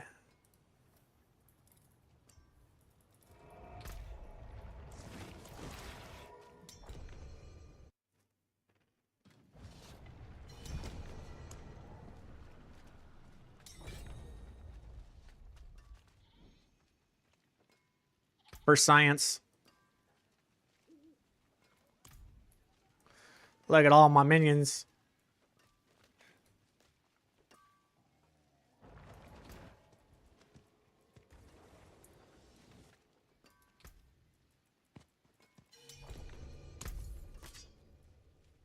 Sweet. All right. So this scythe, we really need... It's Titan's Fall, right? Like, it's got to be Titan's Fall. Like, ooh, the extra 60% versus, like, the other stuff? Nah, dude. Like, it's got to be Titan's Fall, dude. Like, I don't want to depend on... Well, okay, the thing is that we're always having our ult up every 7 seconds to matter in the first place because that's how Mendeln is going to be scaling its damage. So we kind of do, but at the same time, it's the same damage multiplier. It's the exact same damage multiplier. It's just that one is applying to literally everything and one is only applying to the elites. I still think it's Titan's Fall.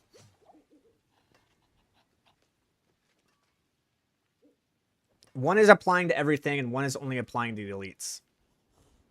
But the little shit just dies so fucking fast. Do we give a shit? I don't think we give a shit. I think it's Titan's Fall, dude. I think it's Titan's Fall.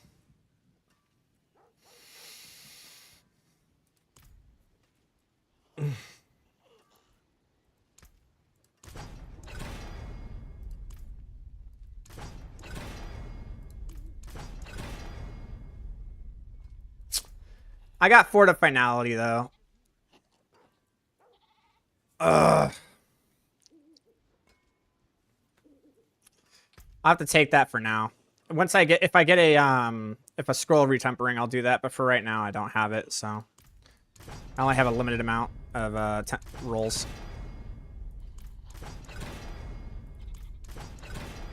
There we go. Yeah. And if we, you know, if I do retemper it in the future, from and down, I think Titans. Yeah, I still think it's Titans, but like, we're just gonna do finality because that's just what I got. If when I get a scroll of retempering, I'll retemper it. There is magic in all things. Let me show you.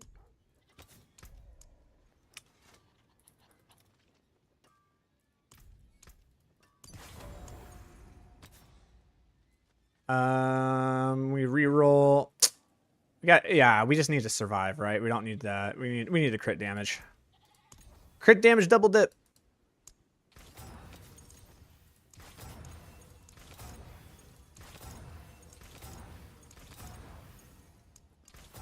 What is the maximum roll? 100%? Yeah. Let's see if we can get a better one.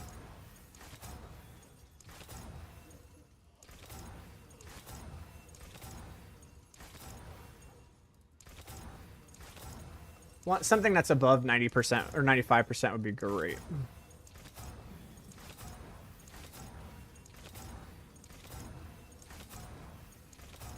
I love how they unironically made crit strike damage like the hardest roll to get.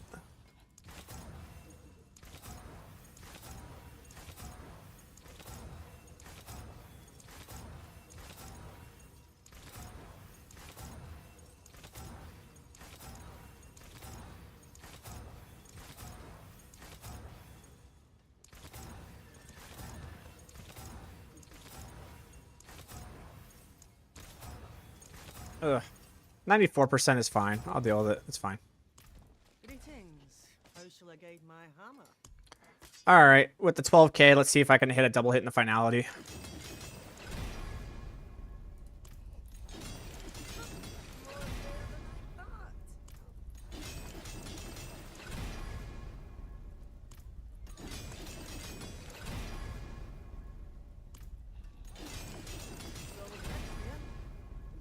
Had a good start.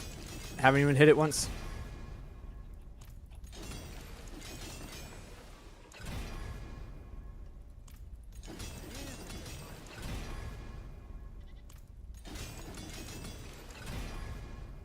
Okay, there's one. Nope.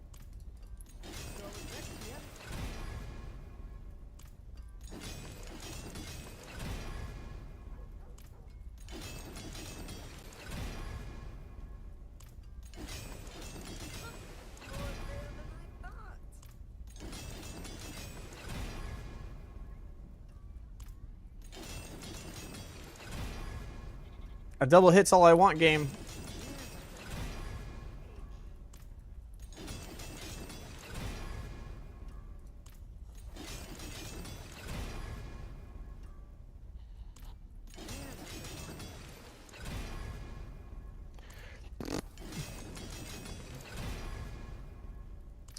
I've hit finality one time in like, I think I'm reset. Do I need to reset? I really don't want to reset because then I have to recast my mages. But like, what the fuck?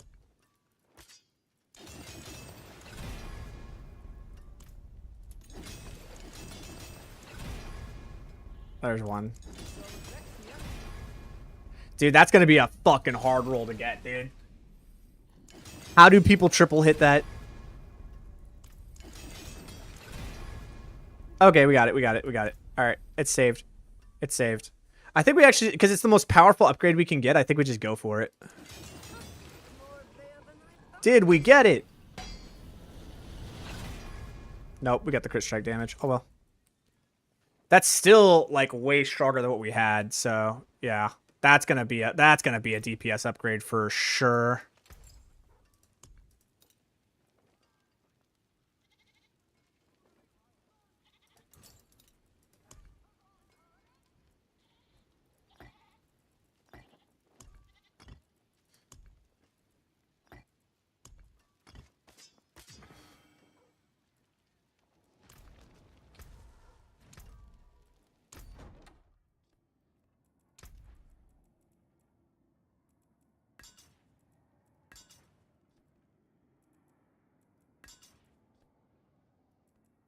I think I like that one. That's a cool looking scythe. Okay, let's go see how it handles with those little upgrades. Also, might as well, because we're going to have to at some point.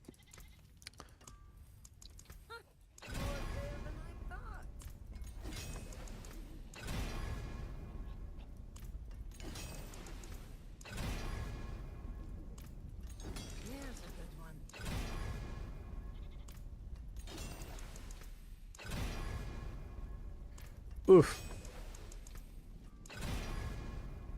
There's one. Oh, fuck it.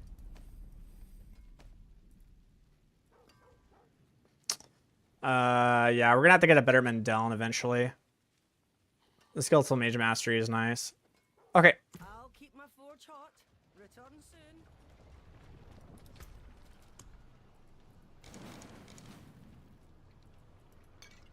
Let's see here. Yep, I have the crit. And I have the attack speed bonus. Super sick. We are cranked, dude. We'll see what happens.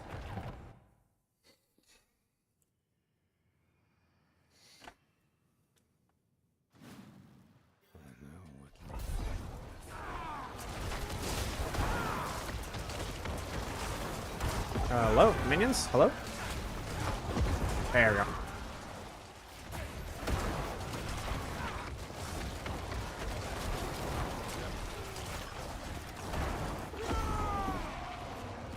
I got some lag. Dude, yikes. Oh my god. Okay, those elites just literally disappeared, so that's nice. But I'm having serious, like, RAM leak issues or something right now. I don't know.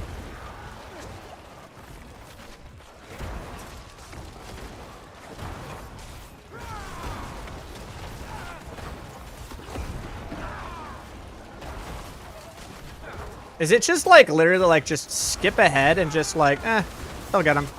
Mendel will do Mendel. Yeah, Mendel will do Mendel things.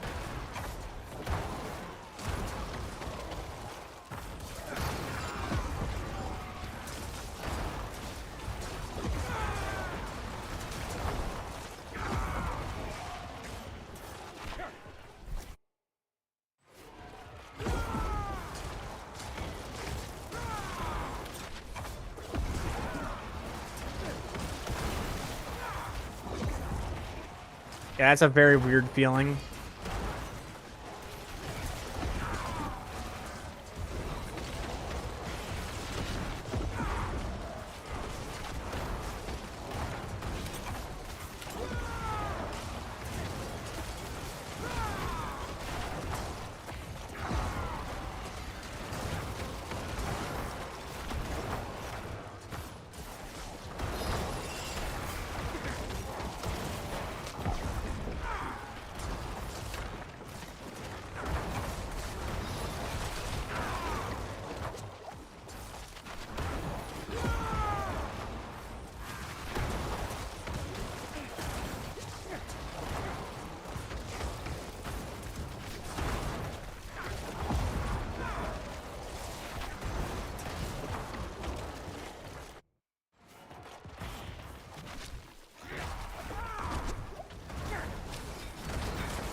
Yeah.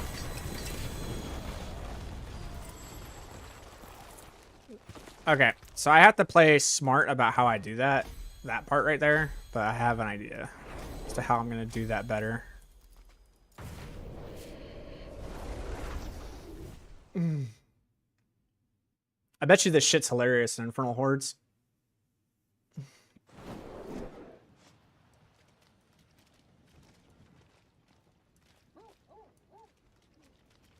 I feel like I have to reset the game, dude. Oh my god. Nah,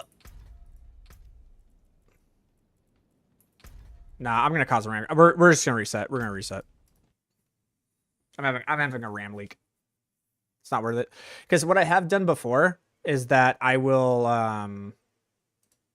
do the change the graphical settings and it will just cause a RAM crash.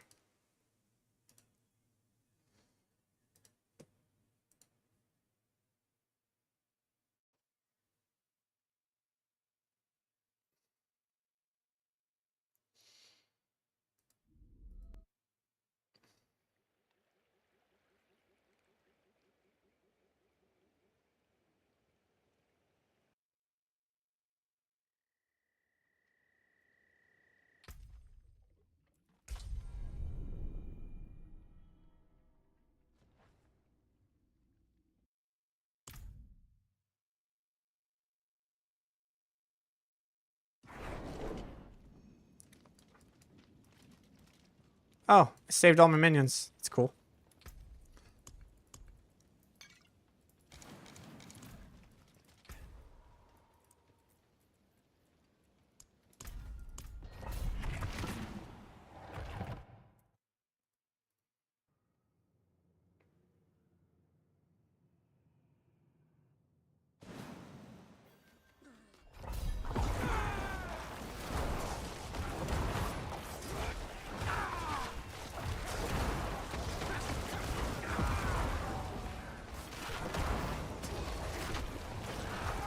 This is like such a weird playstyle. Basically, like if you're waiting on your minions, you're doing it wrong.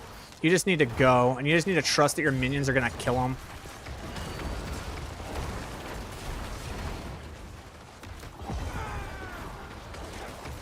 There we go. And you need to like run past and then do that. No.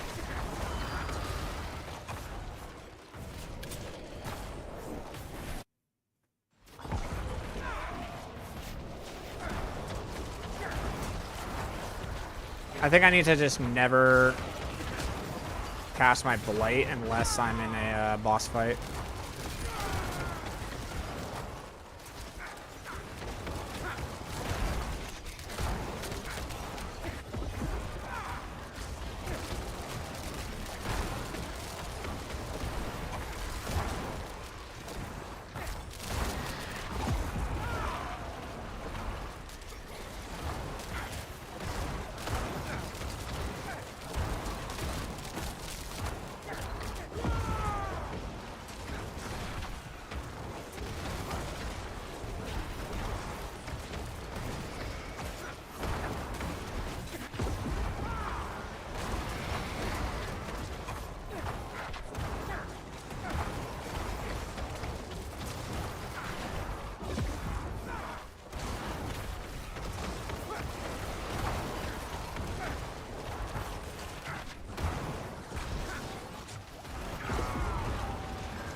Where are my minions? Hello?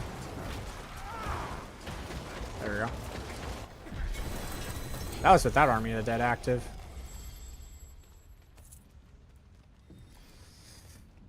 Huh. So I'm falling into an issue where, like, Titan's Fall is definitely the better one. Because, like, there's going to be moments, especially against the boss, where you just don't have army of the dead active.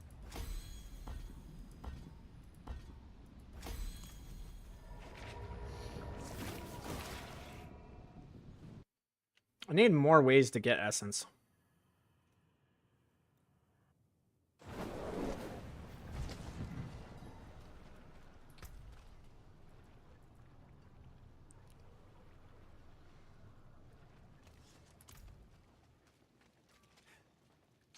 I might actually rotate this into the lucky hit chance to get essence back, man.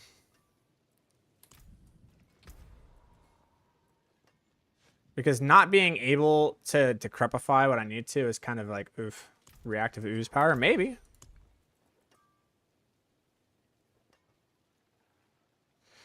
Grants 20% maximum resource gen, maybe.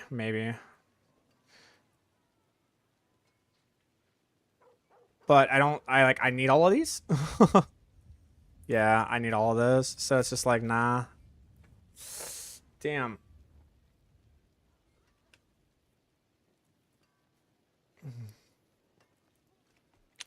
Or I need essence on kill or something.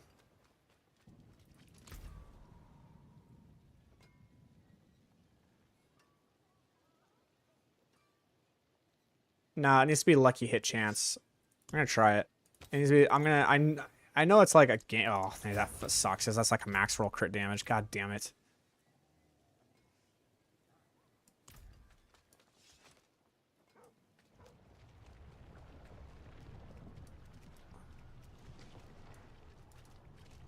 Or the other thing that I could do is I could run resource cost reduction elixir.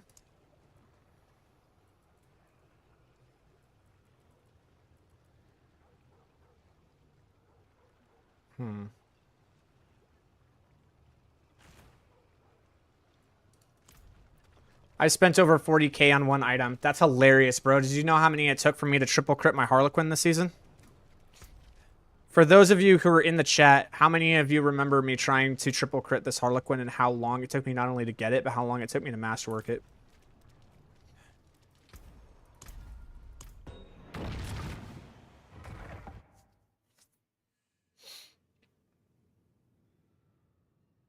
Took 171,000 obdicite.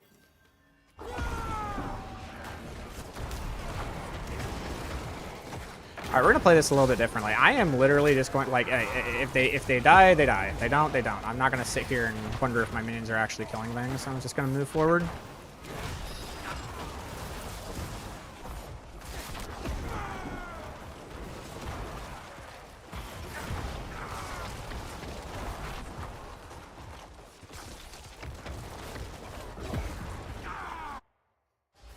I'm not even gonna look at the timer. I'm just gonna do my thing.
How was that? Like 2 minutes and 15 seconds? 2:10? Something like that?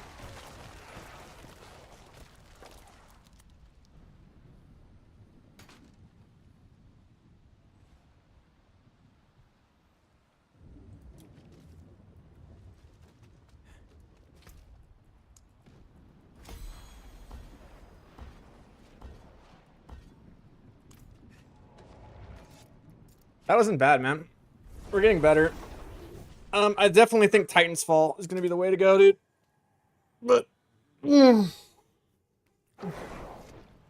needing to have Army of the Dead cooldown on for this to work is kind of lame.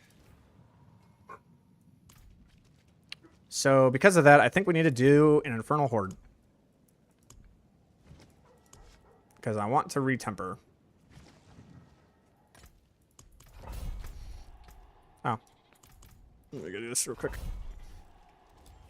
It is done. Chaos is good. Nom nom nom nom nom nom nom nom nom nom nom. And yeah, that's it. Thank you. It will. I am curious to see what 14 mages are gonna do in a tier 55 Infernal Horde.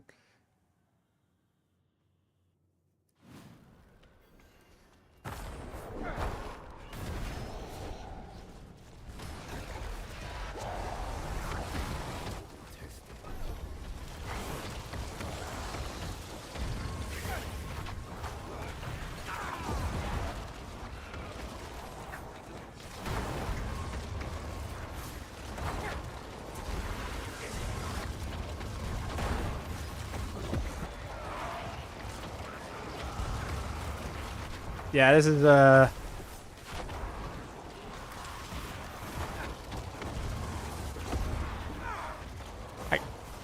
gonna be honest, I can't tell. It's so weird, it's like things are just passively dying.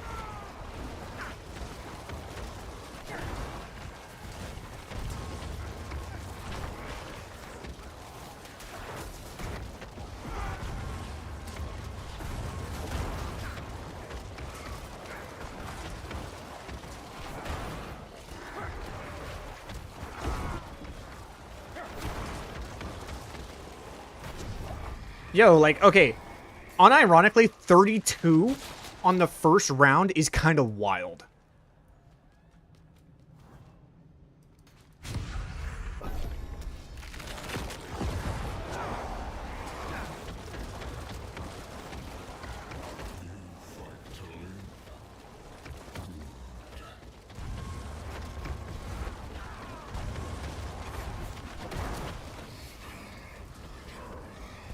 This is weird.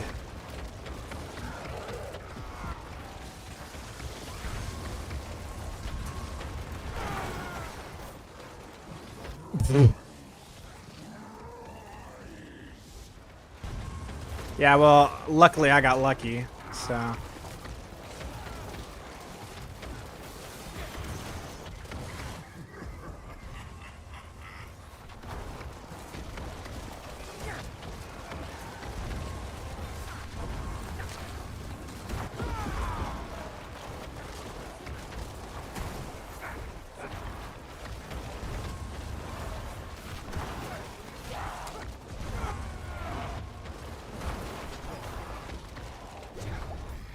Huh.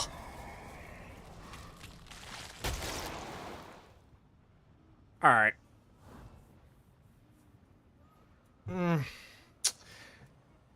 So technically it is this because we already have Summon Hellborn.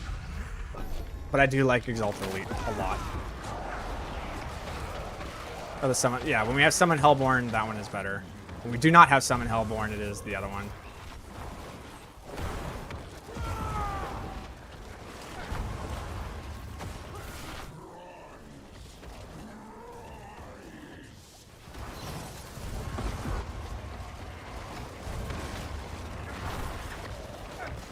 Dude, I actually clear out the, yo, like,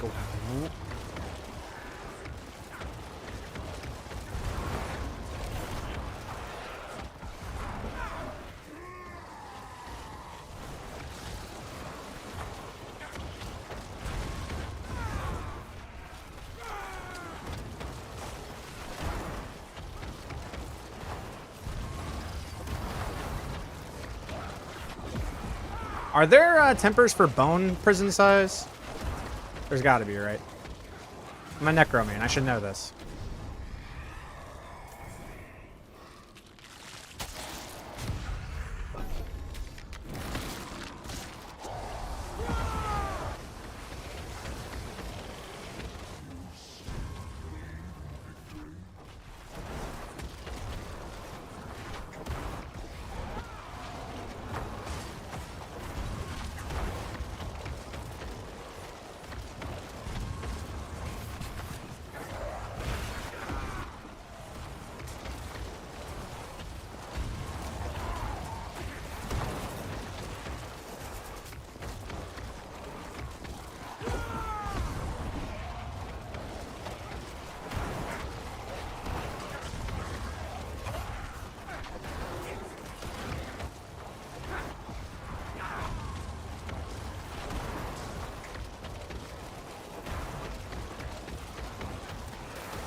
That feels bad.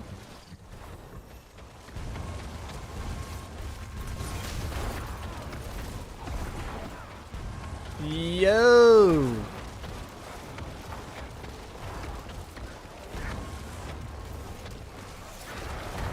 Are minions just like actually the best at like infernals? Like what?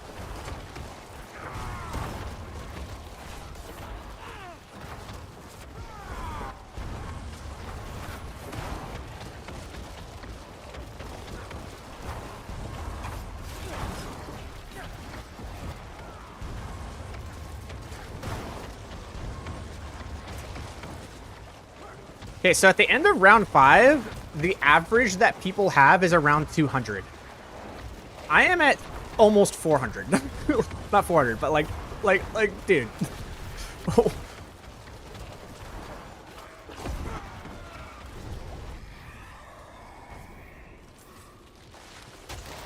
The Path of Tracks, yeah, no.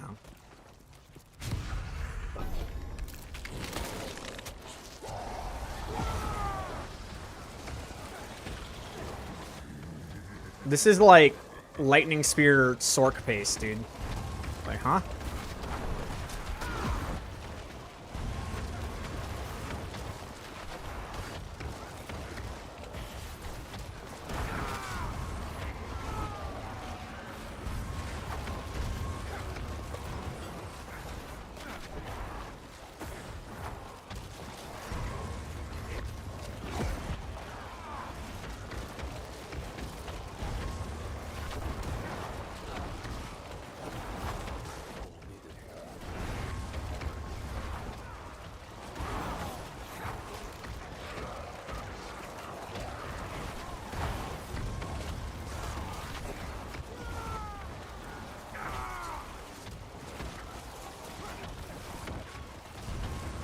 I think I can get 1,000, dude.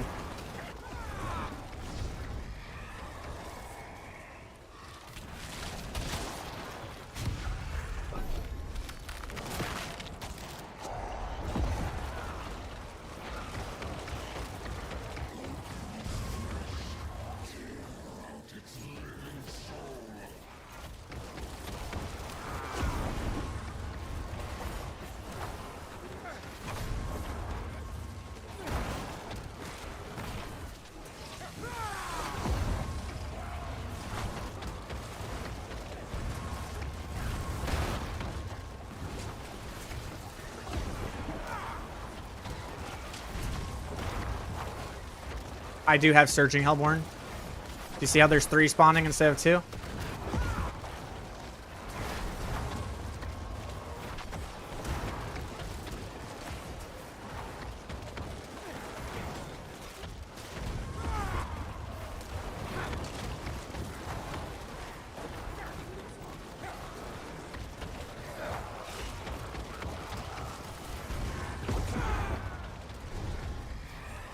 Welcome to the club, dude. No way. No way.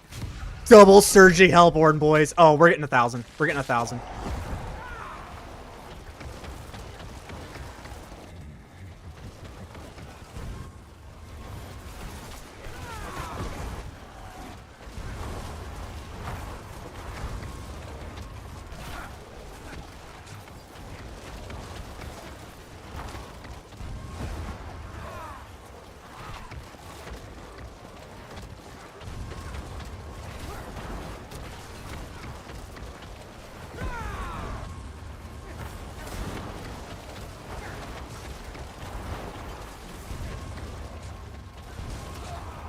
What do I do? There's so much loot!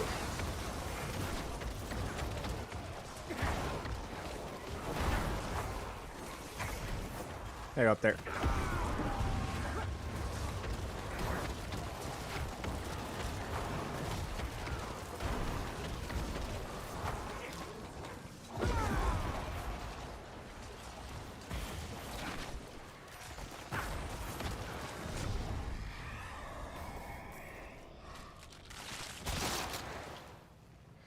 The Unstoppable Elite or the... Oh, dude, it's the demon. It's the demon. Yeah, we got it, boys.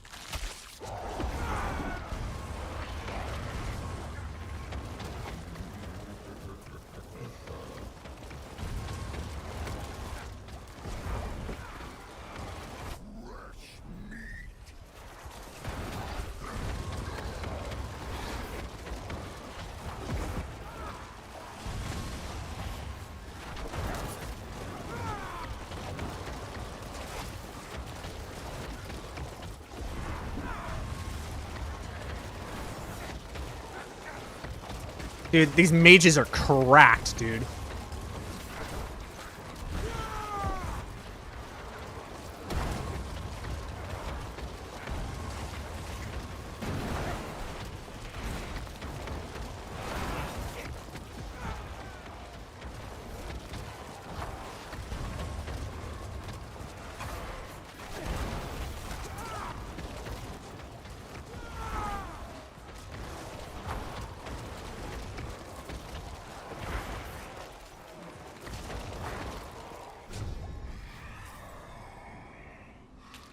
We got Surging Elite. Oh my effing god. Here we go. 1,300, boys. 1,300 on a Necro. 1,300 on a Necro. Get out of here, dude.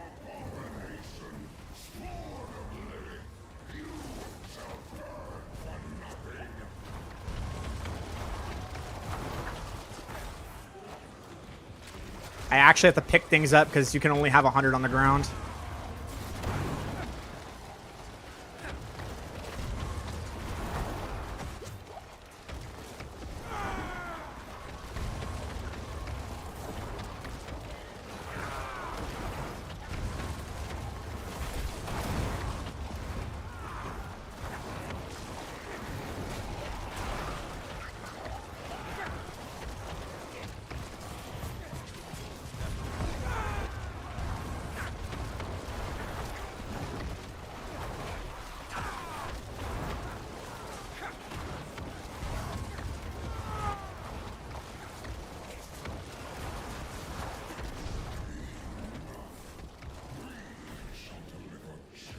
Is this... Did I get 1400?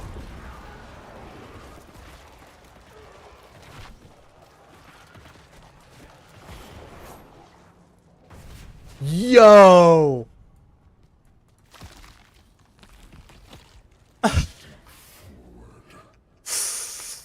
Oh, man.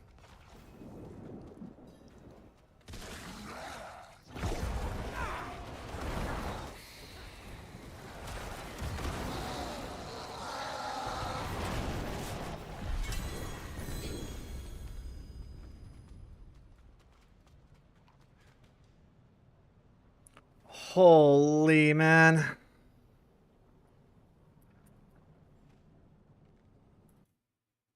That's going up.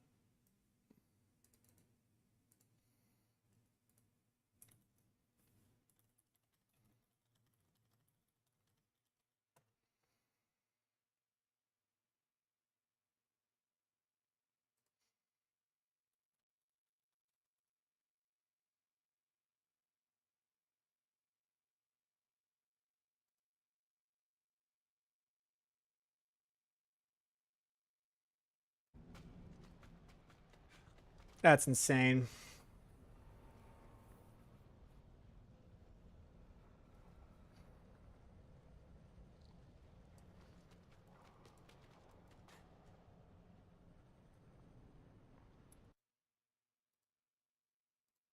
These minions are cracked.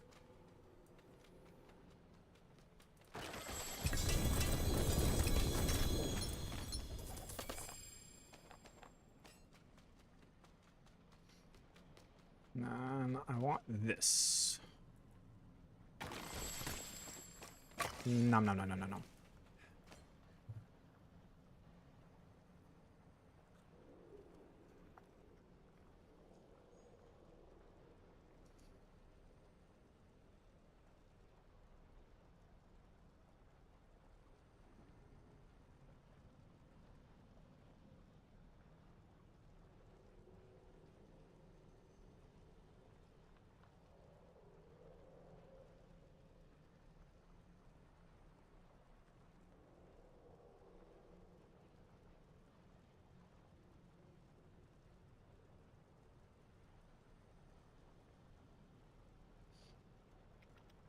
Sorry. Reading people who don't know what they're talking. Reading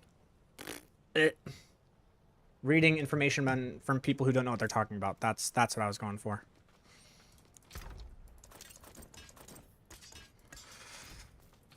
Okay.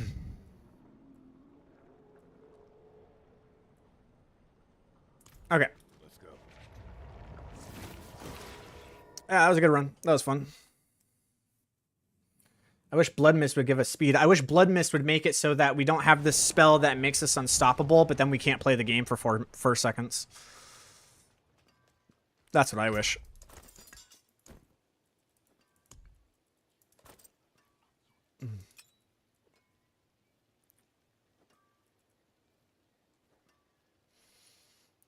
So this one is actually better.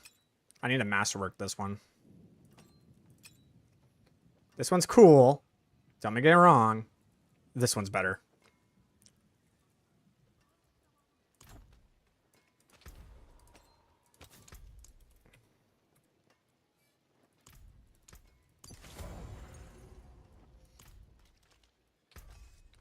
Okay, now with that stuff that we had, we need to...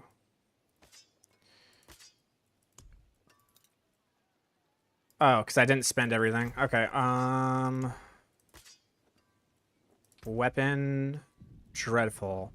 We need Titan's Fall. For sure, we need Titan's Fall.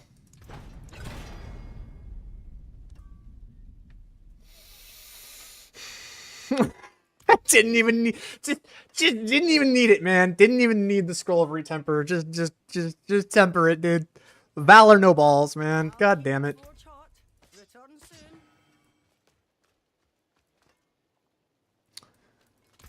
All right.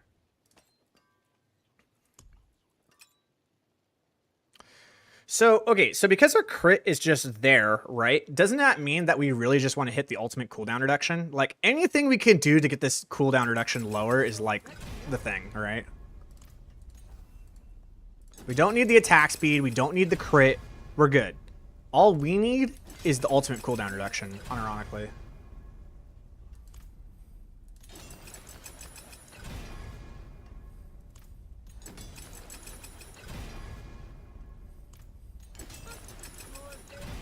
It's decent. I still think that escalation sigils are better, but...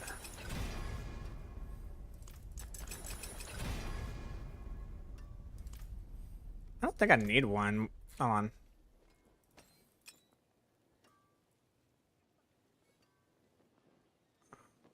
Oh, that's because I was running Seal of Power.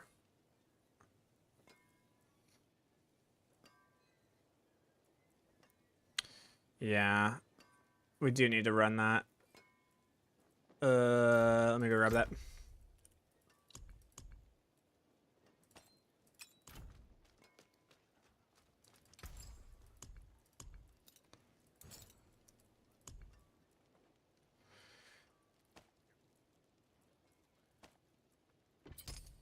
So that's how people are getting crit capped, by running Error Perdition. But we want the cooldown reduction.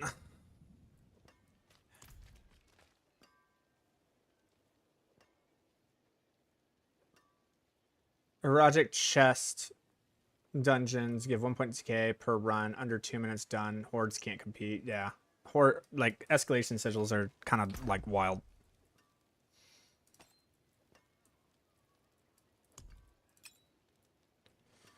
Alright, let's see here.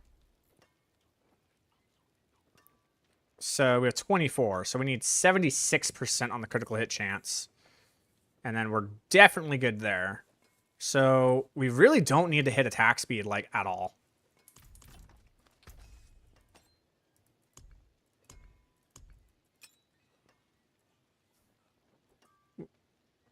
We actually want just to try to double hit the ultimate cooldown reduction is really what we want, to be honest.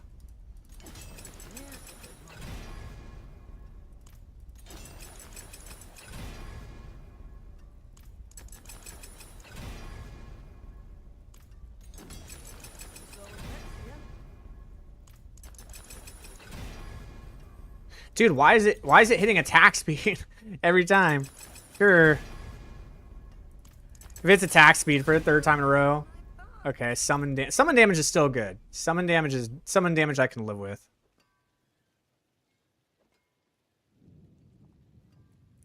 Let's see here. What's my...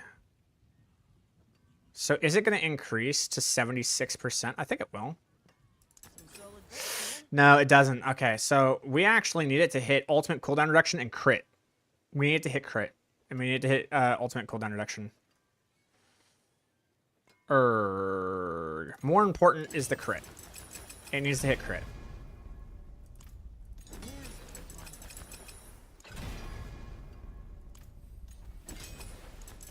Now, I could fix this by just running a elixir of precision instead of an elixir of advantage, but I'd rather run the elixir of advantage because it increases my lucky hit chance.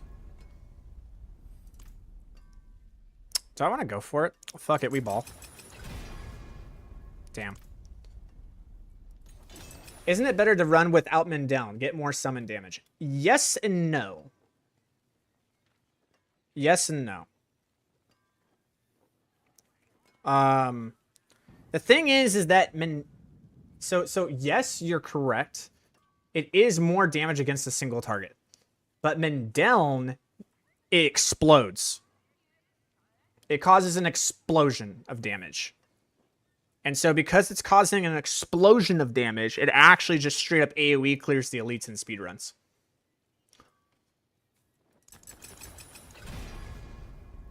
There we go. Alright, cool.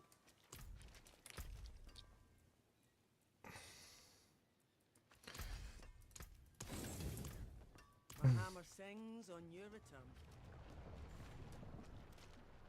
I've got a crit ring if I need one. I might, actually. I don't know. I don't think I need the attack speed. No, I do. I do need the attack speed.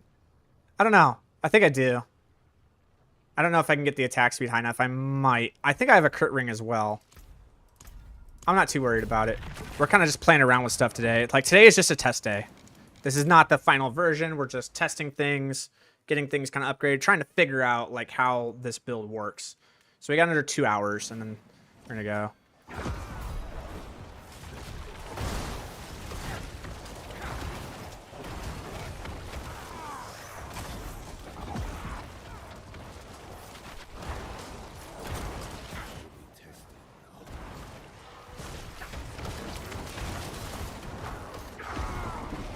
Shit's hilarious.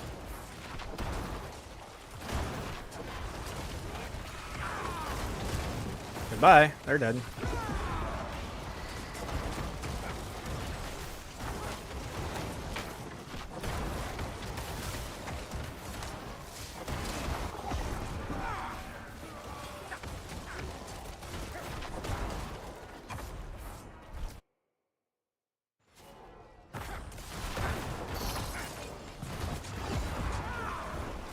Not using Perdition Helm. No, I am not.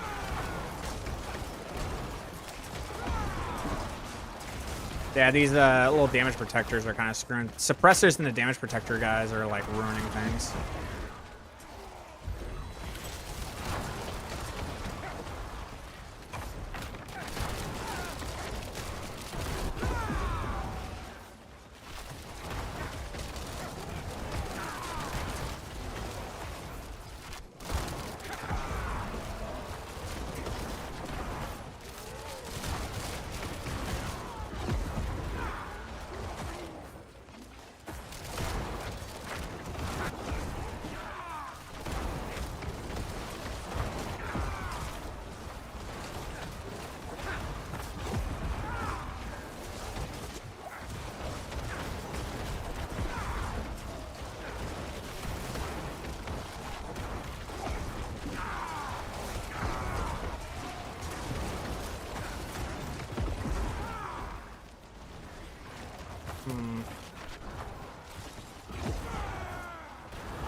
House without Army of the Dead active.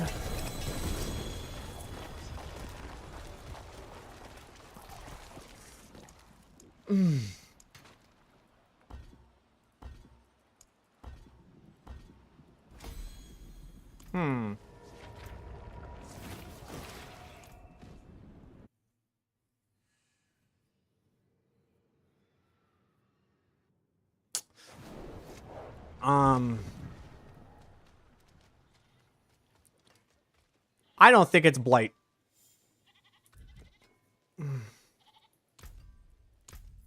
I know that Blight gives me a 20% damage increase. I don't think it's a Blight.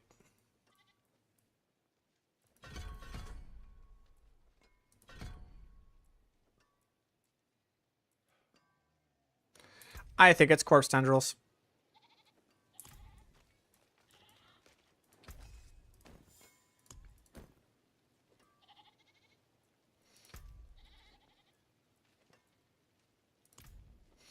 I got 3 rerolls for these boots. I really like this build better than Decrepit Fly. Decrepit Fly is fun, but I like these better. This build is fun, dude. This build's a lot of fun. I think you need a mixture of the Corpse Tendril size and a mixture of the... I think you need both.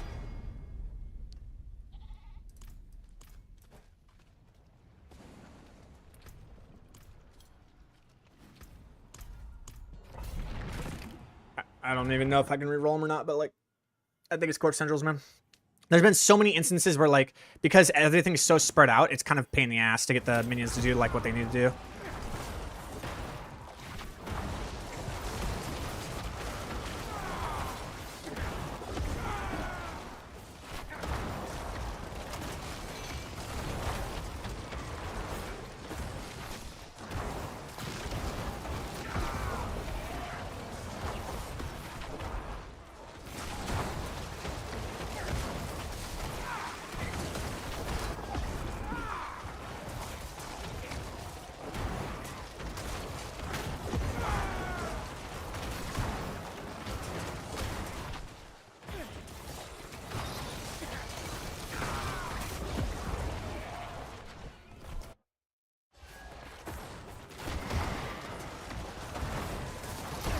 Like this shit right here, right?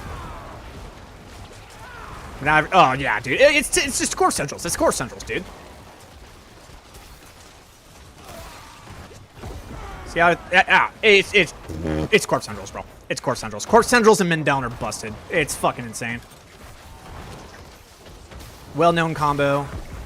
Boom, dead. Fucking cracked. Like, goodbye.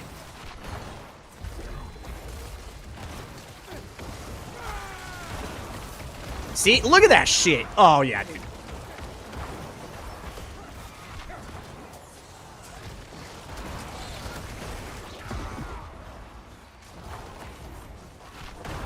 We're fucking flying, dude.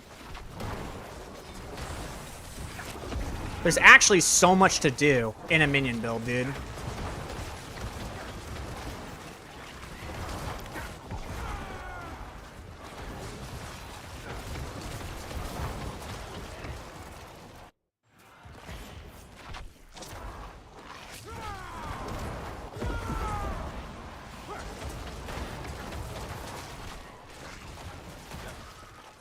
Where'd you go? There it is. Do damage? There we go.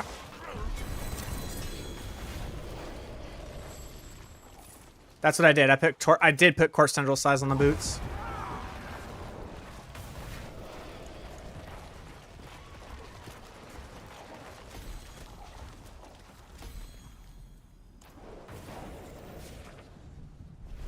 Yeah. Yeah, it's awesome, dude. No problem. You didn't know. Corpse tendril size. I don't even think these are my good ones. I think my good ones have like the max on them actually. Hold on. Where are my goody boots?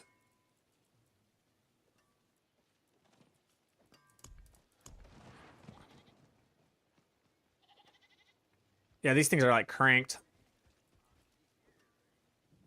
They're double it. Okay, so they give double hit in the intelligence, max life, armor. Like they're kind of crazy.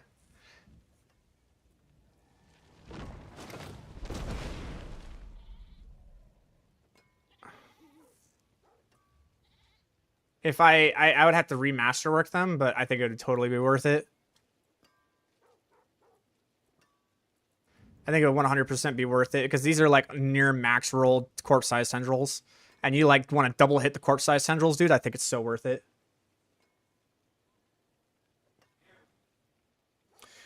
Okay. Do you know why we take Blood Moon Breaches over GA Mages, GA Int Pants? Yeah, it's called a 50% damage increase. You deal 50% increased critical damage to enemies affected by your curses. And on top of that, it also gives 3 to Hellbent Commander, and it gives 33% critical hit chance. Like, it's giving you a 30% multiplier through Hellbent Commander, and then giving you a 50% damage multiplier through the actual affix, and then it actually just auto-applies fucking Decrepify, and then it gives you 33% critical hit chance. Pretty much the most busted pants that ever existed.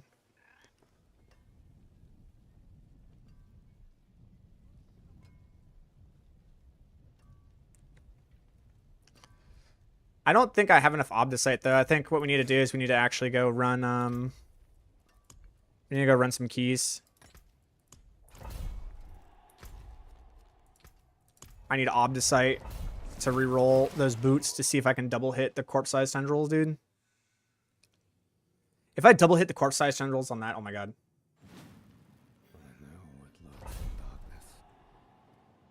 And Int is 34% mage damage, is it not? No. No, it's not. Here's the reason why, dude. Okay, so the problem is that what you're doing is you're taking like raw damage and you're going, oh, that's an increased damage, right? Okay, no. So here, let me explain what's happening here. Oof. All right. So it's known as diminishing return. Not you could call it diminishing returns. It's not quote unquote diminishing returns, but it kind of is. So here's how it works, right? All right, check it out.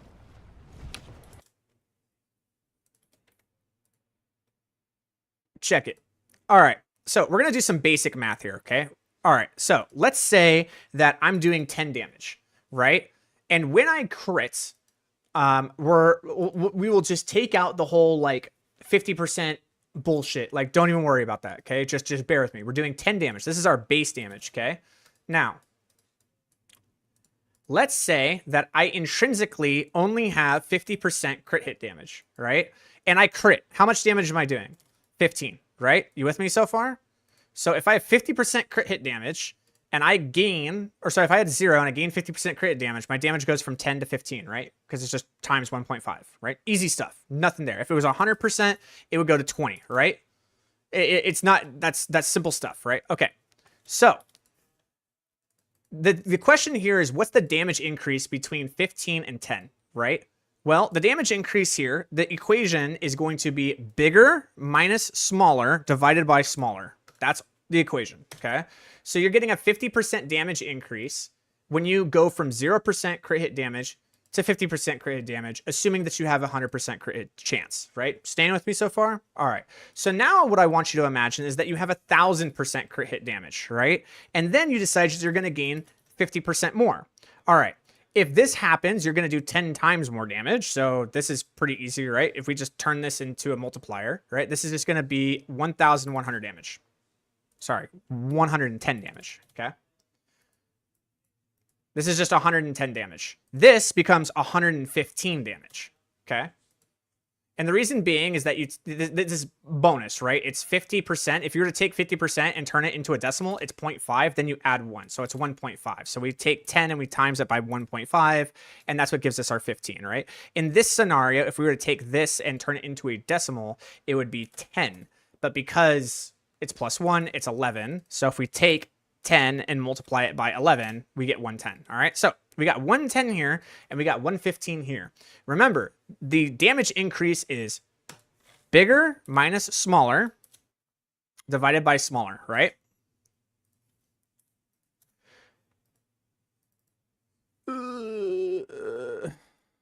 Minus. Okay. We turn this to a percentage. There we go. All right.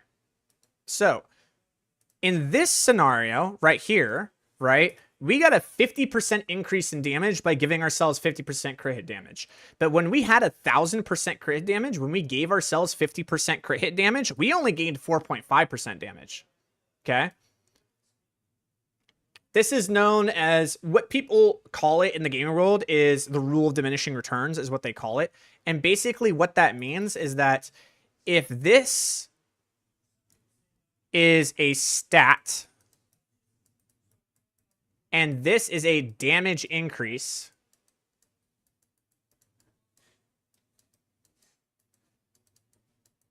percentage, the graph will look like this. And you can see that when I went from 0, when I was right here, and I went to 1, you can see that, like, when I come up, massive damage increase, right? But then when I went to 2, the distance between here and here is much smaller than the distance between here and here. And then if I go to 3, the distance between here and here is smaller than here to here, which is smaller than here to here, right? This is how the equation looks, right? This is what it looks like on a graph. So what that means is that the more of a stat that we stack on top of itself, the less valuable it becomes to our overall damage. So when we're looking at something like Skeletal Mage Mastery on the pants, homie, we have a piece of gear that already gives us 10 to Skeletal Mage Mastery. And then we have Shroud of False Death, which gives us 1 to Skeletal Mage Mastery. And then we have the actual 3 points that are giving us to Skeletal Mage Mastery, right? So when we actually add all of that together, we'll put 3 more ranks. So this would be, how many total ranks would this be in Skeletal Mage Mastery now? It'd be 3, it'd be 15 times 2 would be 300%, all right? So Skeletal Mage Mastery would be 300% if I had that hit. Now, say that you gave yourself those pants that gave you 6 to those Skeletal Mage Mastery, it would go to 420%, right? Okay, so this is a coefficient is 4. This is a coefficient is 5.2. So, equals larger minus smaller divided by smaller. So, you know how you were saying it's 120...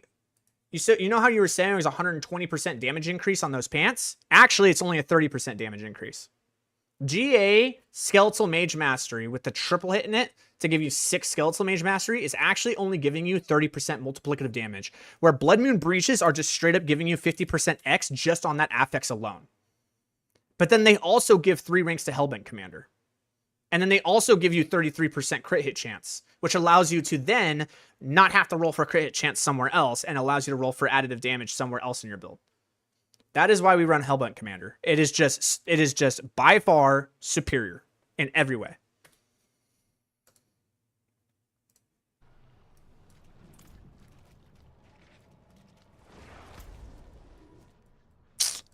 Where was the dungeon that I had opened?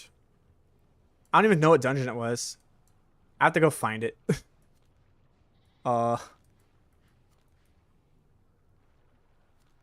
Nope. Where? Help. I need an adult. Where's the dungeon?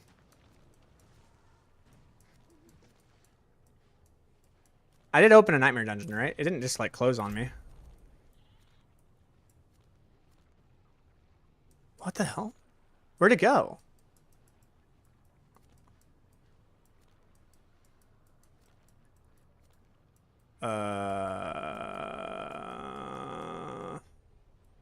Well, all right. I guess it just like closed. I don't know. I don't know where it went. I don't care.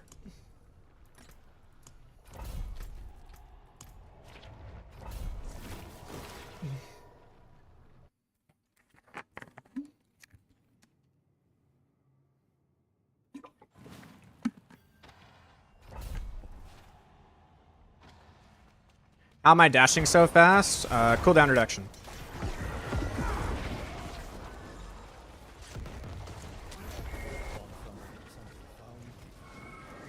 Ah! You killed my...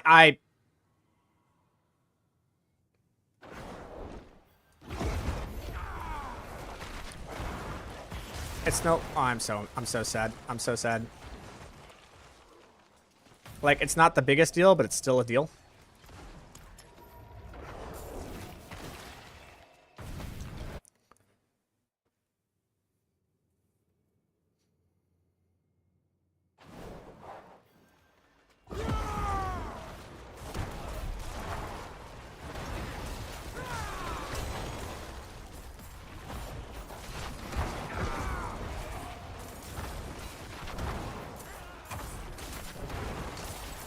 Yeah, my mages just one-shot everything, so I don't need to, like, worry about anything. I just run through.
Mendel, dude. I love it. Dude, is Mendel my new favorite item in this game, dude? I've been making fun of it forever, but like, unironically, it is hilarious. I love this item.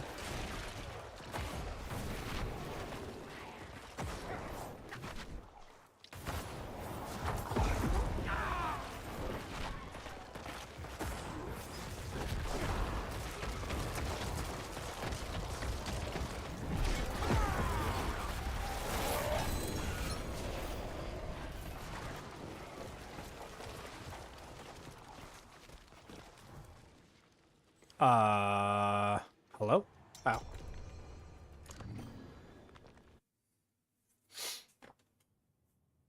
I have made fun of this item and said that Blizzard fucked up on making this item for the longest time, and you know what? I'm taking it all back, dude. I don't know. I don't have a problem with items being the way they are if we have a ways to build around them, and we definitely have ways to build around this item. Dude, I wonder if Willbreaker actually might be fucking unbelievably fucking busted with men down, dude.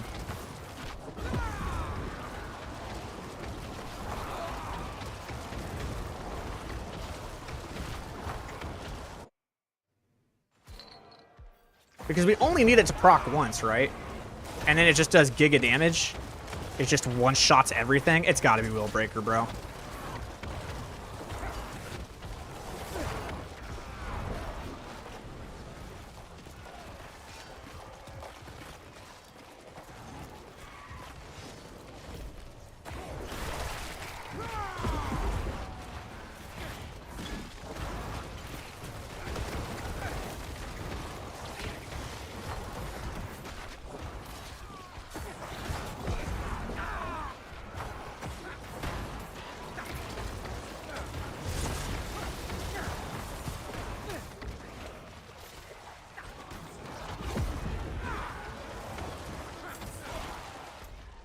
I guess we can't, like, complete any others until we complete that one. There we go, okay.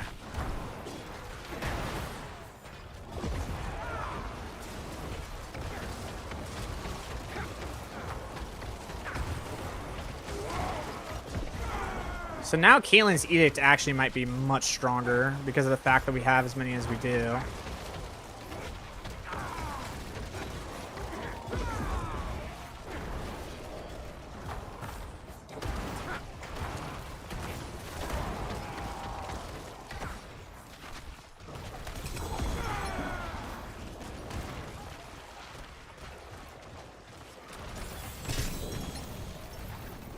Ooh. Oh, it's just a scythe, not a two-handed scythe. I'm all sad now.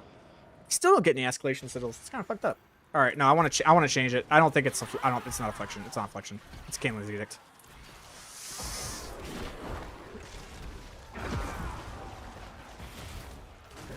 Yeah, when you have 14 mages, all of a sudden Caitlin's Edict becomes the best.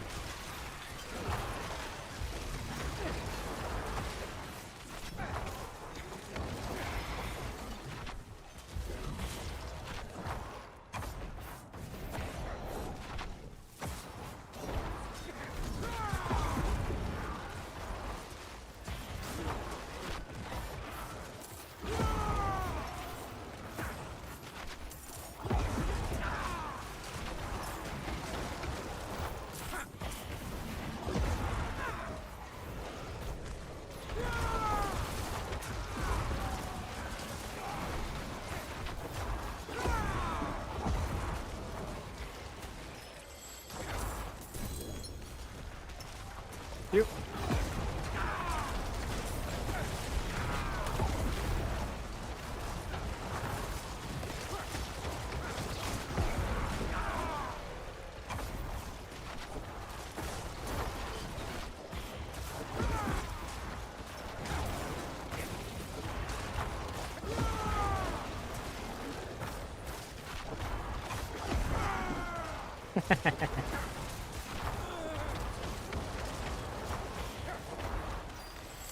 Yo, this is actually so much more fun than the Crepifly, dude.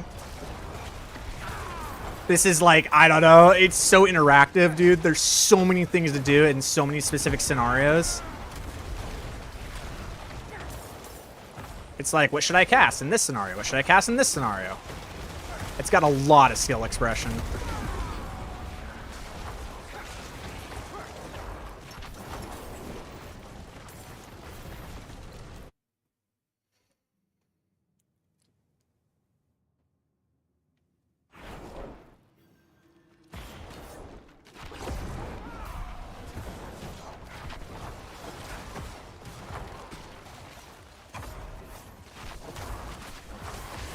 Oh, we got another strong room. Hell yeah, dude.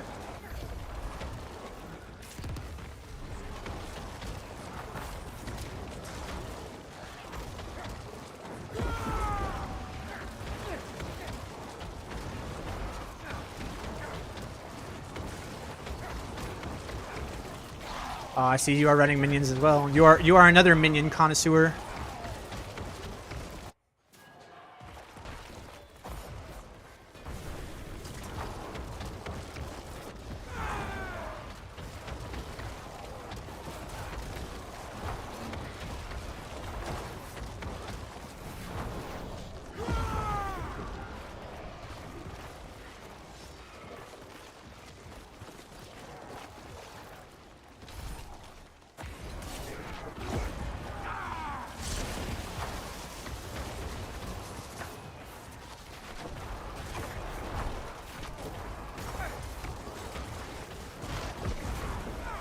We're going to make some adjustments to it, but this is a very, very fun build.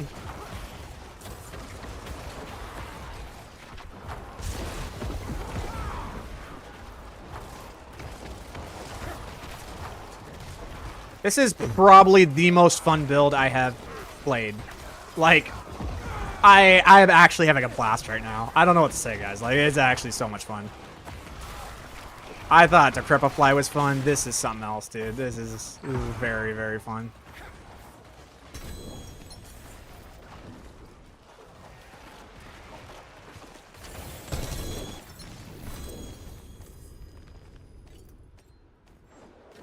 All right, I got an escalation sigil.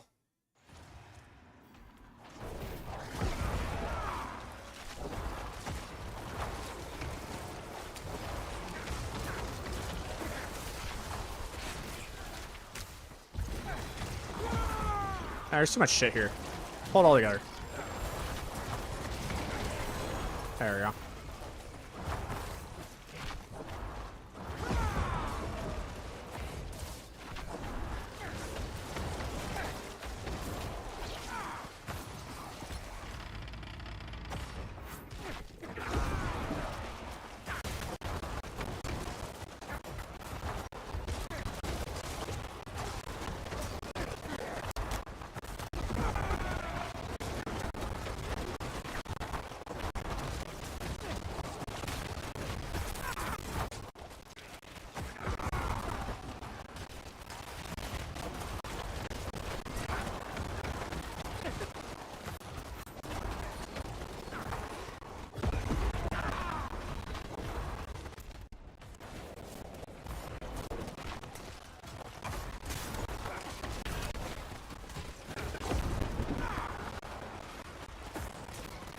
Did not expect the Army of the Dead.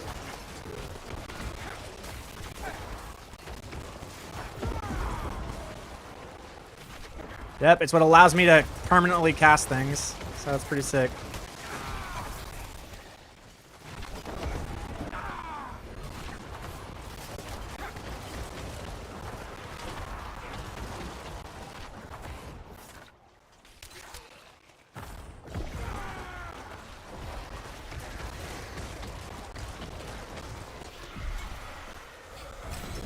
Alright, I want to solo Astaroth with the new setup that we have now.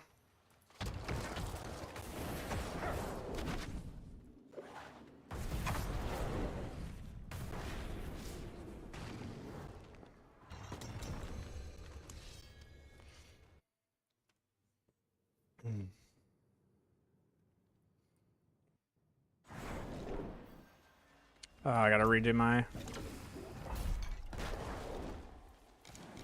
Okay, cool.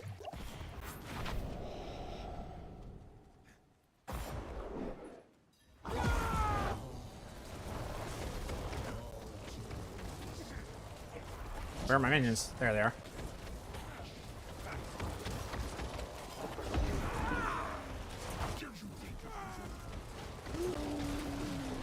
Yo! There it is.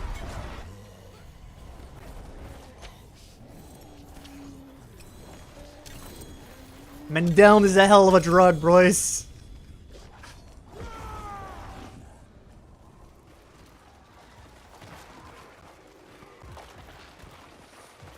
Yup.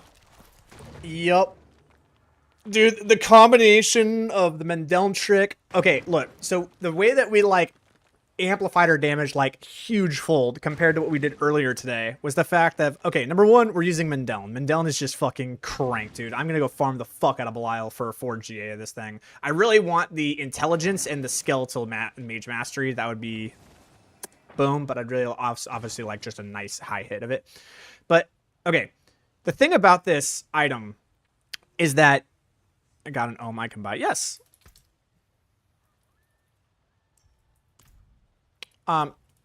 So the thing that happened here, like, what happened here was that what we said was, okay, look, instead of trying to amplify the weird ass damage of the mages, which is just less than that,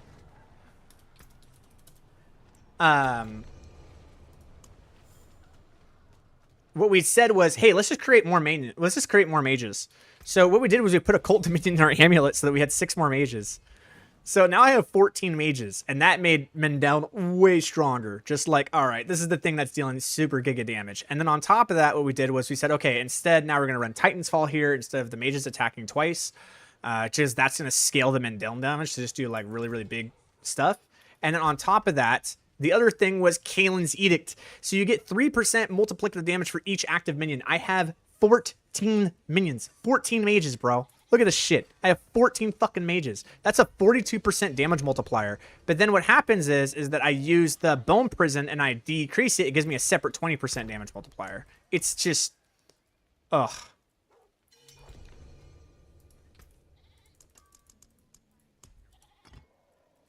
Wait, hold on.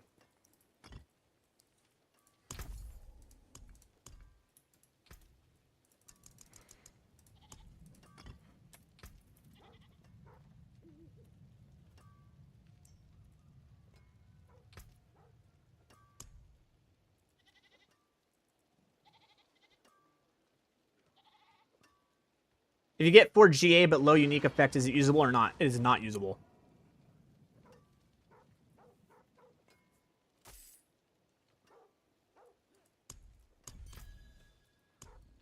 I appreciate that.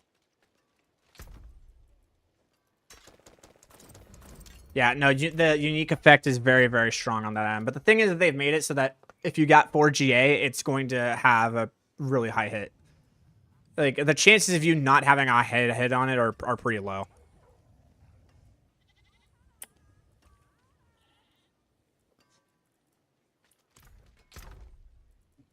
Alright, so honestly, what do I need if I were to roll from Homeboy here? Oh, yeah, and then we can...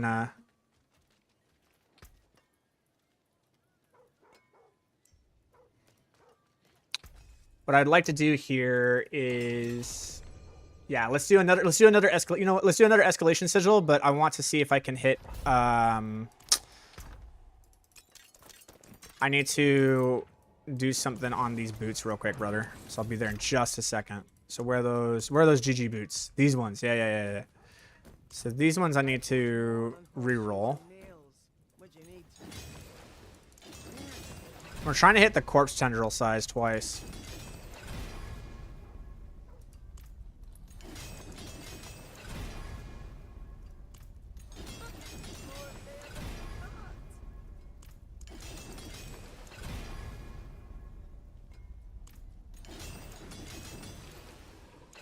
See.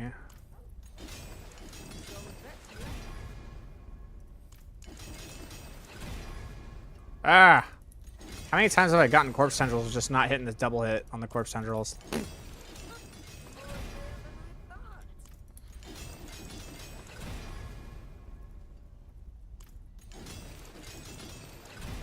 I've been running Shadow Mages with Soul Rift, and I'm hitting for billions and sometimes trillions damage. It's insane that it only took 2 years for minions to get this good to play and actually fun. Yeah. Yeah, you can hit real hard with Soul Rift, but the problem with Soul Rift is that you're not fast. Because you have to run Error Perdition with it.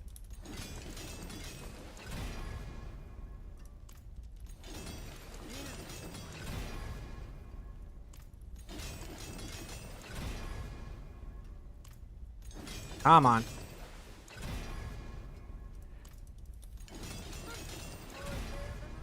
I really never thought that, like, hitting Corpse Centrals twice in boots would be that hard, but, you know, here I am. Holy, dude.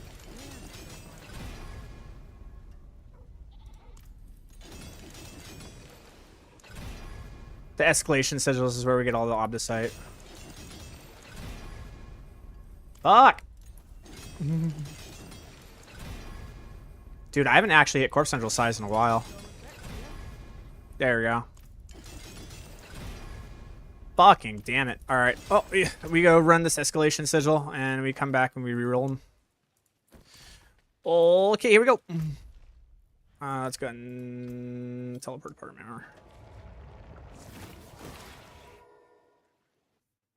Yeah, I'm running Shroud of False Death, but I'm not running Air. Don't need it. Don't need that much damage. Right. Speedruns are all about Speedruns are all about knowing just how much damage you can have to be enough for the content that you're doing, and then put everything else into the mobility. I have no idea where we're going, homie.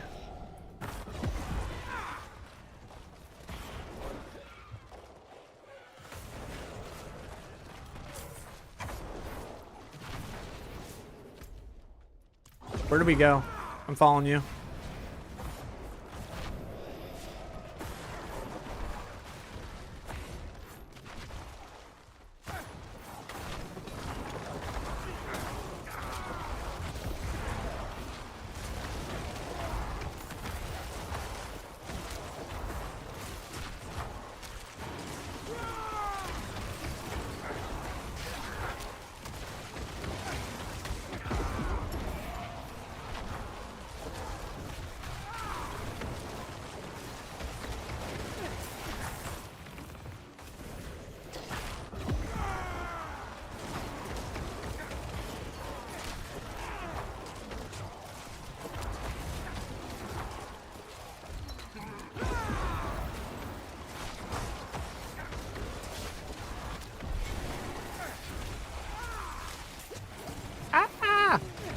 There we go.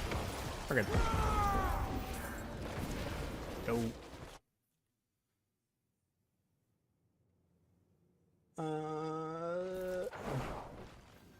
What class is beginner friendly without issues? You suggest to him Sork that has the most bugs in the game?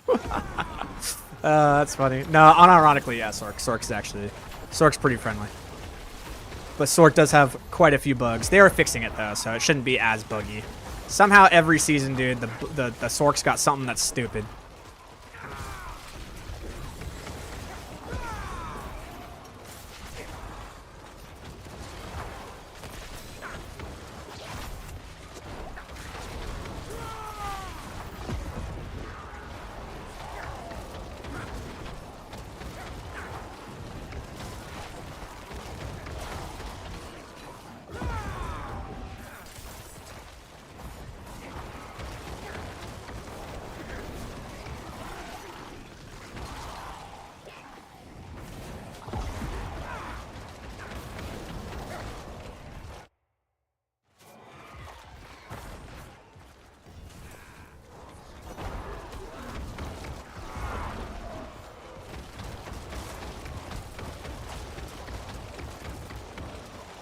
Definitely want that one. Definitely want that one. And we'll, yeah, okay. All right, let's go. I'll go to the left.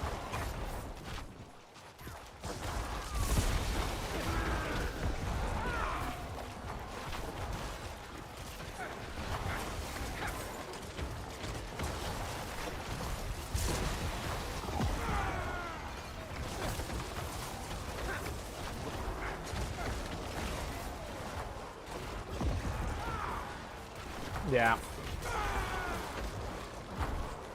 I mean, right now, honestly, Affliction is the best leveling build in the game.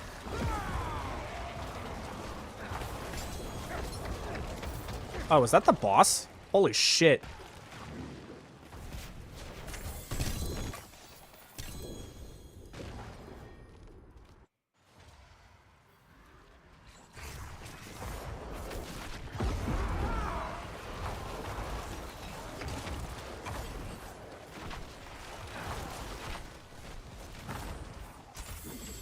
Ooh, topaz fragments. Fuck yeah, dude. There's topaz fragments in here, dude. Grab all of them. Go search for all the chests.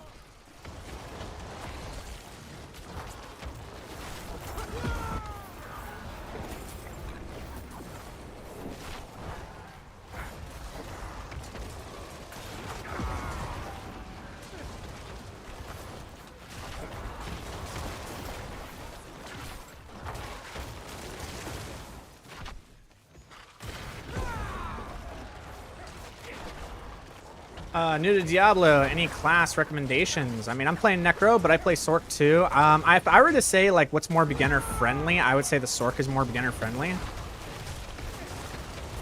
And go with that. But I will say this, if you're looking for a class that, like, really envelops the whole, like, theme of the class, dude, I don't know. I feel like Necro When you play Necro, dude, you feel like a fucking Necro. I don't know how else to put it, man. Like, when you play Sork, don't get me wrong, you feel like a Sork. But when you play Necro, you legitimately feel like a commander of the undead. I don't know how to put it. Ooh, look at that.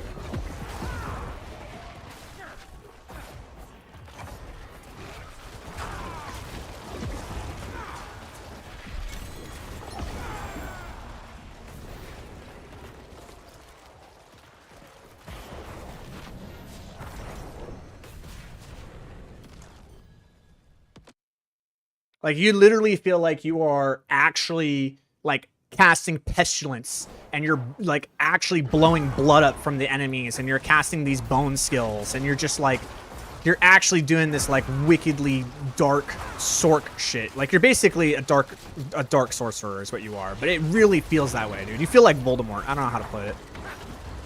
The class fantasy, I feel like, is more complete on a Necro.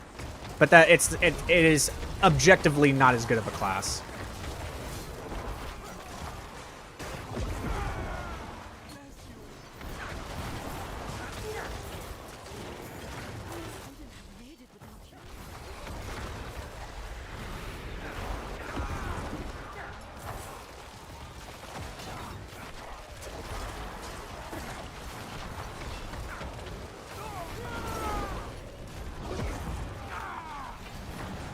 Usually the pit's over here, right?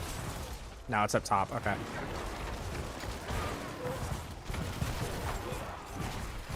You know what? Okay. That's actually why I love having corpse tendrils. It actually rips.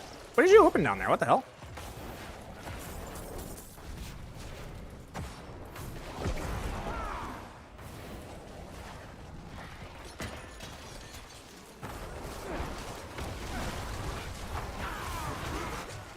Well, thank you.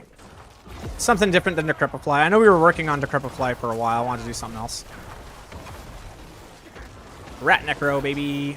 It's fun. It's so much fun, dude.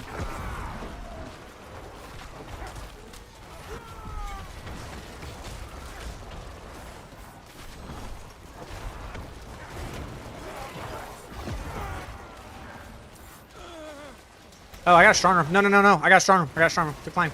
On me, on me.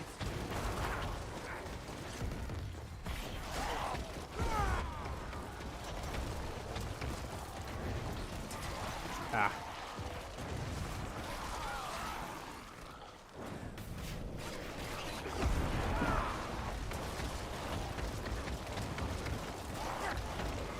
If I level up as a Sork, is it easier to make another character, or do I have to go through all the same pain again? I mean, yes and no. People can actually just speed level you, so...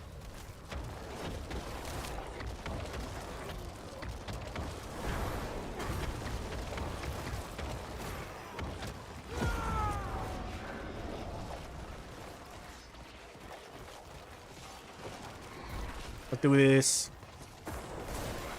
Fourth, my minions. Alright, I'll go this way.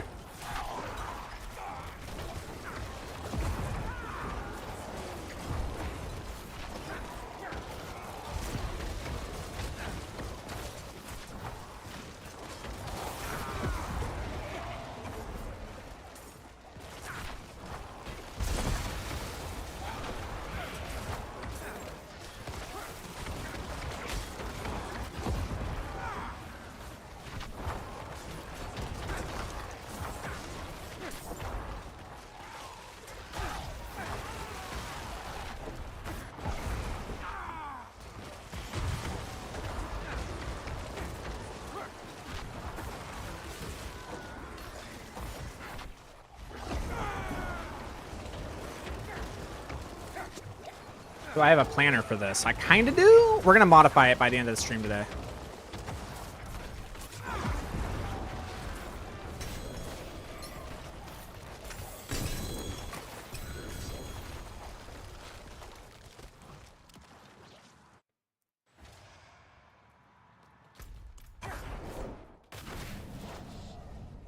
Oh, I just found another Ohm room. That's cool. It goes over here.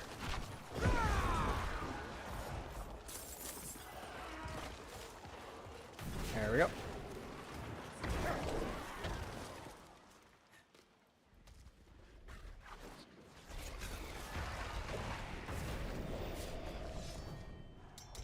Let's do this.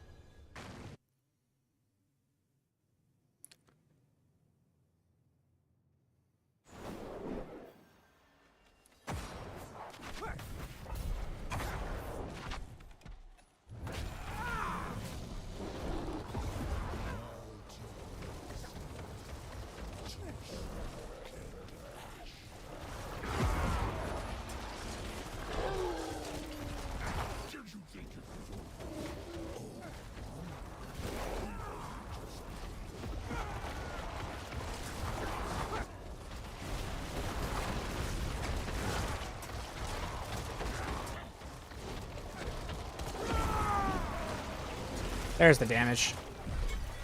Unyielding commander, baby. It took a minute to turn online, but we got it. Whoa.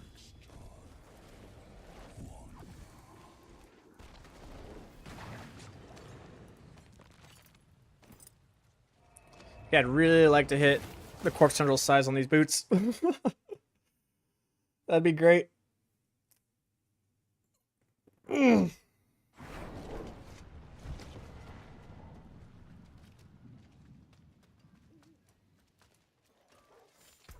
All right.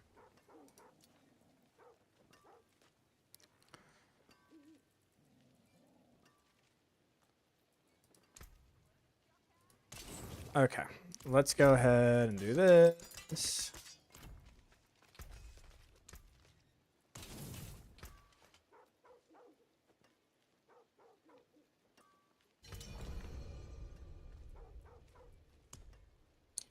All right, let's see here. Boots. These.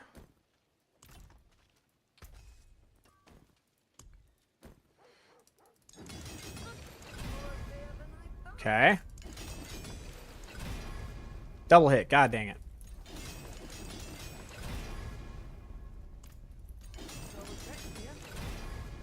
Don't even want the triple. I just want the double.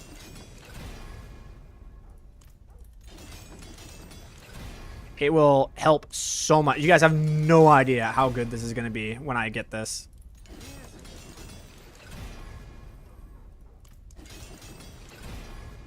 Ah. Come on. Come on. Give it to me. Dang it. Is it like 9 times we haven't been able to get the double? It's about right. Because the problem is that everything else on these boots has a weighted roll on them. And armor and max life are really, really high weights to roll. So you have a much higher chance to get armor and max life and stuff like that than you do the corpse tendril. Amazingly enough, intelligence is actually the lowest weighted roll here. But hey, we got it. All right, cool, sweet. So now, if I were to hit it again, that'd be great, but I don't need to. That would be sick though. If I were able to hit the triple hit on the corpse tendril size, that would be like, boom. We'll see what happens. Nope, we got the armor. It's okay. It's fine.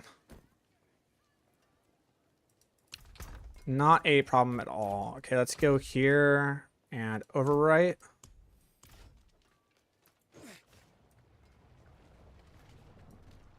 How did you come up with your tag Operator Otter? So when I was 18, it just came to me. Abrasive Otter. It's just what it came up to me. I don't know how it came to me, but it did. Abrasive Otter. And then a couple of years ago, I was sitting there. I was like, wait a minute. I'm a veteran. I'm from the military. Operator. Oh, yeah, duh. And it just rolled off the tongue. Like Operator Otter just sounded, I don't know, it just rolled off the tongue, right? So I just went with it. All right, let's see what the difference of having this corpse tendril size does. And watch what Mendel does when you're able to pull everything in, dude. It's hilarious. Especially on this open map, dude. It's going to be great. Boom, dead. All right, next group.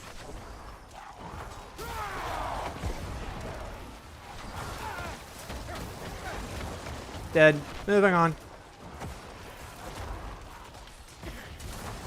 Like, I could try to just grab the biggest group and just let the minions do, like, minion things. Let's see if we can grab, like, a nice big group. There we go. There we go.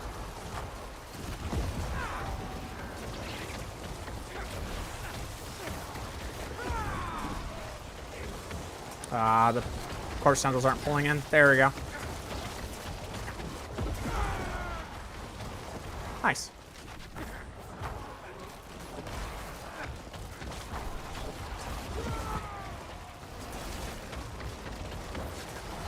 So it's like you have to go in. You have to find the group. Do that. Do that. Hopefully everything pulls in. There we go. Boom. Dead. Awesome.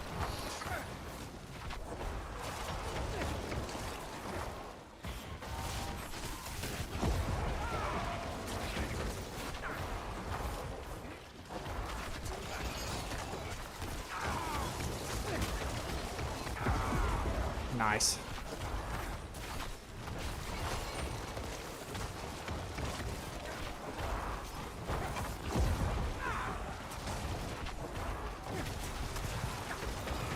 That's gonna shut down the suppressor. I love the corpse tendrils, dude. Shutting down the suppressor for minion or for mages is absolutely goated. And this is like the worst map that you could possibly have, and we're about to get to the boss in 2 minutes. And this is the worst map.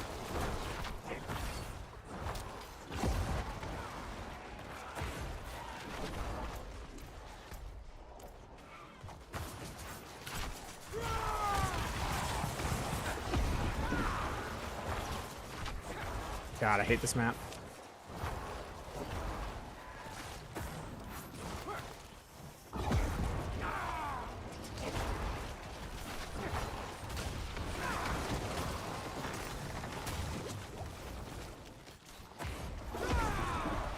I actually don't know if I want to run the cosmic anomalies anymore.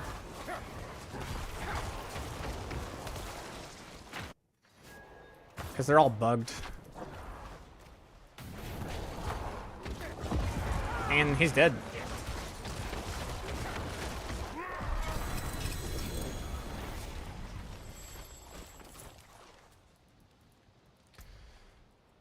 Yeah, I don't know if I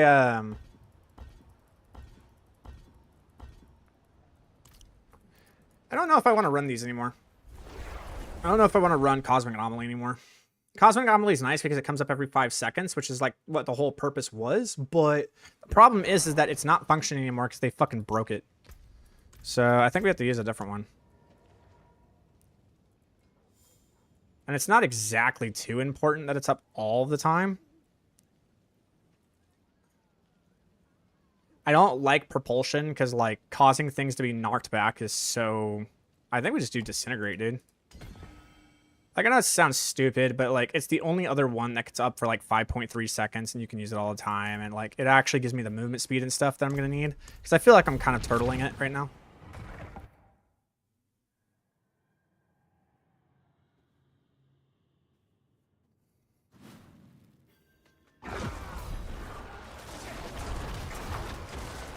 Hello? There we go.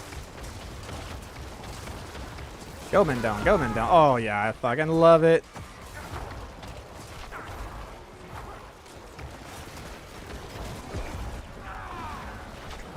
Thank you. Oh, can't skip through there.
Oh, oh, oh! Stunned. Stunned in the lightning.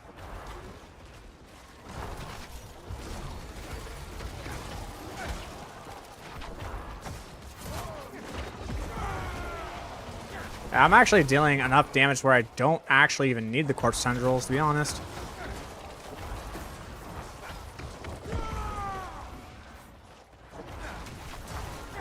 Like, it comes in handy sometimes. Most of the time, nah. Like this is a great moment to use it. That right there. So it's like, you don't need to use it all the time.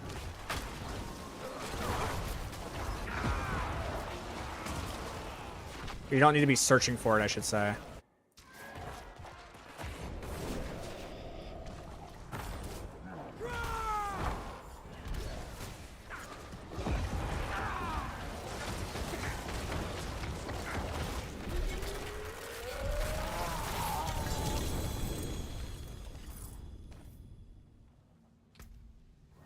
Use tendrils for grasping veins aspect, not necessarily for the pixel pull. No, you absolutely want it for the pull.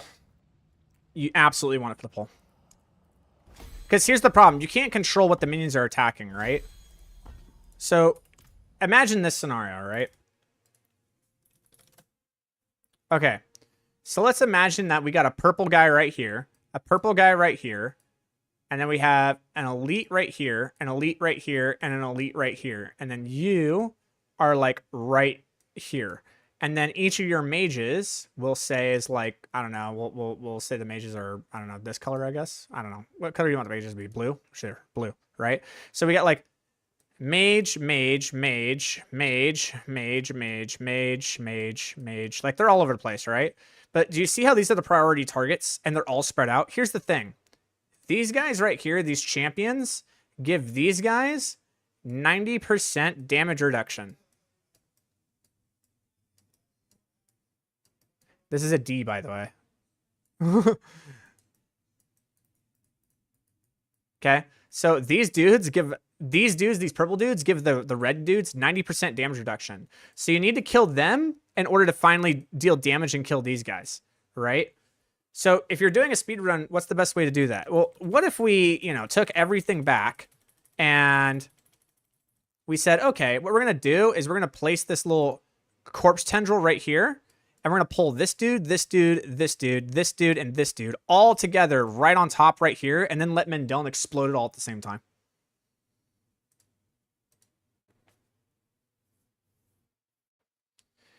But there's a heroic power that can remove the DR from those mobs. Yeah, but you can't use the heroic power fast enough in speedruns for it to matter.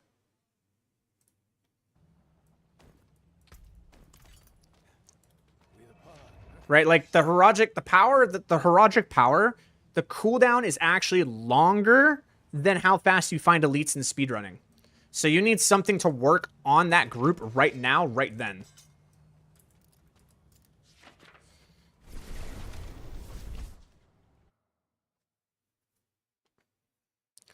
So in this scenario, like the corpse tendrils, I think I'm using it too often, and that's actually becoming my detriment. I think I'm actually using it too often. I think I need to be more sparing with it and know when to use it. Because me waiting for the pull, I feel like I'm wasting time. So we're gonna do this, and we're gonna try to only use it when it looks absolutely necessary. Let's go.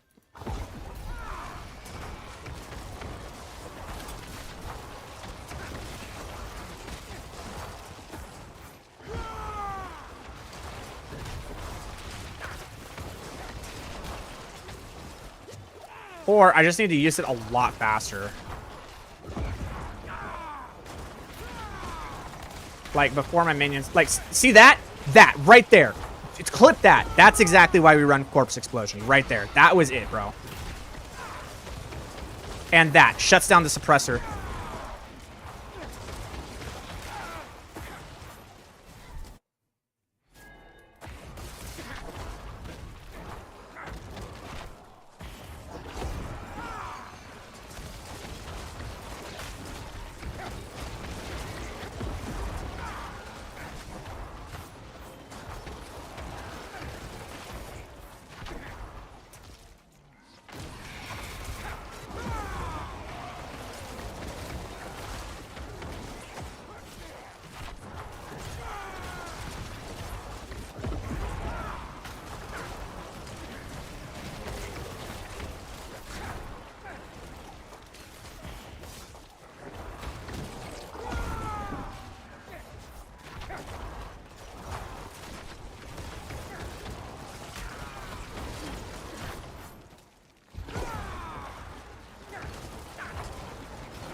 Where are my minions?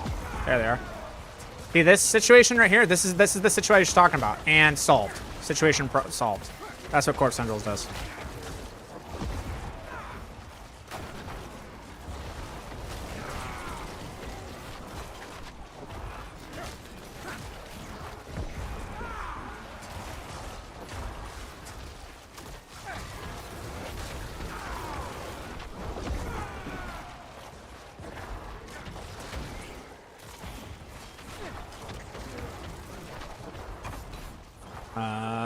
I hate it when the map does this. Alright, it's gonna be down here. Really, really don't like it when the map does this.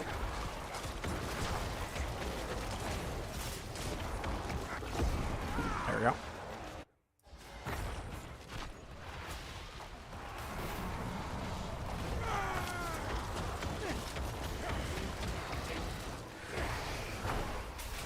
Wait for the damage.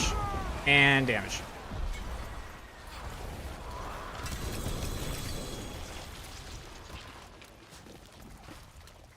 I think I just need to be more aware of my ult before I enter that room. Because I can kill that boss really fast if I have my ult right on cooldown.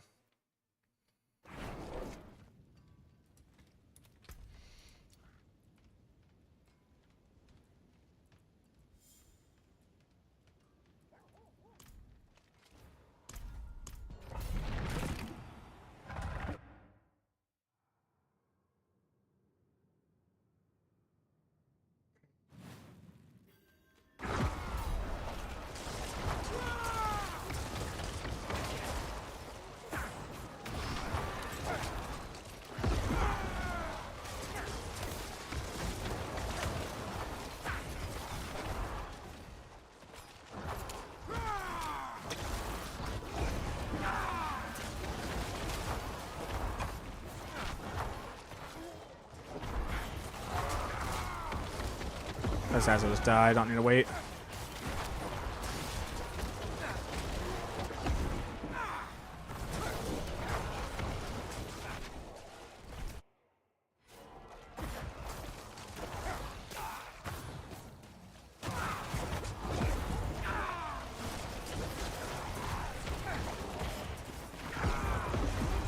Nice. Like seeing that.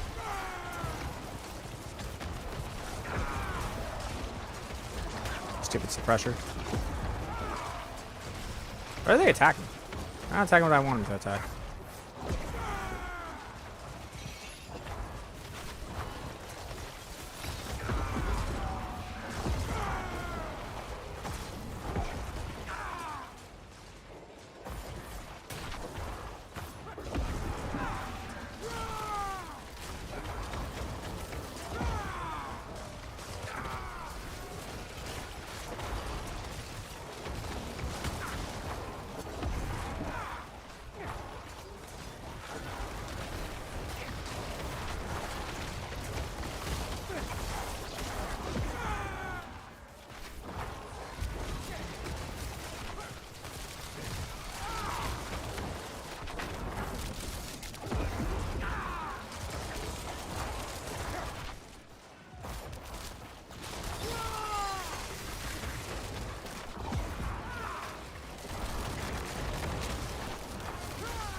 Yeah, if I can get like all the mages to appear, like everything dies.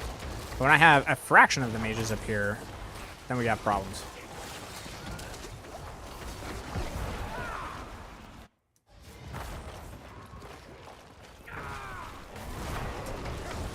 Dang it. Fucked up. He's just not going to take damage for a while. There, now he's going to take damage.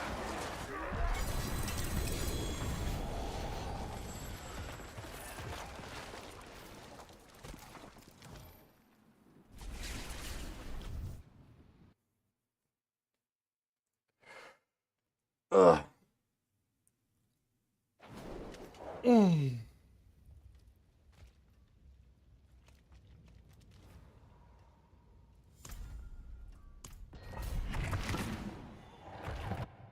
It's a question of like, I don't know.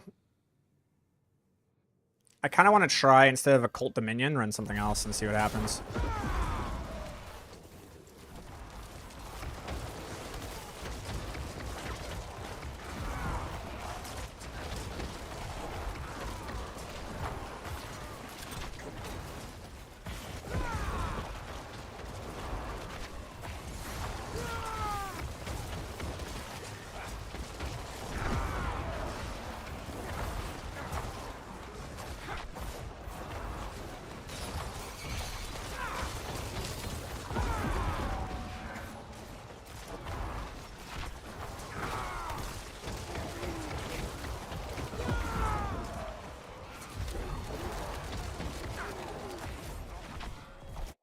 It is looking really good, though.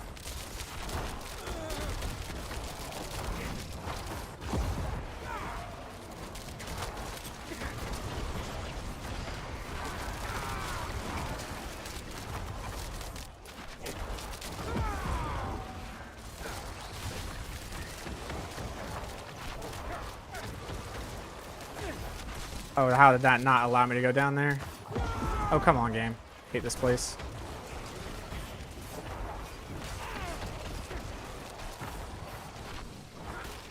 This floor is so rough, dude. I hate it. I hate this floor so much.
Trying to focus.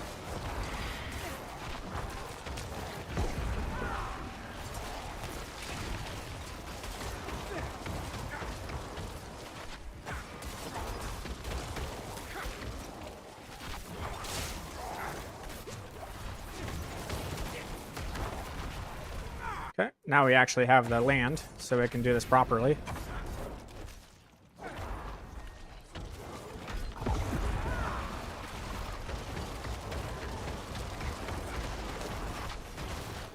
There you go.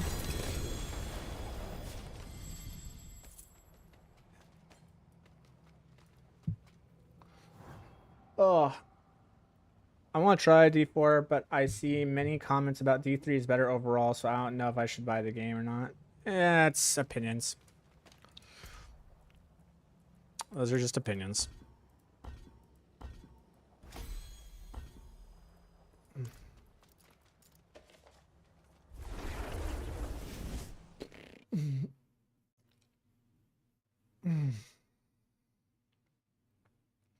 I don't know if I can get the sub 2-minute, dude. I feel like the raw damage just needs to be higher.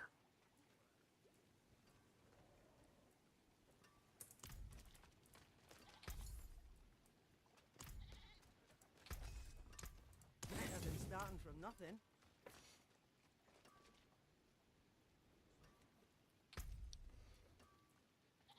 Like, even with the massive damage multiplier that we get from Lucian, which would be more than Error Perdition.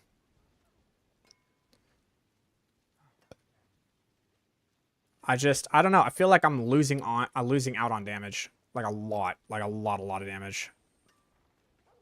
Oh, yeah. Oh, yeah, I am. What the fuck? Oh, yeah. Hold up. Okay, so this is like nearly doubling the amount, right? So this is equivalent to a 75% damage multiplier is what this is. But I think it just needs to be this.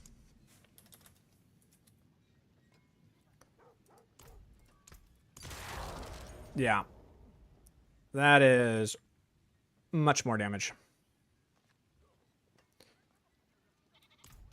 I'm going to try it. I don't know. I don't know if it's going to be faster or not, but, like, we'll see.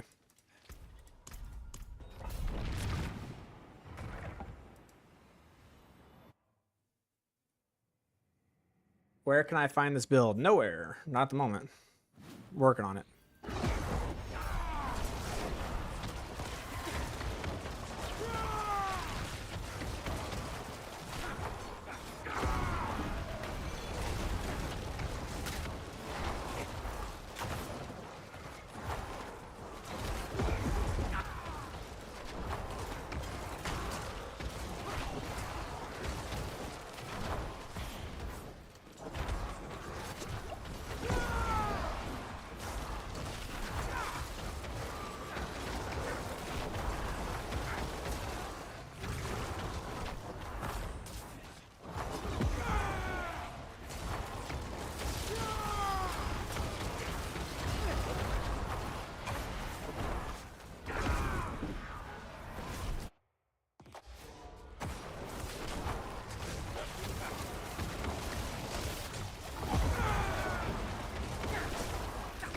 Yeah, when the Mendon does go off, it hurts.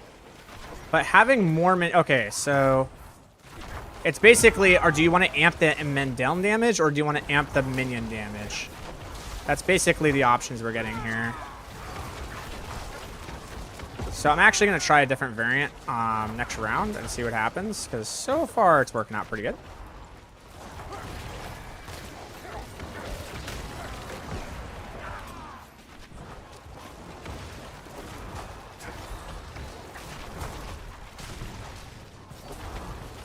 Ah, crap.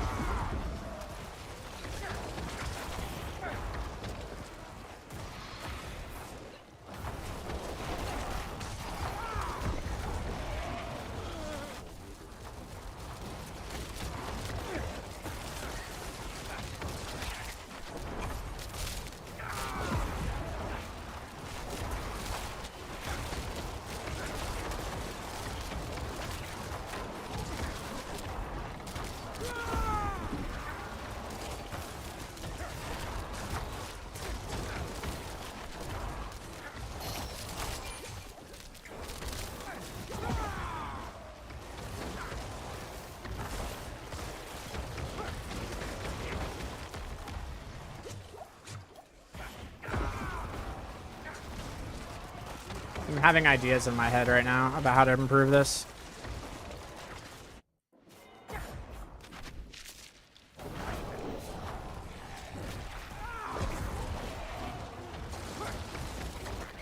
Yo, the damage of the mages is way better than Mendel, dude. It's like insane. It's like insane.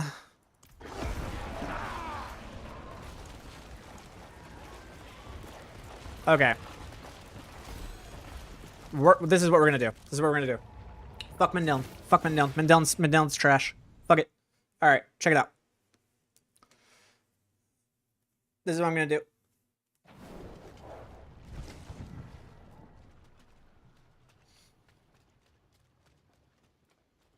Yeah, I saw it.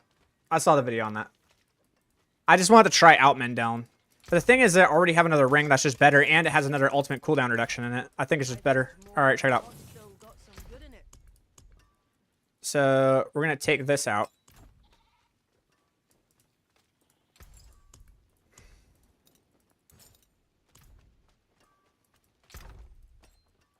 So Mendel is really good at carrying the base damage of the build. But I think once you get to a specific point, this is what you want to do.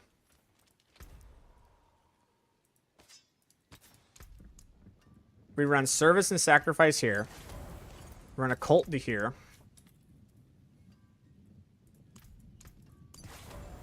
We had the Minions one here, and then we run Damned.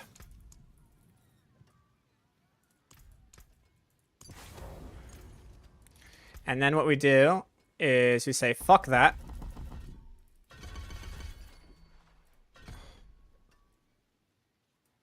That's going to make enemies vulnerable for me, which is fucking amazing.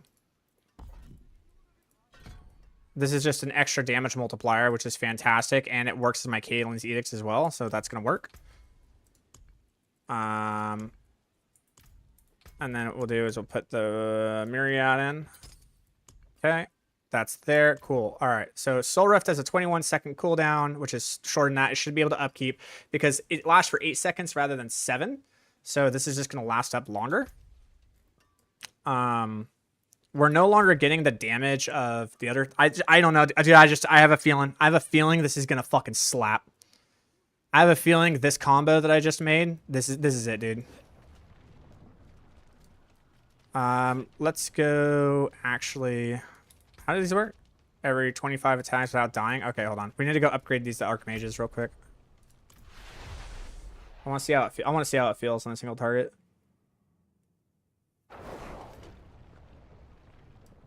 So the only thing that's going to suck here is that, like, I don't have corpses on demand, but I might because, I don't know, the Soul Rift lucky hit chance with Hewed Flesh might be enough. We'll see.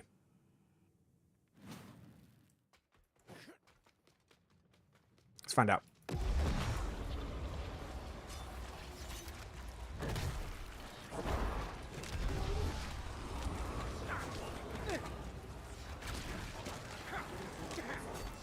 Hello?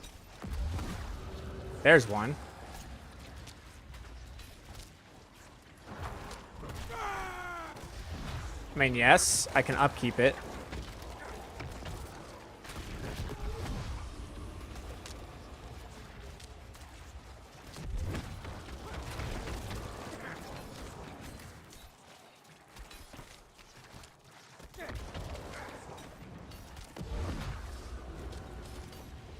It's not going to lose as much damage as you guys think it is.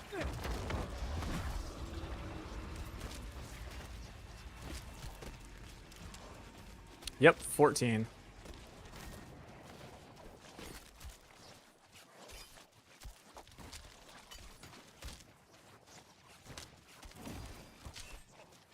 And now because we're not running Mendeln, now it's absolutely the mage's attack twice.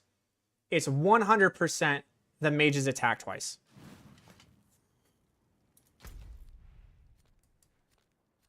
It is not Titan's Fall anymore.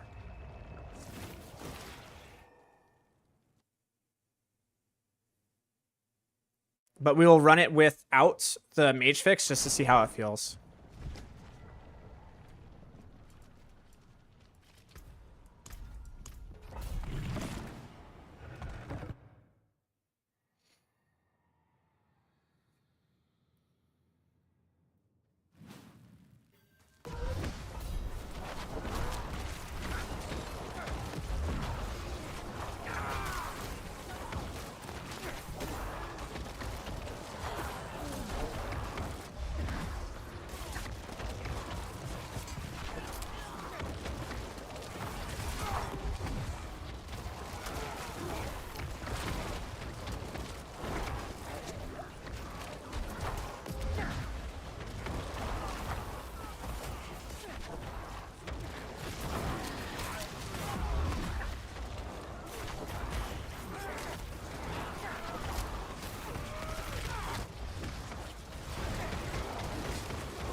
That was through a damage resistance aura. It's kind of nuts.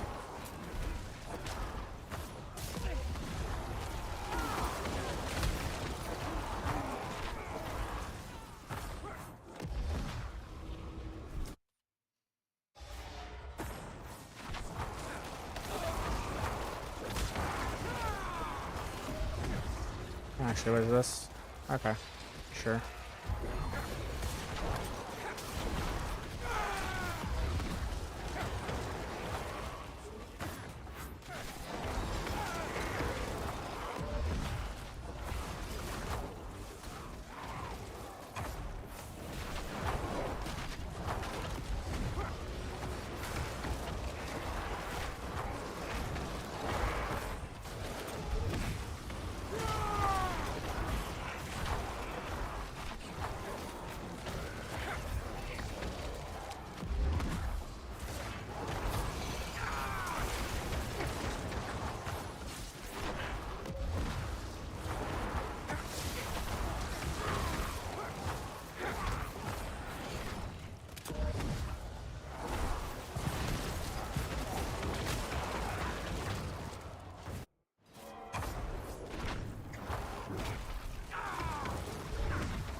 Oh my god. Yikes. Yeah, it's mage's attack twice. Mendon is a lie.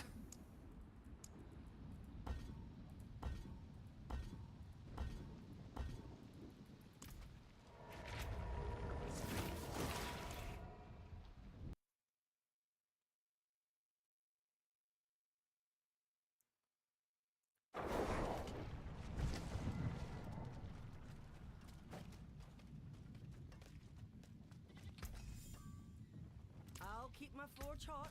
Return soon. See some steel you need.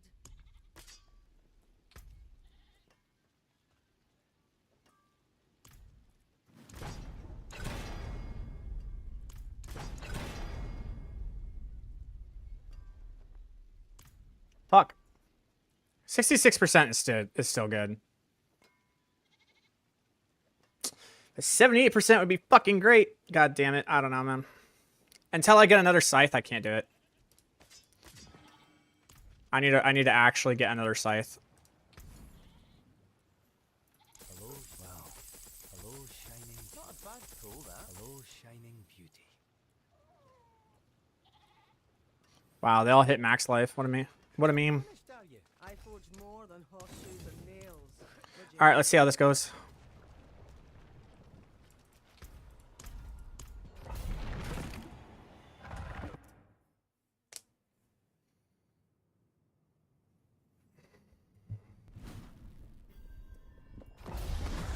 Yeah, it's very good early, for sure. There we go. Yeah, I threw a damage resistance order, dude. Yeah, it's pretty good.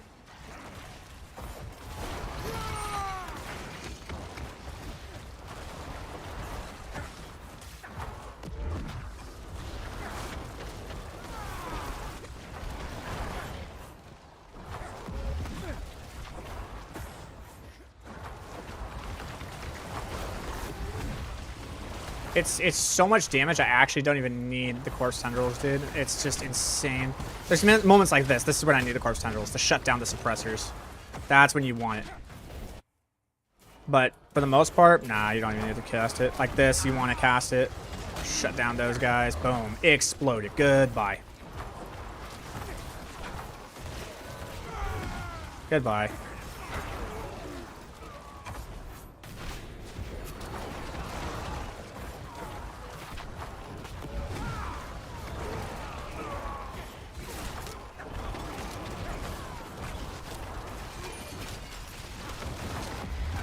Y'all are seeing this shit, right?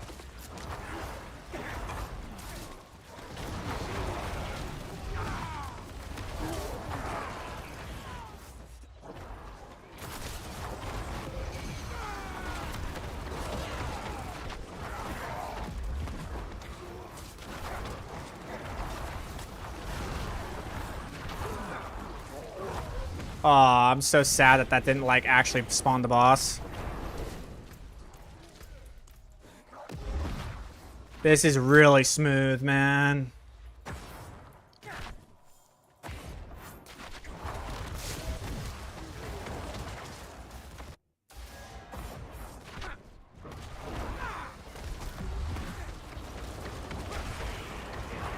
Look at the damage. Yo. Two-handed sword, 3 GA. We'll see what happens with that one.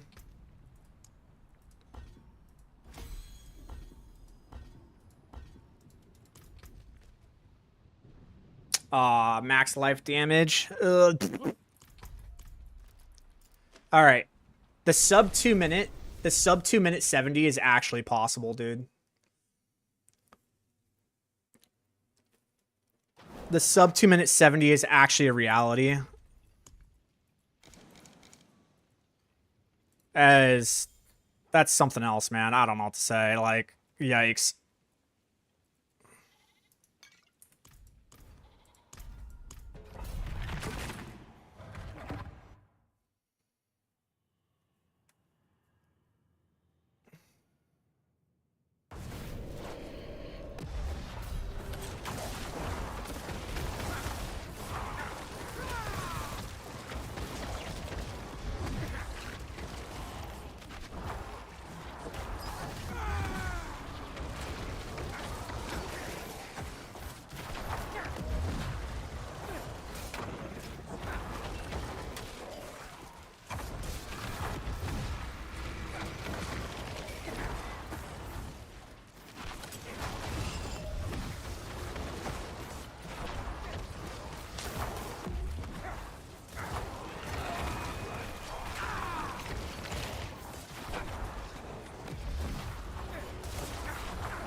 Fucking hate this map so much, man.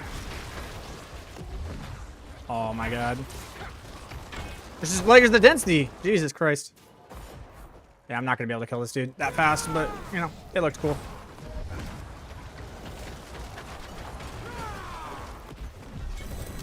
Almost sub 2.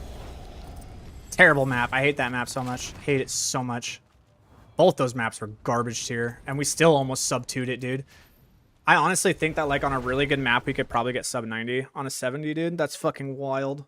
A sub 90 70 is fucking wild.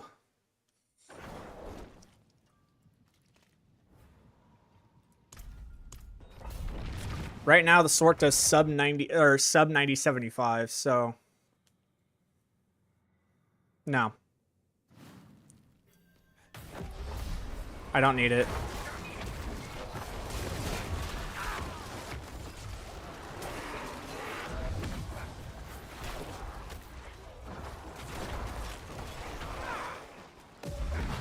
That's a waste of time.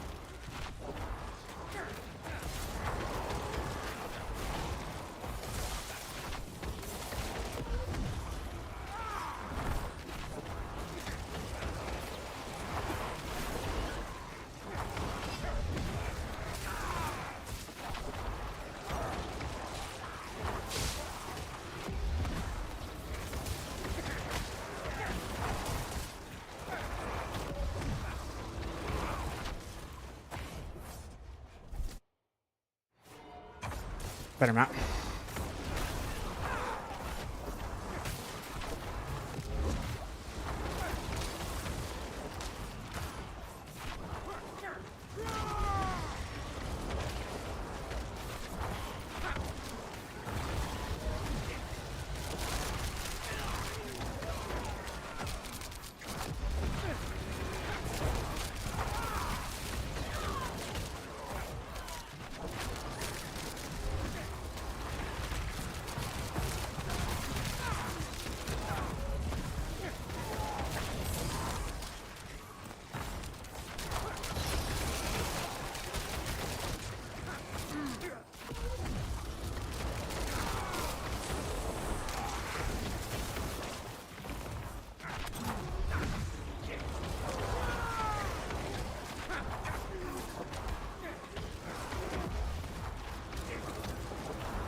Damn.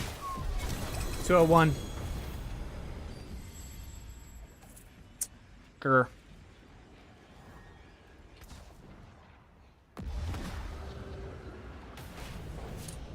That's unfortunate.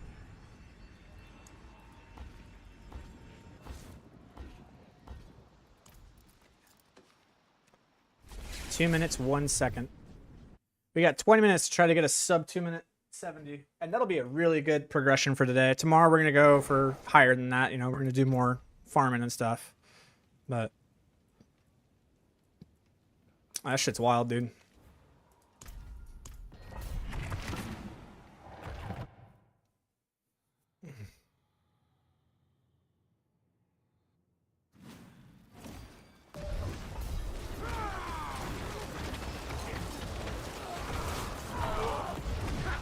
Let's go, baby.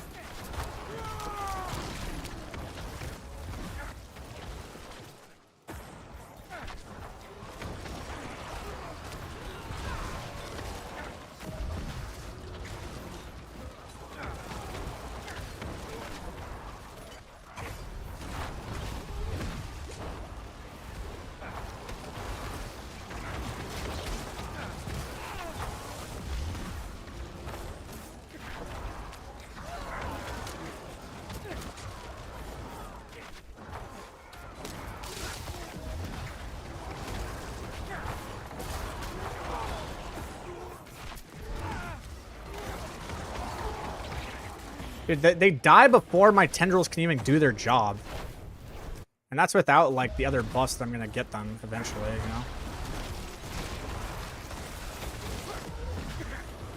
Like, the minions are, I don't know, dude. They're doing a lot.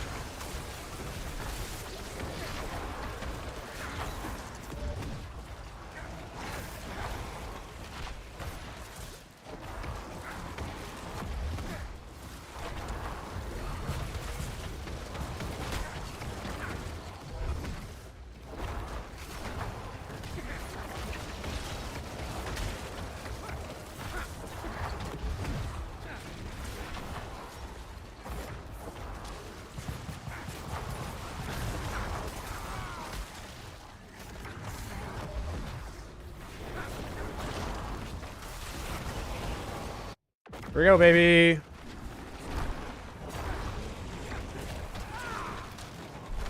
Where are my minions? Hello? Dude, that's ass. I have to, like, literally skip. I have to, like, run past the boss to get my minions in here, dude. Eh.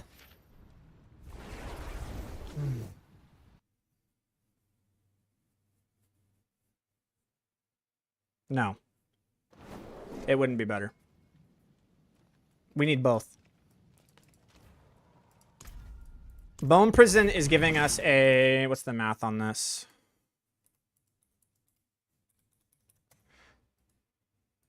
Uh, 38% damage multiplier. So Bone Prison's giving us a 38% damage multiplier. And then Tendrils is just... Tendrils is just fucking Tendrils, bro. Tendrils is just too goddamn good. If there's ever a situation where I'm screwed, I can count on Tendrils to get me out. Like this. And now they're just all dead.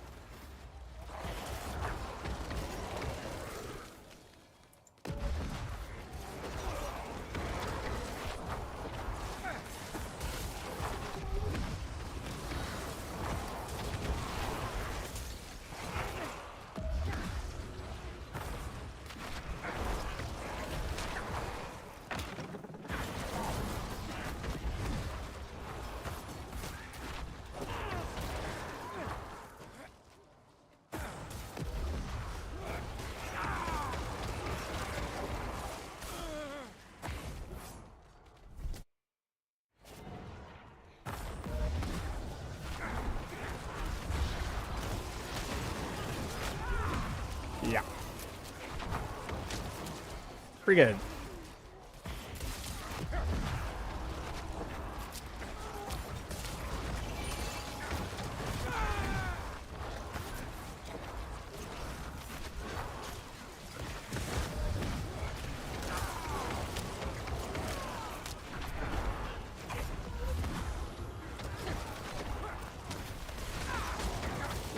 Do you see why Tendrils is good? There you go. That's why Tendrils is good.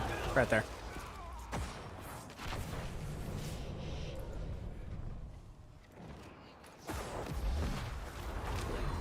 What do you mean, what happened to the speed build? This is the speed build?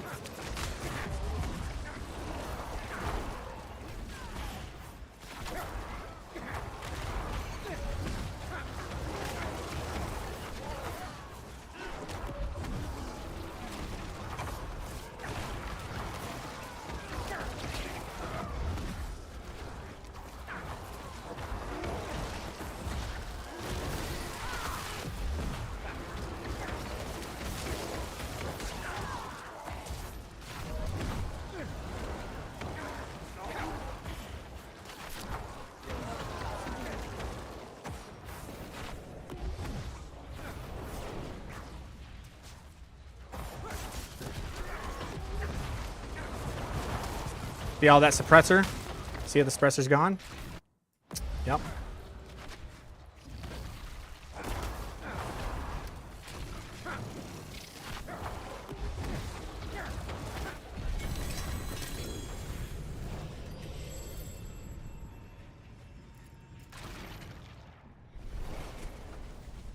You running summon damage or skeleton mage damage? Summon damage. Running summon damage.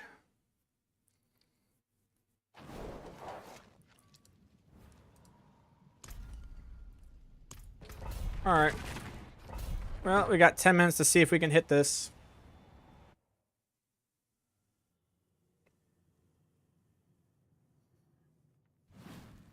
Here we go.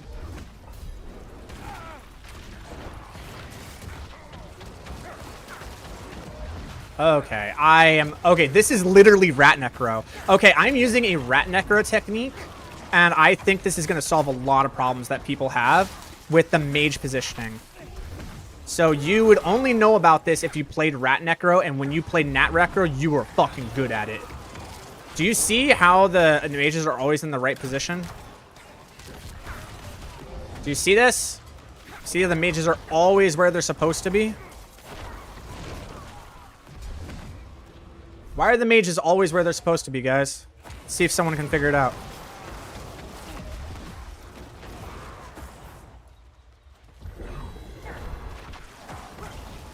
Look at that.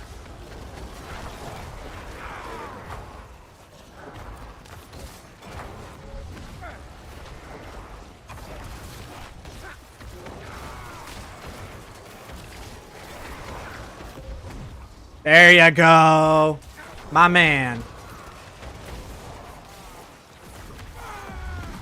That is 100% a rat necro technique that we used back in the day.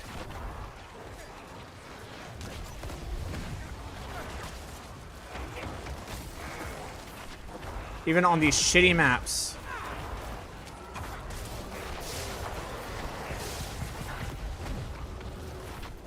Ah.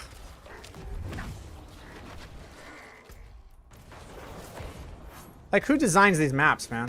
Why do I have to go all the way back here? Backtrack all the way over here. Ridiculous.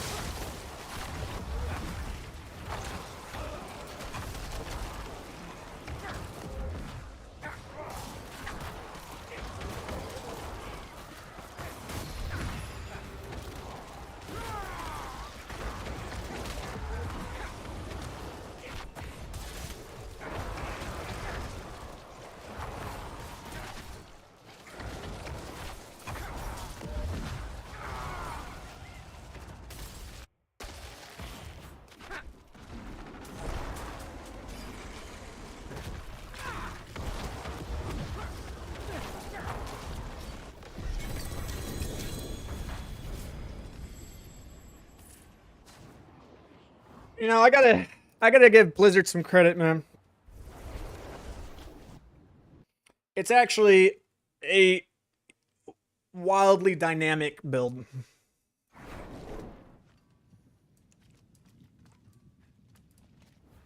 But yes, all of you are figuring it out.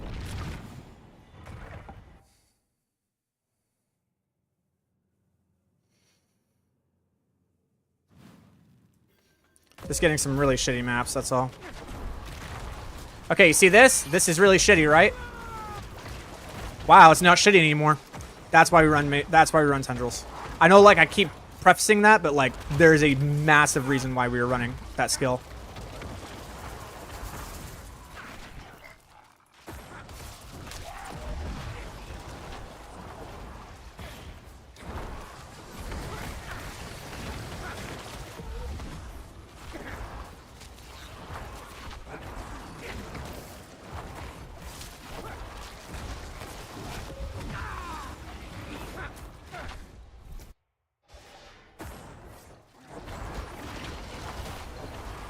Get up here.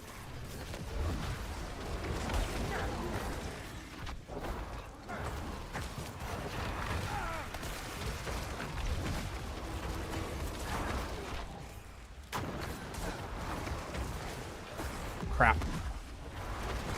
Need to get him up here. There we go.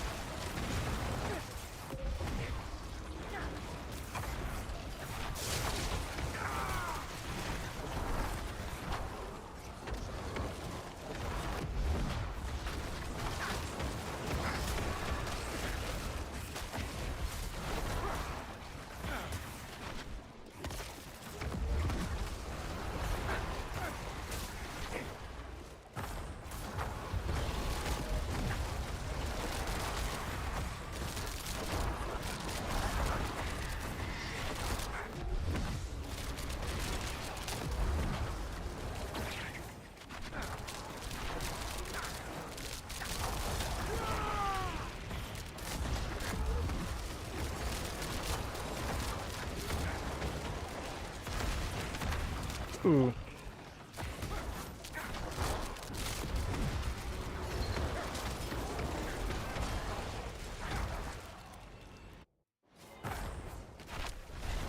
So it's curse, do that. Bam, bam, bam, do that. Shazam. That's how we want the boss to die. That was a perfect boss rotation.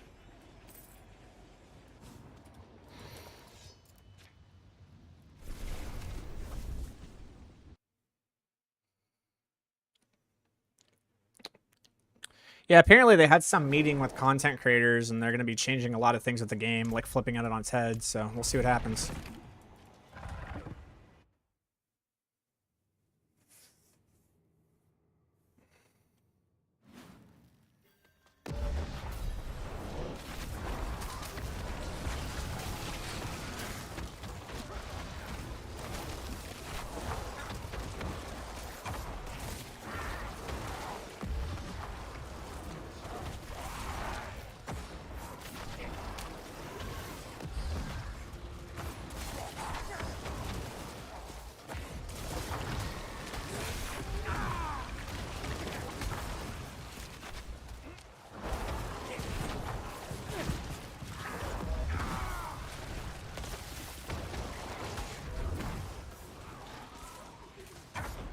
Damn.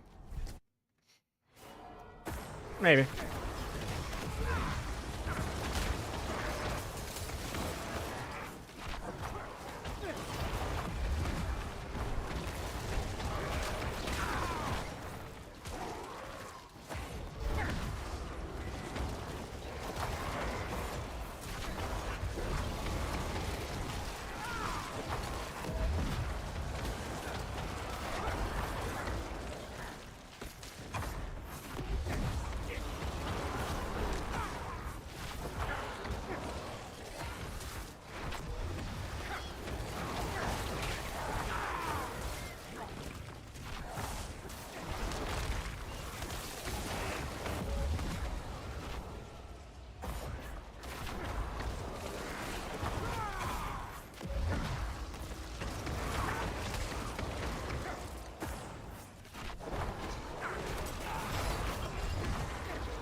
Where else do I go? Oh my god.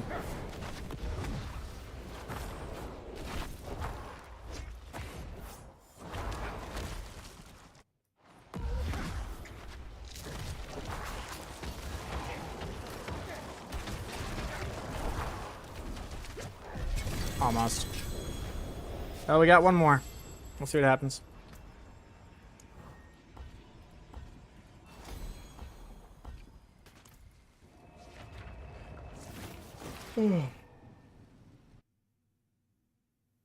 We'll see.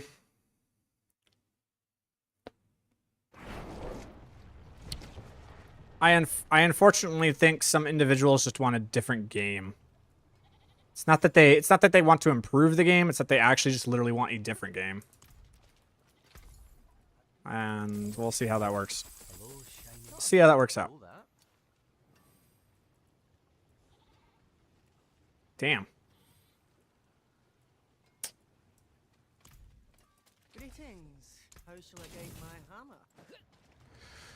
Alright, last round of the day.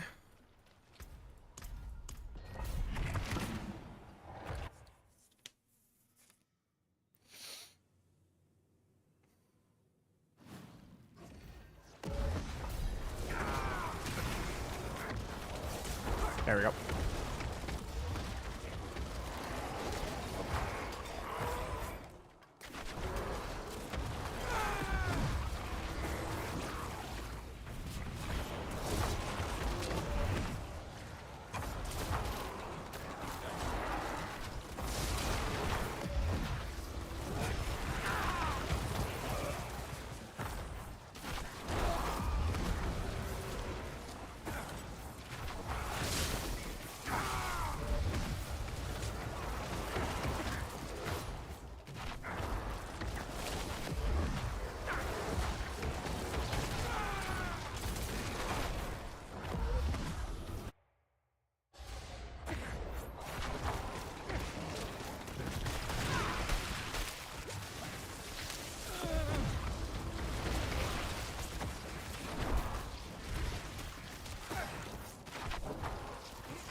Thank you very much for the follow. Welcome.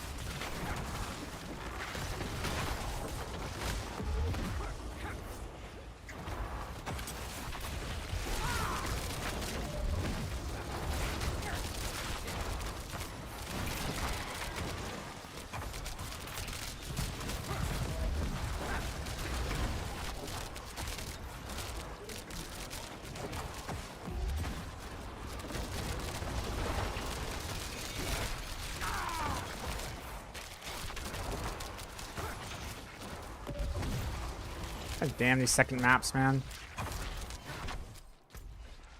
Who designs this shit? Oh my god.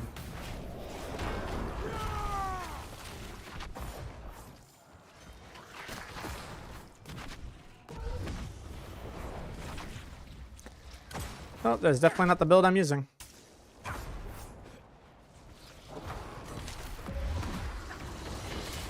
Oof, good rotation.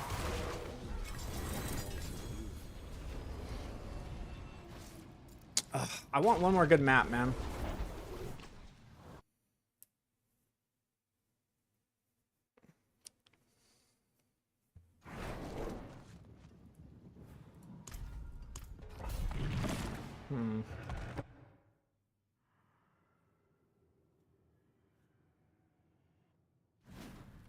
Alright, this is a good map.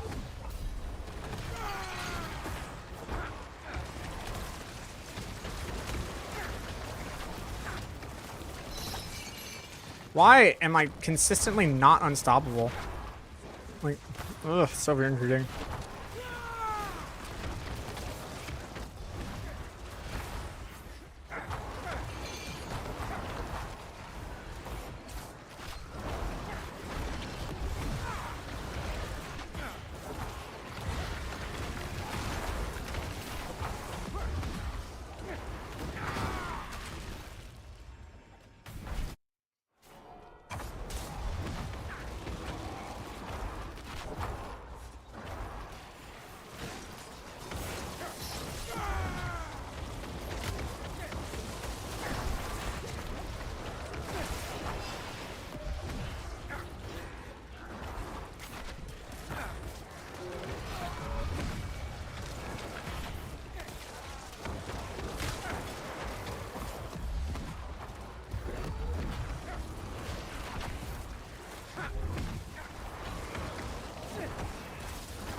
I will work on the planner and get it posted in the Discord.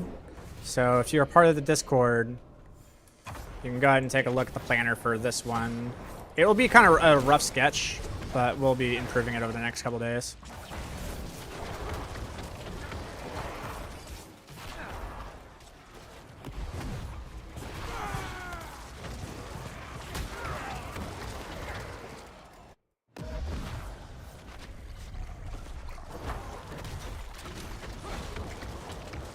There he goes. Boom.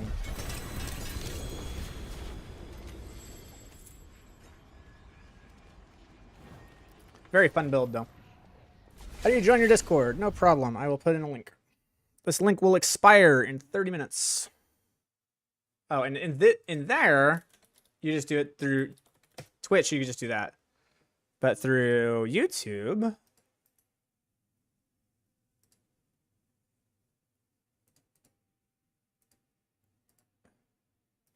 Okay, this link will expire in 30 minutes. So if you want to come on in, you can come on in. This will expire in 30 minutes. I will post the build planner into the Discord probably within the next, I don't know, 4 or 6 hours or so. But I'm going to be chilling with the family for a bit. We got some really good progress today. I'm really happy with where we got. Sub 2 minute 70s are definitely possible. I think with more optimization in the build, I think we could probably get a sub 2 minute 75s. And I think that is a really, really, really solid pace for a Necro. To do sub 2 minute 75s is really solid. So, gonna try to get that going. And hopefully we can have that build out and cover it probably by like Wednesday or Thursday. Anyhow. Thank you so much for watching. Have yourselves a wonderful day. We will be online tomorrow again at 8 a.m. Pacific Standard Time to basically min-max this. We kind of have the basic rundown of how we want it to. We just need better gear and stuff like that, and we'll do some opposite farming. Any questions, you're free to come in. And if you have any questions, you can go ahead and ask in the Discord. Have a good one, guys.